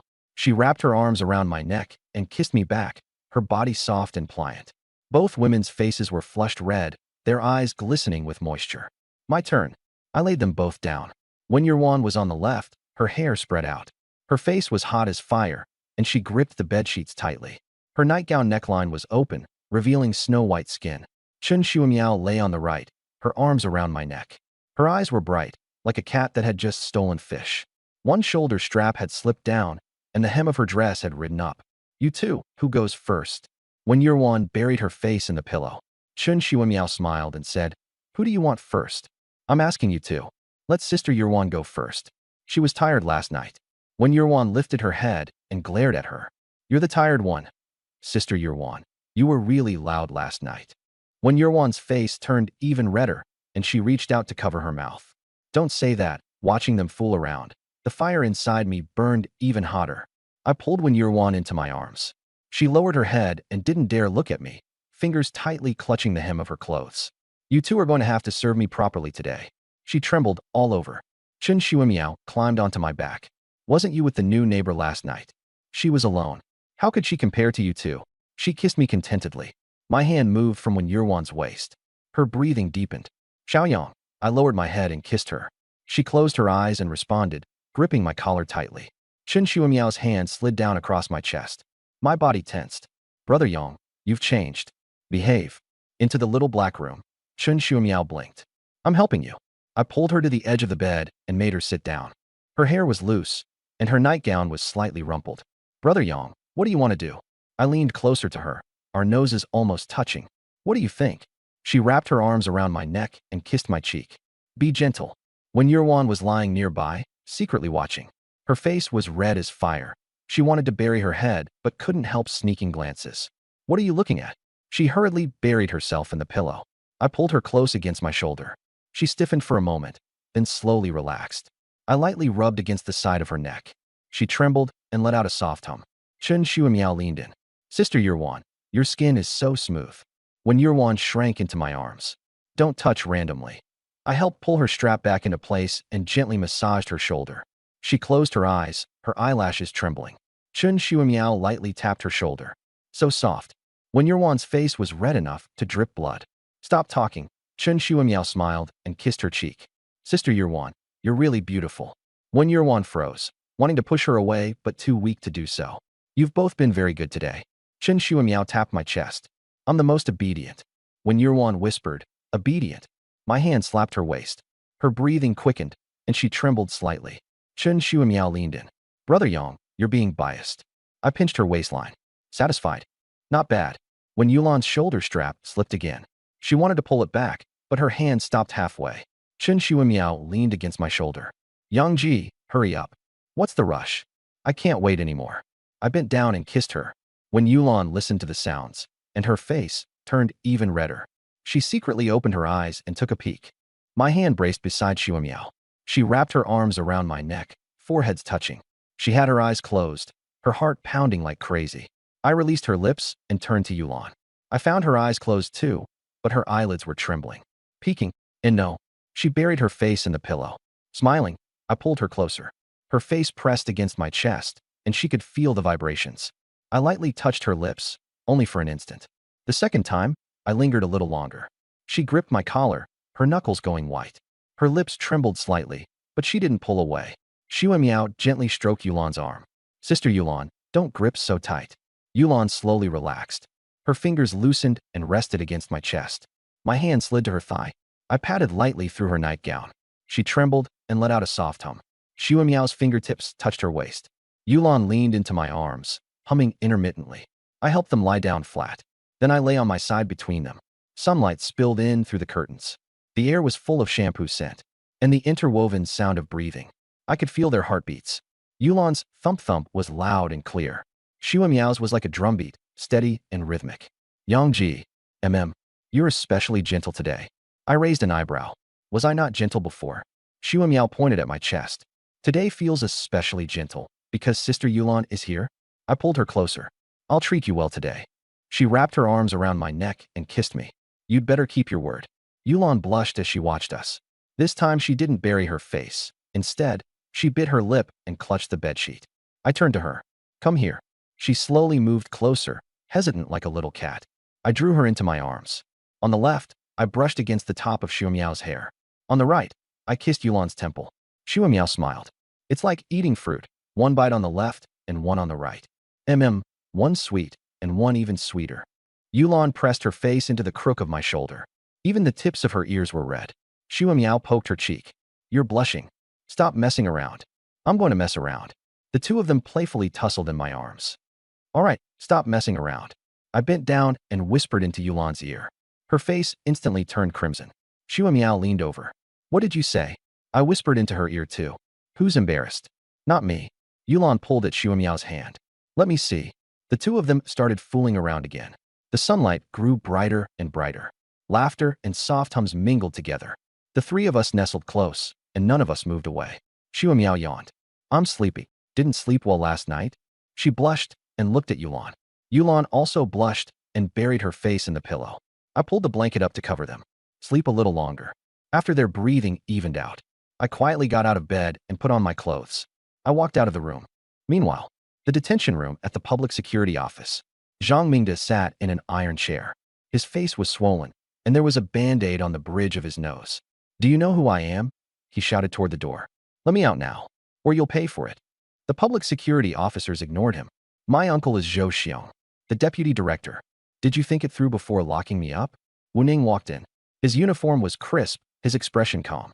Director Wu, let me out quickly. My uncle Zhou Xiong is the deputy director. Wu Ning gave a faint smile. Your uncle? Zhou Xiong has already been removed from his post. Zhang Mingde froze. What? He abused his authority and is under investigation. You're counting on him? He can't even save himself. Zhang Mingde steadied himself. My godfather is Wang Hao, deputy director of the Yuntian City Development and Reform Commission. Wu Ning frowned. Wang Hao's status was indeed no ordinary matter. Zhang Mingde grinned wildly. Get it now? Let me go. Otherwise, you won't know how to answer to my godfather. Wu Ning was silent for a few seconds. Do you know who you've offended? He turned and walked out. Wait until you get out, then talk to me. Zhang Mingde roared from inside the door. Wu Ning, my godfather is Wang Hao, the director's office. Wu Ning closed the door. After taking a sip of cool tea, he dialed Sun Tao. Director Sun, something's gone wrong with Zhang Mingde's case. He says his godfather is Wang Hao from the Development and Reform Commission. There was silence on the other end for a few seconds. I understand. Handle it by the rules. The evidence against Zhang Mingde is solid. No one can save him. Wu Ning understood perfectly. Wang Hao couldn't get involved. There was someone even tougher behind it. Understood, Director Sunday. He hung up. Wu Ning let out a long breath. He thought of Chao Yun personally coming to ask for the man. Zhang Mingde didn't know. Standing behind me is Chao Yun. I left home. Got into the black BMW X5M Black Warrior. The muted black body gleamed with a cold sheen in the sunlight. The engine roared. The sound was steady and powerful. I glanced at the rearview mirror. My hair was a bit long, and my bangs were almost covering my eyebrows. It's almost the new year. I should get it trimmed. I stepped on the gas. The BMW merged into the traffic like a beast. Half an hour later, it stopped in front of Xiao Ran Hair Studio. The shop was not large, but the decor was stylish. The floor-to-ceiling windows were polished to a shine. The Black Warrior gave off a strong presence. Passers-by all turned to look. A girl at the milk tea shop stood on tiptoe, staring at the car. I pushed the door open, and a wave of warm air mixed with shampoo fragrance hit me. A dyed-blonde young guy was playing on his phone on the sofa. The barber chair was empty. A girl, with her back to me, was tidying the shelves. Hearing the sound, she turned around. I froze for a moment. She was 18 or 19, not tall but well-built. Her black hoodie was half open, revealing a white camisole underneath. Jeans outlined her legs, and she wore white canvas shoes. Her ponytail was slightly wavy, and she had delicate features. Hey, boss, getting a haircut? Her voice was pretty sweet. I nodded and sat down. Just tidy it up. She smiled and wrapped the cape around me. Boss, you've got a great foundation. You'll definitely look handsome after the cut. Her fingers brushed the back of my neck, cool and soft. I silently said, System, identify. Name, Qin Xiaoran. Age, 19. Appearance, 89. Overall score, 89. A clean, innocent girl. How old are you? I asked. 19. Qin Xiaoran. What about you, boss? 25. Wang Yang. She blinked. Then can I call you Brother Yang? The scissors clicked. Brother Yang, is the car outside yours? It doesn't look ordinary, she said softly. You've got a really special vibe. I smiled. You're so young and already running a shop? It's my parents' shop. They went back to their hometown for New Year's. She moved around to the front to cut, standing very close. There was a sweet scent on her body. The neckline of her hoodie was slightly open, revealing a patch of white. She noticed my gaze and blushed. But she didn't dodge. Aren't you scared being alone? I asked. No. The neighborhood's safe here. She stepped back to check the effect. Brother Yang, you're really good looking. The blonde young guy left. The shop was left with just the two of us. After blow-drying my hair, she put away the cape. Brother Yang, do you have a girlfriend? I looked at her. Her face was red as she bit her lip. No, I said. Her eyes lit up. Then, what do you think of me? I sized her up from head to toe. She straightened her chest and met my gaze. 19 isn't little anymore. Add me on WeChat. I pulled out my phone. She scanned the QR code so quickly her face turned as red as a ripe apple. Do you know what you need to do if you want to be my girlfriend? Her face grew even hotter. I know. Then show me first. She froze. I turned to leave. Don't. She grabbed my sleeve. She ran over and pulled down the rolling shutter. With a clang, the shop went dark. She slowly walked back and stood in front of me. I sat down and patted my thigh. Come here. She moved to the side of my legs. I pulled her onto my lap. Soft and light. Continue. She looked up at me and leaned in, lightly touching the corner of my lips. Like a dragonfly skimming the water. That's it. She leaned in again, this time lingering for a second. Too light. The third time, she didn't pull away in a hurry. I cupped the back of her head and kissed her. She stiffened in my arms, her hands clutching tightly at my clothes. Then little by little, she softened, leaning against my shoulder. Here is the first-person condensed version. I slid my other hand onto her waist, gently kneading it through her sweatshirt. Her waist was so soft it felt boneless. My hand moved downward, feeling her through her jeans. Her breathing quickened, and her face turned red all the way to her ears. Her body trembled lightly, and she let out a soft hum. I kissed her deeper and deeper. She pushed at me, trying to hide, but I didn't let go. I kissed her for a few more seconds before releasing her. She collapsed in my arms, panting. Her face was red as fire, with tears glimmering in her eyes. Still passing? I asked. She lowered her head, too embarrassed to look at me. Passing. I smiled and patted her butt. My phone rang. It was Xiao Yun. I answered, still holding her. She tried to sit up, but I held her down. Xiaoyang busy? Not busy, Uncle Chow. Want to have dinner together tonight? Sure, you decide the place. After hanging up, I saw her sitting on my lap. She hadn't dared to make a sound just now, and her face was even redder. I have to go out tonight, I said. Her voice was a little disappointed. Oh, be good. Take a shower and wait for me in bed. Her face instantly flushed deep red. After a while, she looked up. Come back early. Then she leaned over and kissed me. I held her down from my lap. I'm leaving. I got into the X5M and started the engine. I rolled down the window and waved at her. As the car drove away, she was still standing at the door watching. At 5:30 in the evening, I drove into the Villa District. The security guard saw the license plate, saluted, and let me through. I brought gifts worth 20,000 yuan.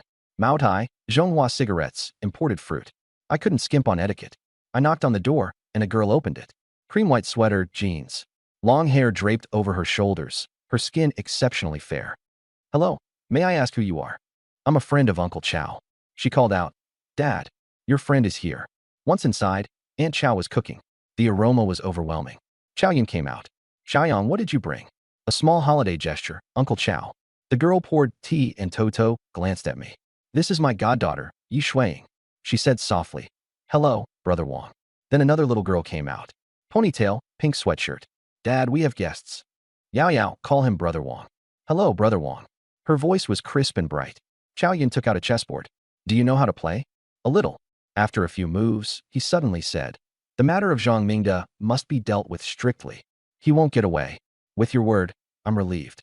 His godfather Wang Hao is deputy director. I've long wanted to deal with him, just never had the chance. If he dares interfere this time, his position will have to move. I understood in my heart. This was the power of the system. The Secretary General had my back. With your support, I'm not afraid of anything. Chow Yun laughed loudly. You were never afraid to begin with. Chow Yao looked at me enviously. Brother Wang is amazing at chess. My dad usually rarely loses. I smiled. He did it on purpose. Chow Yao didn't believe it. No way. My dad never lets anyone win. Yi Shuiying lowered her head and smiled, her fingers pausing on her phone. Chow Yun played chess and glanced at Yi Shuiying. Xiaoyang, what do you think of Shuiying? Yi Shuiying blushed. Godfather. Don't be shy. Chow Yun raised an eyebrow. I smiled. Shuiying is quite pretty. Her face turned even redder, and she buried herself in the pillow. Chow Yao clapped her hands. Sister Shuiying is blushing. The two girls laughed and played around in a mess. Chow Yin shook his head. You should know who Shuiying's father is, right? I looked up. Yi Hong Yuan, mayor of Yintian City. Chow Yin said lightly. I was shocked, Mayor Yi. Looking at how shy Yi Shuiying still was. Who would have thought she was the mayor's daughter? So she's Mayor Ye's daughter. I smiled. Yi Shuiying glared at me. I am just me. Chow Yin laughed. Well said. He added, Xiaoyang, spend more time with your parents during the new year, and call me if anything comes up. I nodded. Dinner's ready. Aunt Chow called from the kitchen. Chow Yin patted my shoulder. Come on, let's try Aunt Chow's cooking. As we passed Yi Shuiying, her face was red as she lowered her head, her fingers gripping the hem of her clothes. I smiled without saying anything. Chow Yi brought out pork rib and lotus root soup, her face glistening with sweat and a smile. The soup was milky white and fragrant. The table was full of good dishes: braised fish, steamed ribs, fermented black bean vegetables, broccoli, tomato soup, and boiled shrimp. Chow Yin called out, sit next to me. I sat down, with Chow Yao and Yi Shuiying across from me. Chow Yin added some ribs to me. Try it. I took a bite. It's much better than restaurant food. Chow Yi smiled. If it's tasty, eat more. Don't go hungry when you're out on your own. Chow Yao asked, what does Brother Wang usually eat? Mostly takeout. Takeout isn't healthy. Come over often for meals, Chow Yi said. My heart warmed. Thank you, Aunt Chow. Yi Shuiying picked at the fish and ate very little. Chow Yin asked with concern, Shuiying, eat a bit more. She gave a soft in response. Chow Yao asked, Sister Shuiying, are you feeling unwell? No, I just don't have much appetite, Yi Shuiying said. Chow Yin put down his chopsticks. How is the old man doing? Her hand froze. Not too well. The dining room fell silent. The doctor said Grandpa's organs are failing. He won't last much longer. Her eyes turned red. Chow Yun frowned, tapping the table with his fingers. My heart sank. Old Master Yi was Mayor Ye's father. If he fell, Yi Hong Yuan's foundation would become unstable. Chow Yun was one of Yi Hong Yuan's men, so if something happened to the old master, it would be bad for everyone. I thought of the longevity pills. The system had given me 3, each able to extend life by 10 years. I had originally planned to save them for my family, but now, my grandparents were still in decent health, and my parents were robust too. If I took out one, I could always get another from the system. Seeing Yi Shuiying's red eyes and clenched, bloodless hands, I spoke up. Uncle Chow, what illness does old Yi have? Chow Yun sighed. He's already in his 80s. He was injured in battle when he was young, and his vitality was badly damaged. He fell and was hospitalized a while ago, and now he's bedridden. The doctor said his organs are failing. There's nothing they can do. After a moment of silence, I said, Uncle Chow, I might have a way. The dining room instantly went quiet. Everyone looked at me. Yi Shuiying suddenly looked up, her eyes red. Really? I have an heirloom prescription that's effective for regulating the body, I said. I didn't mention the longevity pills, afraid it would make things awkward. Chow Yin was silent for a few seconds. Shuiying, let Wang Yang give it a try. I trust him. Yi Shuiying bit her lip, torn inside. Even the best doctors had already seen him. What could this young man possibly do? But her godfather had never been wrong about people. Thinking of her grandfather's emaciated figure, she took a deep breath. All right, I trust you. A faint smile curved my lips. I'll go take a look tomorrow. I'll come pick you up, Yi Shuiying said. Okay, call me when you arrive. The atmosphere lightened up. Chow Yin raised his glass. Come on, eat. Chow Yao's eyes lit up. Brother Wang, can you really cure him? I'll do my best, I said with a smile. The meal lasted an hour. It was late at night. Chow Yin checked the time. Xiaoyang, head back early and rest. We have important things tomorrow. I stood up to say goodbye. Chow Yin smiled. Shuiying, send Xiaoyang off. It's on the way. Yi Shuiying blushed. I can just take a taxi myself. It's not safe so late at night, and Xiaoyang isn't an outsider. She glanced at me, then lowered her head to scroll on her phone. The tips of her ears turned red like rouge. Chow Yao snickered in secret and got glared at. I smiled. Okay, take Shuiying back. Yi Shuiying stood up with her bag and walked toward the door with her head down. Aunt Chow came out of the kitchen and handed her a bag of takeaway containers. Shuiying, take the ribs and shrimp home and eat them. Don't keep living on takeout by yourself. Yi Shuiying took it and hugged it tightly. Thank you, godmother. Aunt Chow looked at me. Xiaoyang, drive carefully. I nodded. Got it. The two of them changed shoes and went out. Chow Yun waved from the living room. Let me know when you get home. Yi Shuiying hummed in response and opened the door to leave. I followed behind and closed the door casually. The hallway was quiet, with only the sound of footsteps. She walked ahead, hugging the bag. Cream white sweater, light blue jeans, black hair hanging over her shoulders. I followed silently. When we got into the elevator, the mirror reflected the two of us. She lowered her head to look at the bag, the tips of her ears a little red. I had both hands in my pockets, staring at the elevator doors. The numbers changed floor by floor, 18, 17, 16. She suddenly said, "Brother Wong.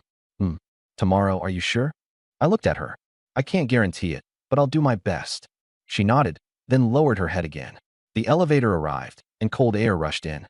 When we got downstairs, my black X5M was parked under a street lamp. I opened the passenger door, and she sat inside hugging the bag.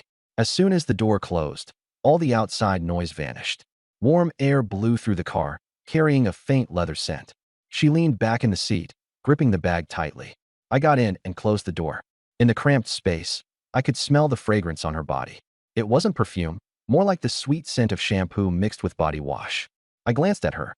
She had her head down, her ears flushed red. Her eyelashes hung low like two small fans. The light fell on her face, making her skin glow white. She reached for the seat belt. She tried twice, and it got stuck. The more she pulled, the tighter it seemed, and her face turned even redder. I leaned over. "Let me." Her hand froze in midair. I took the seat belt from her hand. My fingertips brushed hers, cold and soft. Her hand shrank back slightly, but she didn't pull away. I half bent over in front of her, my breath brushing her ear. She could smell the faint tobacco scent on me. She held her breath and watched my hands. I straightened the belt and gave it a gentle pull. My arm almost encircled her as I inserted the buckle. Click. The seat belt was fastened. My hand didn't withdraw right away, and I looked down at her. Her face was burning red, her eyelashes trembling slightly. Her lower lip was bitten so hard it had gone pale, and even her earlobes looked translucent. She didn't dare look at me, gripping the corner of her clothes tightly. I sat back and started the car. "Where do you live?" Her voice was as light as a feather. "The municipal government compound." I nodded and shifted gears, driving off. Streetlights swept past one by one, their patches of light falling on her face. She leaned against the seat, hugging the bag. She stole a glance at me, then quickly looked out the window again. The car was very quiet. Her fingers gently rubbed the bag. I said, swaying, "What does your grandfather usually avoid eating?" She thought for a moment. "The doctor said he shouldn't eat anything too greasy. He used to love braised pork, but now we don't dare give it to him." I nodded. "Got it." She looked at me. "Brother Wong, is your friend really that effective?" I smiled. "There's no harm in trying." She hummed softly and lowered her head again. Thinking of the way her grandfather coughed, her eyes turned a little wet. She quickly blinked to hold it back. We drove for 40 minutes and reached the east side of the city. A gate appeared ahead, with 2 armed police officers standing guard. Yi Shuang rolled down the window and nodded, and the guards saluted and let us through. The car drove in, and the courtyard was very quiet. Several small buildings were hidden behind the trees. This was the Yuntian city government compound. It was my first time here. She pointed ahead. "Stop over there." The car stopped downstairs of a 3-story building. She unbuckled her seat belt, but didn't get out, still hugging the bag. "Brother Wong." She bit her lip. "Thank you for driving me here. Tomorrow, could you come see my grandpa?" I smiled. "You're welcome. I'll go tomorrow." Her eyes lit up like 2 stars. "No matter what happens, thank you." I looked at her, and a feeling I couldn't quite put into words welled up in my heart. Her eyes were so pure, her voice so gentle. "It's cold outside. Hurry back inside." She hummed in response and opened the door to get out of the car. Standing beside the car, she bent down to look at me. "Drive safe on the way." I nodded. "Okay, see you tomorrow."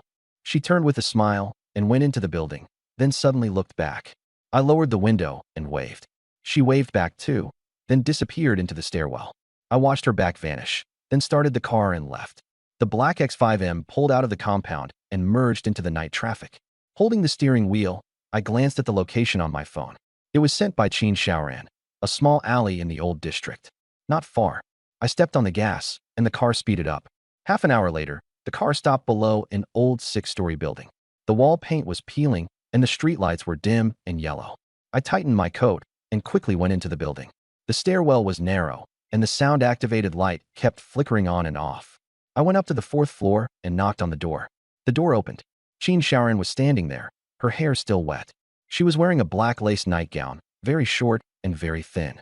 "Brother Yang, you're here." Her voice was full of joy. I stepped inside and wrapped my arm around her waist, pinning her against the wall. She gave a soft in response. Her hands rested on my shoulders, her face burning red. Did you miss me? Yes. Her voice was as small as a mosquito's buzz. My hand slid from her wet hair to her cheek. Why are you dressed like this? I just finished showering. She blushed even more and buried her face in my neck. Is this for me to see? I lowered my head and kissed her. A real kiss, not just a light touch. She froze. She didn't know how to kiss back. She could only clumsily press against me. A dozen seconds later, her legs went weak. Her whole body leaned into my arms. Her fingers threaded into my hair, trying to kiss me back. After a long while, I let her go. She was panting hard, her face red as fire. Her eyes were moist, her lips swollen and red. Brother Yang. Her voice was soft and trembling. My hand slid over her shoulder, then lower. She shivered, her breathing growing heavier. My hand moved to her waist and kept going down. She shrank into my arms. Brother Yang, don't. Shaoran, are you scared? She bit her lip, shaking her head, and then nodding. Tears trembled at her lashes. I withdrew my hand and pulled her into my arms. No rush. We'll take it slow. She rubbed against my neck. Brother Yang, you're so good to me. A long time later, she looked up at me. Brother Yang, if you take me, will you abandon me? Her eyes were serious and nervous. It wasn't a test. She was truly scared. I cupped her face. Shaoran, you're so cute. I like you. How could I abandon you? Her eyes turned red, tears swirling in them. But they didn't fall. My voice deepened. I'm even afraid you'll leave me. She shook her head, biting her lip. I gently pressed my thumb against the corner of her lips. Listen to me finish. She nodded obediently. I lifted her chin. Be my woman, for this life and the next. You are not allowed to leave. Qin Shaoran burst into tears. I won't leave. I'll never leave. I kissed away her tears. My lips moved to the tip of her nose, then to her lips. She closed her eyes, her hands clutching my collar. I pried open her teeth. She softened and leaned into my arms. I hooked her shoulder strap and pulled. Black lace became faintly visible. Her face was red as fire. I unfastened her bra. She buried her face in my neck, trembling all over. Brother Yang, don't. Are you ready? She bit her lip and nodded. I laid her on the bed. More than an hour later, Qin Shaoran curled up in my arms like a satisfied kitten. Her face was pressed against my chest. Beads of sweat dotted her skin, and a few strands of hair clung to her face. I gently patted her back. The first time couldn't be too rough. Yang Ji, just now, it was great. Her voice was soft, shy. I kissed her forehead. How great. She buried herself against my neck. Just, really great. Sleep. She hummed in response and found a comfortable position. Soon she fell asleep. I asked the system, did she get pregnant? Pregnancy not yet successful. Please keep trying to. I let out a soft sigh. There was no way I'd succeed every time. Ding. Congratulations, host. 6 consecutive kills. Reward. Aura intimidation. Pretty useful. If I ran into someone obnoxious, 1 glare would be enough. I pulled Qin Shaoran closer. Good night. Morning sunlight streamed in. Qin Shaoran lay in my arms like a koala. The scenes from last night flooded back. Her face turned red. I kept my eyes closed. Running away? I'm not. Did you sleep well last night? She nodded, then shook her head. I smiled. So, was it good or not? It was good. My hand slid to her waist. Want to sleep a little longer? She shook her head. I kissed her lips. She closed her eyes, her hands climbing around my neck. An hour later, Qin Shaoran was limp in my arms, like a kitten with its fur all ruffled. Yang Ji, you're bad. Her voice was soft and mushy. How am I bad? She buried herself against my neck and muttered. Are you still going to the hair salon today? Yeah, I still have to open the shop. Don't go, rest instead. I won't go. She fell asleep. Her hand was still clutching the hem of my shirt. Ding. Critical hit triggered. Reward, 5 million yuan. Critical hit reward, 5 million yuan. Funds have been credited and are available anytime. A slight smile appeared at the corner of my mouth. Another 5 million. Even though I still hadn't gotten Qin Shaoran pregnant, this money was enough. How many 5 millions does a person get in life? It came too fast. I held her tighter and closed my eyes. Qin Shaoran slept soundly, breathing softly like a quiet kitten. Warm sunlight spilled into the room. Soon, I drifted off to sleep as well. At noon, sunlight filtered through the curtains into the room. Qin Shaoran's eyelashes trembled as she slowly opened her eyes. She was pressed against my chest, listening to my heartbeat. One hand rested on my waist, her legs tangled with mine, like a little koala. Her face instantly turned red. The scenes from last night and this morning flooded back. She looked up at me, but I was still asleep. Sunlight outlined my features. She gently stroked my eyebrow, again and again. I suddenly grabbed her hand. Sneaking a look at me? My voice was hoarse and lazy, my eyes still closed. I wasn't sneaking a look. Qin Sharon blushed and tried to pull her hand back. I held it tightly. I opened my eyes, looked at her, and kissed her fingers with a smile. Look if you want. I never said you couldn't. Her face turned even redder, and she buried herself against my neck. Are you hungry? I gently patted her back. A little. She nodded. Does your body feel uncomfortable? She shook her head, her voice so small it was like a mosquito's. No. I smiled and kissed her forehead. Such a good girl. She shrank into my arms, a sweet smile on her lips. I patted her butt. Get up. Let's eat. Qin Sharon sat up, and the blanket slid down. She hurriedly pulled it back up to cover herself. Close your eyes. You're not allowed to look. Leaning against the headboard, I laughed. What part of you haven't I seen? And after all this, you're still saying that. You're bad. Her face grew even redder. Be good, or I'll punish you next time. I smiled. She bit her lip, lifted the blanket, turned around, and put on her clothes with her back facing me. Her back was fair and straight, her waist slim and her hips round. She put on her bra, then slipped into a black lace nightdress. I watched her the whole time, feeling my gaze. Her whole body heated up. After she finished dressing and turned around, she glared at me, cheeks red. Have you looked enough? Not enough. I can't look enough, I said with a smile. Let's go eat. She bit her lip and smiled. Half an hour later, a black X5M pulled up in front of the restaurant. Hardwood tables and chairs, warm yellow lighting. The floor-to-ceiling windows were clean and bright. I held Qin Sharon's hand and walked in. She was wearing an off-white knitted sweater and a black pleated short skirt. Her legs, wrapped in black sheer stockings, were slim and straight. Black marten boots. Her high ponytail was slightly curled, her cheeks rosy. Hand in hand, her heartbeat quickened. With my hand holding hers, she felt full of confidence. We sat by the window. What do you want to eat? I opened the menu. Whatever you order. She leaned closer. I ordered a few dishes. After the server left, I held her hand and gently traced circles with my fingertips. Qin Sharon blushed and didn't dodge. Her phone rang. She looked at it, and her expression changed. Hello? Xiaoyi? What's wrong? A cry came through the phone. Shaoran. Come quickly. Someone is causing trouble. Don't panic. Where are you? Qin Shaoran said anxiously. At the shop. There's a customer who insists I drink with him. Wait for me. I'll be right there. She hung up. Her eyes reddened, and she looked at me. Brother Yang, something happened to my friend. What is it? I asked. The place where she works has a customer causing trouble. I stood up and took the keys. Let's go. I'll take you there. Brother Yang, don't be afraid. I'm here. I held her hand. Tears fell from her eyes as she nodded and followed me. Mayu Entertainment Club. On a bustling street, neon lights flashing. Luxury cars were parked all at the entrance.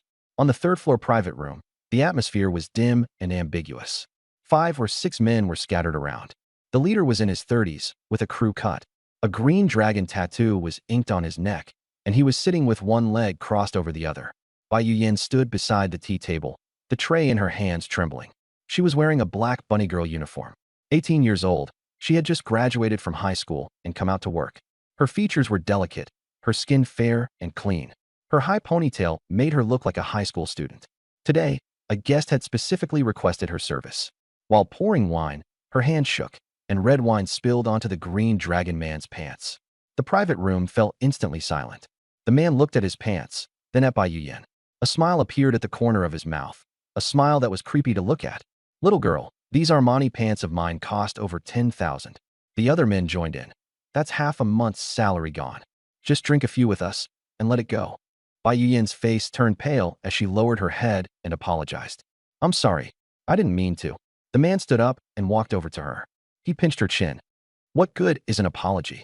Can you afford to pay for it? Tears streamed down her face. I really didn't mean it. I'll pay. Pay. He let go. Then he took out his phone. 12,000. How much is your salary? Bai Yuyan bit her lip and said nothing. 200 a day, 6,000 a month. She still had to pay rent, eat, and send money home. The men heckled her. If you can't pay, then keep people company instead. Spend the night with us and forget about the pants. Bai Yuyan trembled all over, tears falling like rain. The door was pushed open, and Sister Chen came in. She was in her 40s, wearing a black business suit. Seeing Bai Yuyan crying, her heart tightened. She forced out a smile. Bosses, I'm sorry. She's new and doesn't know any better. I'll pay for the pants. The green dragon man glanced at her. You'll pay? How? I'll compensate according to the receipt, and tonight all drinks are on the house, Sister Chan said with a smile. What's the use of free drinks? These pants are a limited edition, and you can't buy them in China. Sister Chin's expression changed slightly. Then what do you want us to do? The man looked at Bai Yuyan and smiled. Simple. Spend the night with us, and we'll let it go. Sister Chin's smile stiffened. Boss, that's not appropriate. She's still a child. A child? Working here and still pretending to be pure. The man's face darkened. Either pay up or keep us company. Pick one. Sister Chin opened her mouth to speak, then swallowed her words back. Watching Bai Yuyan trembling all over, tears streaming down her face, she looked like a little rabbit backed into a corner.